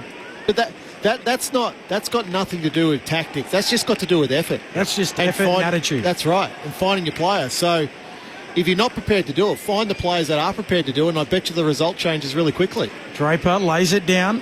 Soligo steals it. Sid Draper on the ground, gets a kick away, and it lands in the lap of Neil Bullen. 40 out, has men on in the pocket, doesn't like the look of that. Well, go back and have a look at the sticks. Kick certainly wasn't meant to go there, but good opportunity here for young Sid Draper, isn't it? What a nice time to come on in your second game. He might be coming off here, Bawley. Oh gosh, I've gone too early. Yeah, I was looking at the not good. Looking at the kicker. Goodness me. Here comes Alex Neil Bullen. Boot the ball from 49, puts his laces through it and puts it through the middle. It is all the tricolour. 63 points and a new game high as Neil Bullen kicks his second. 20-10, 130 plays 10-7, 67. Ray Chamberlain on the boundary. Nate Caddy looks as though he might be out for the day. He's taken a seat in the back of the interchange and put the T-shirt over the top. What's your best guess for Sid Draper's injury? Pretty ginger there, Ray. Definitely lower leg, yeah. But I'll come back to you as soon as I get a bit more information. Let's have a look here on the replay. I sort of diverted my eyes, but maybe just a corky. It didn't look like his leg got caught underneath him or anything like that. Let's have a look. It's a big hit. Jai Caldwell sort of landed as on he kicked. Right leg, didn't he? Hopefully just a knock of the knees or something like that. But anyway, I just finished saying that he's got a great opportunity here. Hopefully he can get back out there. Back in the middle, 63 points. The Crows lead as Ben said, a new game high. So Crouch to O'Brien. Hand pass trying to get it back to Hinge. Picked up though by Merritt of the Bombers. Gives it to Caldwell. Back to Merritt. He says, I'll kick it myself as he turns and hits up Menzies fresh on the ground, who marks it right half forward against the boundary line. The Tasmanian giant Menzies, that is a wounded duck to fall forward as it wobbles its way down there towards Jones. Hand pass out to Kako and the famous number 10. Short kick. Finds Durham, not 15, gets around 1. They keep rolling the Bombers inside 50. Hand pass from Shield away to Gresham, who kicks across the body and misses to the far side or behind. So Adelaide by 62 points, 5 gone in the final term. What has been a walk in the park for the Crows. He does look electric, doesn't he, Kako? I know it's been a tough day for all Essendon forwards. He only had the 7 possessions, but it does look like something's going to happen every time he goes near it. Pryor with the intercept mark, sends Essendon back inside attacking 50, but standing tallest is Keane, the Irishman. There's a push. Free kick. And Edwards is going to get it. He's unlucky. He's really unlucky there. That's just a bit of body contact. Did use the hands. It's probably the cue that the umpires look for there, but it did look like there wasn't a heap in it. A youngster, anyway, is the beneficiary. Ends up with, we missed that one, didn't he, in the pocket at the other end. So if he can kick a second, it's not a bad first day out. As we spoke about earlier, wasn't even on the list a month ago. And now he's kicking snags in the middle of the MCG. Brings it back to 56 points. 20-10-130 plays 11-8-74. Adelaide lead Essendon Saturday footy on ABC Sport. Next we'll take you to Port Adelaide and Richmond. Ray Chamberlain. Draper out. He's back. He's down in the rooms. He's come back up and he's on the exercise bike and all smiles. So I think he'll be fine. Yeah, I think it was just a corky or a knee knock. Sometimes they hurt, sting straight away, but you can keep it moving again. So that's good. He looks like he'll be back out there soon.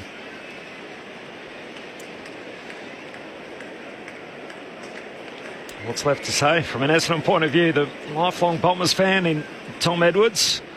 Kick 4 in that practice match, earned his contract, and as Ben said, gets his second goal. But this has been an underwhelming performance of the G from the home team against the Crows, and equally Adelaide have looked as good from the restart. Durham sends his kick out to half forward. Hobbs wrestling there with Laird close to the boundary line, and they both end up out of play with the Sharon. Will have a boundary throw in half forward for the Dons. What it does for the Crows, it sets up their season from a percentage point of view.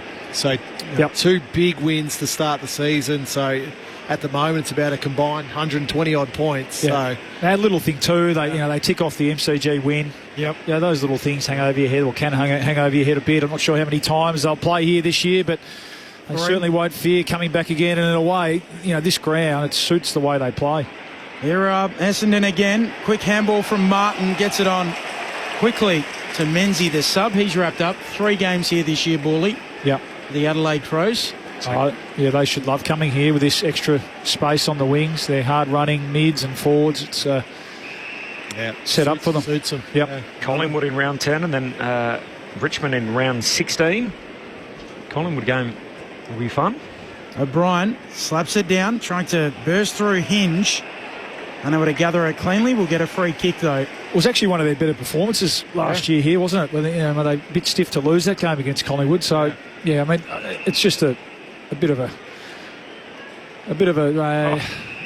anomaly, really, in terms of statistic. They haven't not played well here, but it's good just to tick it off and get the win and move on to next week. I didn't know this in advance, but it's 1:20 on a Saturday, so it's Saturday afternoon, crew. You boys, have to listen along, and we'll all be here for that. So Collingwood Adelaide, something to look forward to. As the Crows here, still in the defensive half, not 15, as Laird gets a short kick out to Dawson, who marks in front of the benches. Hand pass over the top to Peatling. Runs into trouble, caught by McGrath. That'll be holding the ball. And Xavier Dersman takes the advantage. The 1-2 with Martin. Sweeps a hand pass over the top to Perkins. High half forward for Essendon. Kicks to centre half forward. Outsized is Gresham. Has to move a couple out of the way. Durham runs onto it. Hand pass to Edwards, and he's got 3. Good on him. Tom Edwards on debut. And something to cheer about late for the Bombers fans. It's been a tough watch this afternoon. The Crows up big. They lead by 50 points. Adelaide 20-10-130 to Essendon 12-8-80 at the 10-minute mark of the final term. So I've got a question about Edwards, a lifelong Essendon fan, but from WA. So is he another product of Kevin Sheedy's no doubt little camps? Probably, yeah. Little clinics, post-games around the country? Yeah, maybe. And I imagine maybe his parents would break for Essendon as well. So, but yeah, look, Sheeds did a mountain of work around the country to find and promote the football club, but also make sure that Essendon produced more members and supporters. So, yeah. He loved fronting up for those clinics the day after the game. I couldn't wait. I could not wait. That's where Rama and I first met. Yeah, correct. We did. And Rama remembered me all those years later from the clinic.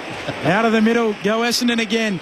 Draper down for Sardis. He's kicked to full forward, punched away by Hinge. Goes back to Sardis. Flying shot. Brilliant finish. Or is it touched on the line? Just jumping up right there down at full forward was Edwards. He's feeling it. Trying to take a hanger on the line. The kick didn't quite have enough on it from Sardis, who's been doing a mountain of work on his kicking down at the hanger. Millerer coming out of defence, out towards half-back, no mark, spills down towards Caldwell, had a play on it. In fact, it was Sardis, missed it, comes away of Laird, sends a kick down to half-forward. Tracking the footy, Reid, he's just moved aside by Fogarty. Too big, too strong, wins the footy, pokes the pass out in front of Neil Bullen, collects at half-forward, hand pass out in front of Sid Draper, who snaps but misses. Looking for his first goal in the big time. The 18-year-old picked 4 in last year's national draft, Sid Draper. But just a behind here, missing near side. So Adelaide by 50 points again. Worked hard for that too. He was the one who kicked it down to half-forward to Fogarty. Put his head down and followed up, and unlucky there not to kick his first goal. Pryor rambles to the pocket, now tries to wait a kick. Doesn't really get to its target of Jones, who's forced to spoil. Cumming did well and a throw-in half forward for Adelaide. Saturday footy on ABC Sport continues with Port and Richmond. Right into the night action. Of course, you can get every game on the ABC Listen app. Click on the ABC AFL toggle. O'Brien backhands it down. Picking it up is Roberts, shoveling out a handball. Adelaide have the numbers. Cumming trying to get it back to O'Brien. O'Brien floats a kick inside 50. And Roberts is there for Essendon. 47 out from his defensive goal. Dangerous kick. It's a good kick. Spots up Martin. All's well that ends well. Got it through to Perkins. Hand pass over the top to Shield. And the Bombers out downhill here as Hobbs running back. Takes the mark. He's got Kako short. Lays a hand pass inside to Menzie. Menzie pokes the kick at goal and misses out to the left. He had Kako over the top. And in the end, it's a behind for John Menzie. So Adelaide's lead cut to 49. 12 and a half gone final term. Junk time started early here at the G. Saturday afternoon footy on ABC Sport. Corbin Middlemass, Ben Cameron, Adam Ramanauskas, Luke Ball and Ray Chamberlain. And as Ben said, coming up next, Port Adelaide and Richmond as the Saturday coverage of footy right here on ABC Sport continues. Shelley marks on the half-back flank, comes infield to Murray. He kicks to Riley O'Brien in the middle of the ground. The big ruckman turns like the QE2 and then kicks out towards the wing. And the mark taken by Keys, who's got a little quiet here.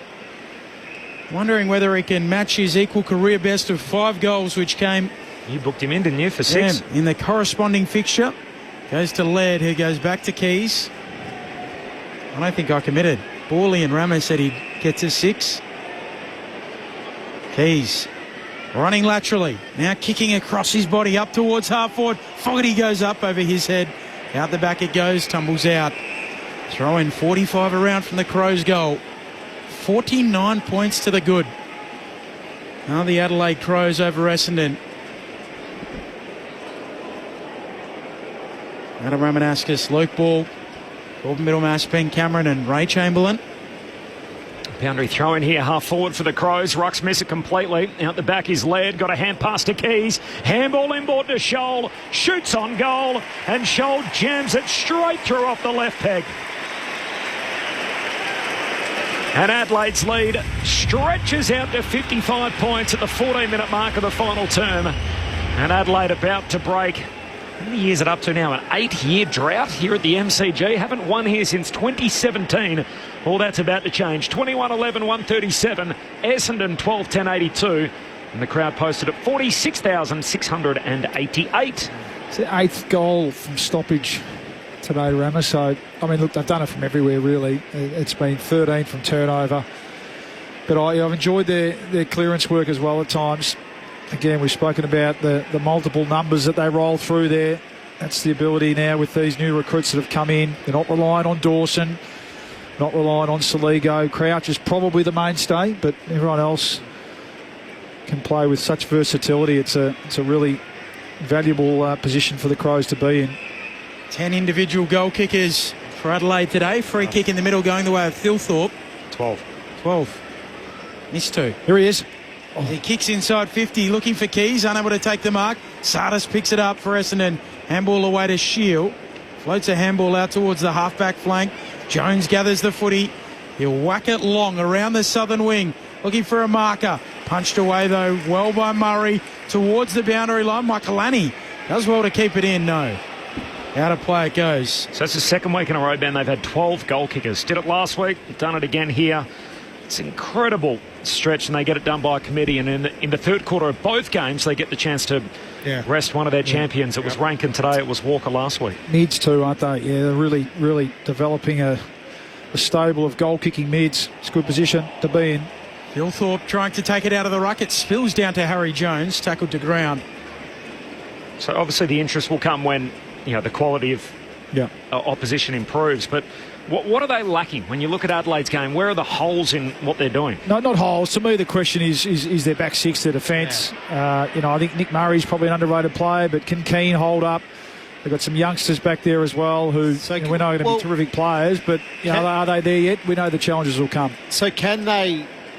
So you said gather round against Geelong? Yeah, that's the first time they play a finalist from last year. So that's the test. Yep. That's the test against their Adelaide's defence. Round 5. So North Melbourne next. That's at Adelaide Oval. Then they play Gold Coast up there. So that's a big test. Yep, a couple more teams at the bottom 10 of last year. Phil Thorpe kicks into the middle of the ground for Walker, who goes long for Fogarty. Clutches the mark. So, Corby, that's the one. I mean, I hear your point. I mean, a horrific day to be a defender today for any team, but that's the one where Essendon supporters, I think you're entitled to say, Ben Mackay, you've got to push back the harder there and be a bit more physical. And that happens a little bit too often. I think that's the question mark on him. He's a highly paid player, 200 centimetres. He just got bodied out of that too easily. Tight angle, right forward pocket, steers it through. Fogarty's third, and it was the three-headed monster for Adelaide. Phil Thorpe to Walker to Fogarty, goal. 20-11, 143 plays 12-10-82. Crows by 61 again. It's ball movement. Comes into the middle of the ground to Walker, and it's just that long kick. He sees Mackay out of position. He sees Fogarty he's turned Mackay around as a defender. This is where I just think Fogarty, he's going to be an outstanding forward this year. He signed obviously the long-term contract now. He looks like he's really at the peak of his powers. He's got his body in shape. Yeah, I remember. Sorry, Remo. Yeah, as a junior, he was liking a Pavlich, wasn't he? Yeah. He big, powerful. And it's taken a while to get there, but beautiful kick. Yeah, and that's the other thing. He's kicking, so he's really starting to fulfill that promise. And we know it can take a few years for young key forwards, but with him and Phil Thorpe, it just allows Walker just to play a bit more of a bit part, doesn't it? A role player. In a sense, and today he gets the third key defender. Brian wins the hit out back in the middle. Sardis paddles it out in front of him for Essendon. Jumping on top of the footy for the Crows is Draper. Umpire says tucked it in, holding the ball. Ray Chamberlain on the boundary. Yeah, I don't want to be typecast, guys, but 38 bounces in a row, dead straight, and Brent Wallace has let the side down this afternoon. I'm going to take that up with him after hours. They've had a good day, the umps. Haven't noticed them too much. Isn't that usually the metric, Ray? I reckon you notice the umps too much in score results like this. The crowd getting in behind Sam Draper here. He's about to have another set shot. The previous two, he's immediately taken his position and then turned square on to hook the ball across the body. It's worked for him twice. Attempt number 3 from 40 metres out. Same result. Why change something that's broken? Through it goes again. Draper's got 3. He's done his bit up front, despite the fact his team has been well beaten. Adelaide 22-11, Essendon 13-10. Crows by 55 points as we tick into time on in the final term. You got to try and look for positives for Essendon. I think Draper, as a forward, has been a positive. He's now, that's his, what did we say? That's his 3rd goal for the game. Third. So all set shots. 2 in the first quarter. Shots. Yep. So look, that's worked. I think Draper as a forward, it's worked there. They've only had the 42 inside 50s for the game. So if you said at the start of the game you're going to get 3 goals out of Draper as a forward, you go, yeah, we'll take that for sure. Is he the best ruckman, Corb? The question, maybe not for now, but is he the team's best ruckman? So if Peter Wright's fit and healthy and Langford comes back, do they need him in the ruck? No answer for now from Corbin Middlemas. That one. Were you waiting for me to get involved? Yeah, I think he is. My answer is yes. It's almost a bit of a rhetorical question. I think Brian's got some talent, but Draper's their first choice ruckman, but I think needed down there at the moment. I think they're also jammed in a position where Brian's 23. He's been on the list for a while, and they think, look, if we don't play him, what happens next? And the other question is that there's a lot of talk about the injury list and everything else. How many of these guys are actually in the best 22? So Langford, yes. Then you got a bunch of bubble players, guys like Cox and Setterfield. Even Peter Wright found himself out of a team last year. I think Langford, Ridley, Parrish. And Parrish. They're the three. Yeah. Yep. So it's there's lots of names there, but there are lots of guys that are on the edges. I also think they need to play Will Setterfield at some stage because they need a pure defensive mid. Brian and Riley O'Brien, it bounces off their hands, and Brian swats it forward for Essendon. Unable to gather at his curtain, eventually picking it up. Dersma dispossessed in the tackle, holding the ball. Free kick going the way of Curtin for the Crows. Saturday footy on ABC Sport. Kicks up to half forward. Dawson leads up to mark on his chest. Had another good day, the skipper. Yeah. Possession 32 coming up. He'll just stab it short. Leading up, Walker slides into mark. Mark set 53 out. Goes onto the left, looks into the pocket. A tracer bullet. Fogarty drops it. He'll centre his kick. Bouncing ball towards Keys. McGrath gathers for Essendon. They're at fullback. Off to Hobbs. Away to Brian, the ruckman, and he goes short to Martin. Still in the back pocket, Essendon. Short kick to Roberts. Not the cut of his jib late last season as he gets a hand pass away towards Hobbs. Sweeping hand pass to the boundary line. Finds Redmond. Pokes his kick up into the front half for Kako. And John Coleman's number 10 as he takes the mark here. There's been a few that are wanted in between, by the way, as he goes short to Perkins. You guys telling me a 1965 premiership celebration earlier today, just on John Coleman, who of course coached that team as he did in 62 to premierships, as Perkins pokes the pass through to Kako, right on cue as he marks here at centre half forward. Well, I mean, if they finish this quarter off, the Bombers, they're going to kick 100 points, which, I'm like, okay, this thing's gone out of the game, and it has for most of the second half, but you could take that as a positive out of the game, and if these young players can see if they can get on the end of a few this quarter, that's something to take into next week. Kicked the first goal of the game last Beautiful week. Kick. Kako drop punt is superb. Through it goes. And Isaac Kako's got a couple. It takes him to 3 goals through a couple of games. There is a reason for optimism in the Essendon forward line. The 19-year-old picked 13 in the draft. And the Bombers trim Adelaide's advantage to 49 points at the 24-minute mark of the final term. This is Saturday footy on ABC Sport. Yeah, look, you're right, Paulie. They may get to 100 points, but we did a similar game a couple of years ago, and I reckon it was round 1 against Geelong, where they also kicked. It was Nick Martin's first game where he kicked 5, and Essendon ran up a big score that day, but Geelong just ran up a bigger score. So, again, like you look back, and it's a very similar game where Essendon didn't have respect for defence, and they got absolutely opened up. It's like Malcolm Blott's approach to coaching.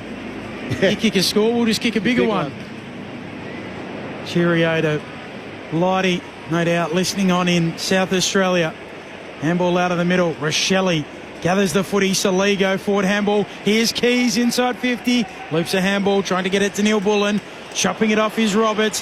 Handball back towards defensive goal for Essendon. Overrunning it, Mackay. Pryor's under the pump. Walker's there. Umpire lets them go. Walker tackles. Ball upcoming alongside the left-hand behind post. Forward pocket for Adelaide.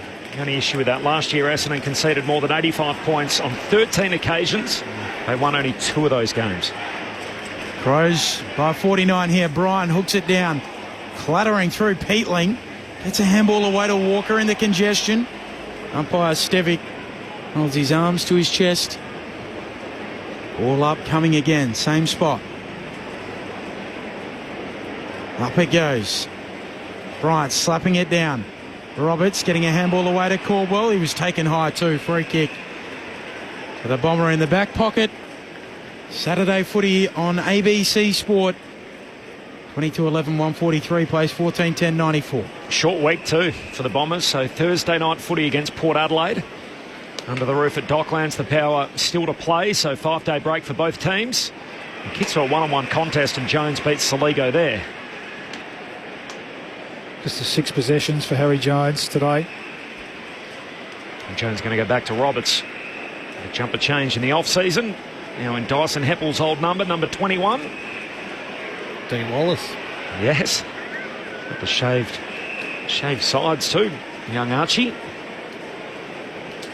Like the Simpsons episode. No sideburns whatsoever there. It's a short kick to Reid. Reid coming out of defence, turns it over. Scholl back inside 50, and Thilthorpe marks it right half forward. Well, again, you look down the stat sheet for the Crows, and okay, Jordan Dawson's had 32. Probably been a good four-quarter performance. Matty Crouch, 29. Almost every player in double figure possessions. It's been a strength over the last couple of weeks for the Crows. Very even performance. Lockie Scholl there, I've liked his game. He's taken 9 marks, kicked a goal, 20 possessions. 12 goal kickers, 6 with multiples. Riley Thilthorpe fills up his day. He's got 3. And Adelaide are about to end an 8-year drought at the home of footy. It is Adelaide by 55 points at the 27-minute mark of the final term. Adelaide 23-11, 149 to Essendon 14-10-94. It is their highest score at the venue since 2012, where they put 150 on Melbourne. And so can they smack a few more records out of here in the next 4 minutes and change?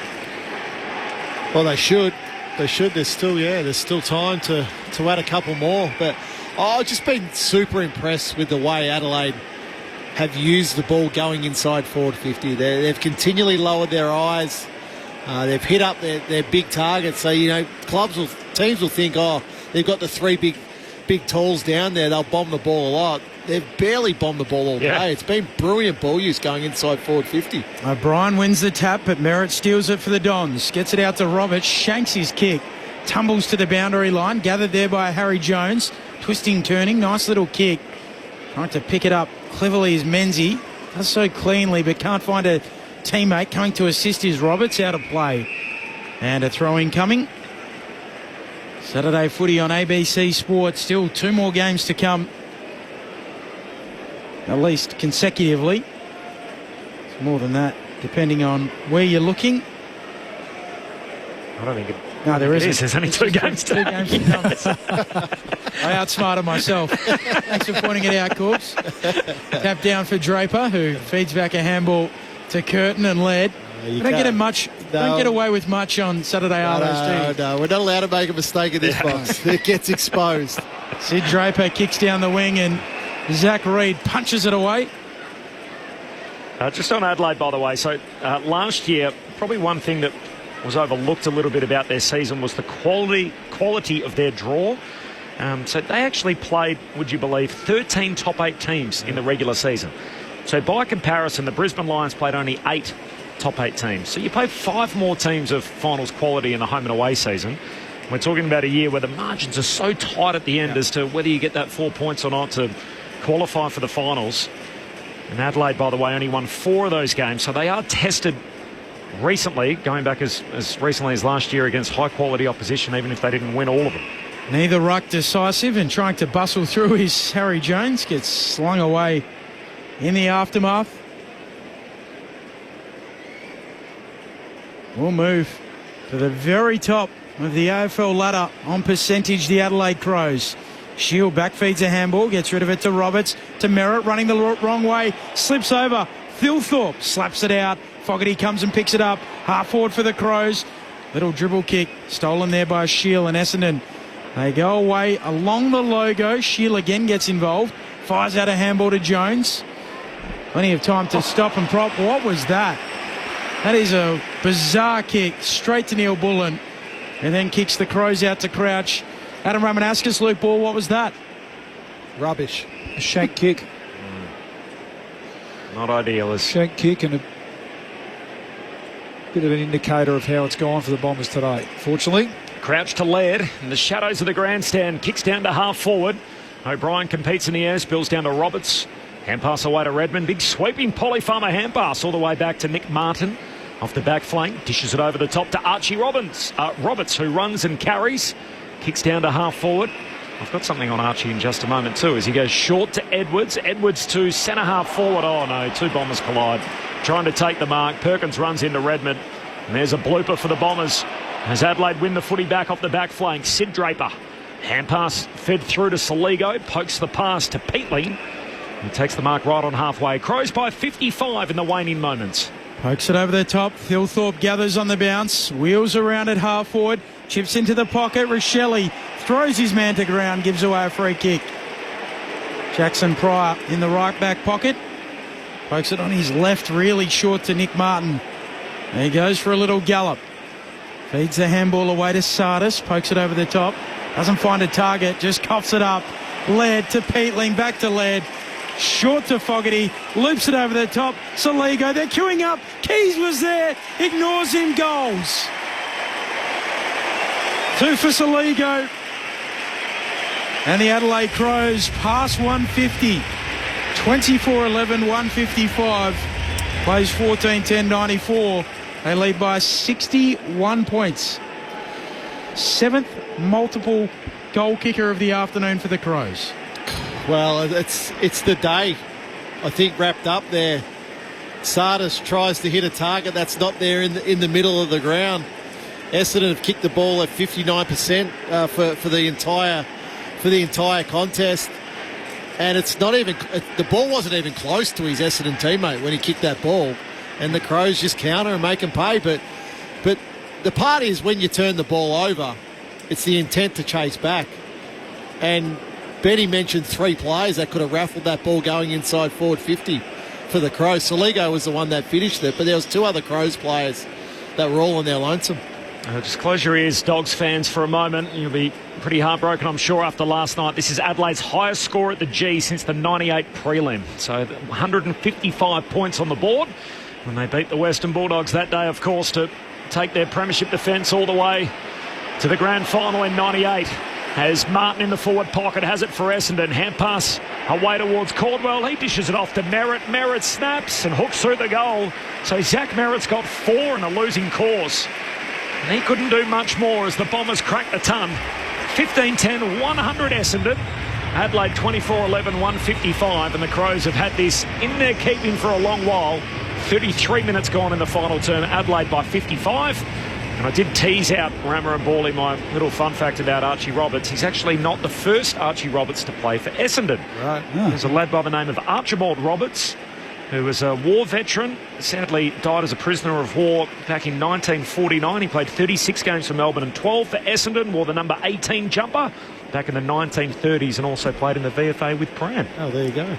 There you go. All these years on, from the 1930s to now the 2020s, and Archie Roberts back in an Essendon jumper. Well, I'm tipping that's a PB from Zach Merritt, 4 goals in a game. So, look, he's tried. He's had 35 possessions, 7 clearances, 12 contested, 10 inside 50s, and 4 goals. So he's certainly tried, Zach Merritt. Surprised no one picked me up on it. The Crows won't go top. Hawthorn have played 3 games, of course. Crouch with the clearance, kick inside 50. Fogarty on top of it. Here is Keys. Can he get to 5? He's stripped of the ball. Ball comes out. Umpire lets them play. The snap from Rochelle will float across the goal mouth. I thought there was a whistle in there somewhere. But they might have stopped, but the umpire let them play. I think the reality... Oh, they cough it up here, Essendon. Rochelle spoils it down, swoops on the ball, swivels, snaps, goals, and flexes as he kicks his 4th. Back out by 61 points, 25-11, 161. Plays 15-10, 100. Just further indignity for the Dons late in this game. I was about to say, we can only correct you so many times in a day, Ben, before another turnover by Essendon. And again, who's made more mistakes, Essendon or me? Oh, certainly Essendon today, and they've dragged you down to their level. Yeah, that's saying something. I came here today a little worried about my voice. I wasn't anticipating 40 goals being kicked. Yeah, I don't think you ever really needed to take it up too high. 40 goals. Well, it's hard work for the specials too, Ratner, with all these junk time goals. I mean, we're trying to think of things to say up here. There's just, can they ring the bell already? I think both coaches would be happy to call this one off. Almost no more injuries. I am fascinated the way Brad talks after the game. Yeah. What would be the tone? I think he has to go hard on I think he has to go. Yeah, albeit, there's a lack of experience for the ball, but I mean, there's just been way too much time and space afforded to these Crows players, really from 15 minutes in the first quarter.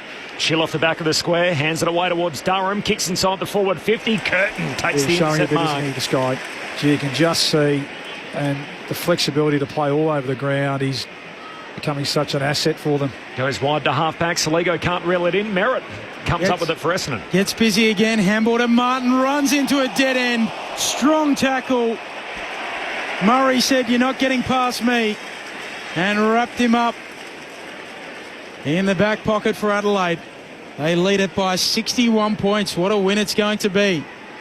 Murray kicks up towards a contest. The Adelaide Crows look like the real deal.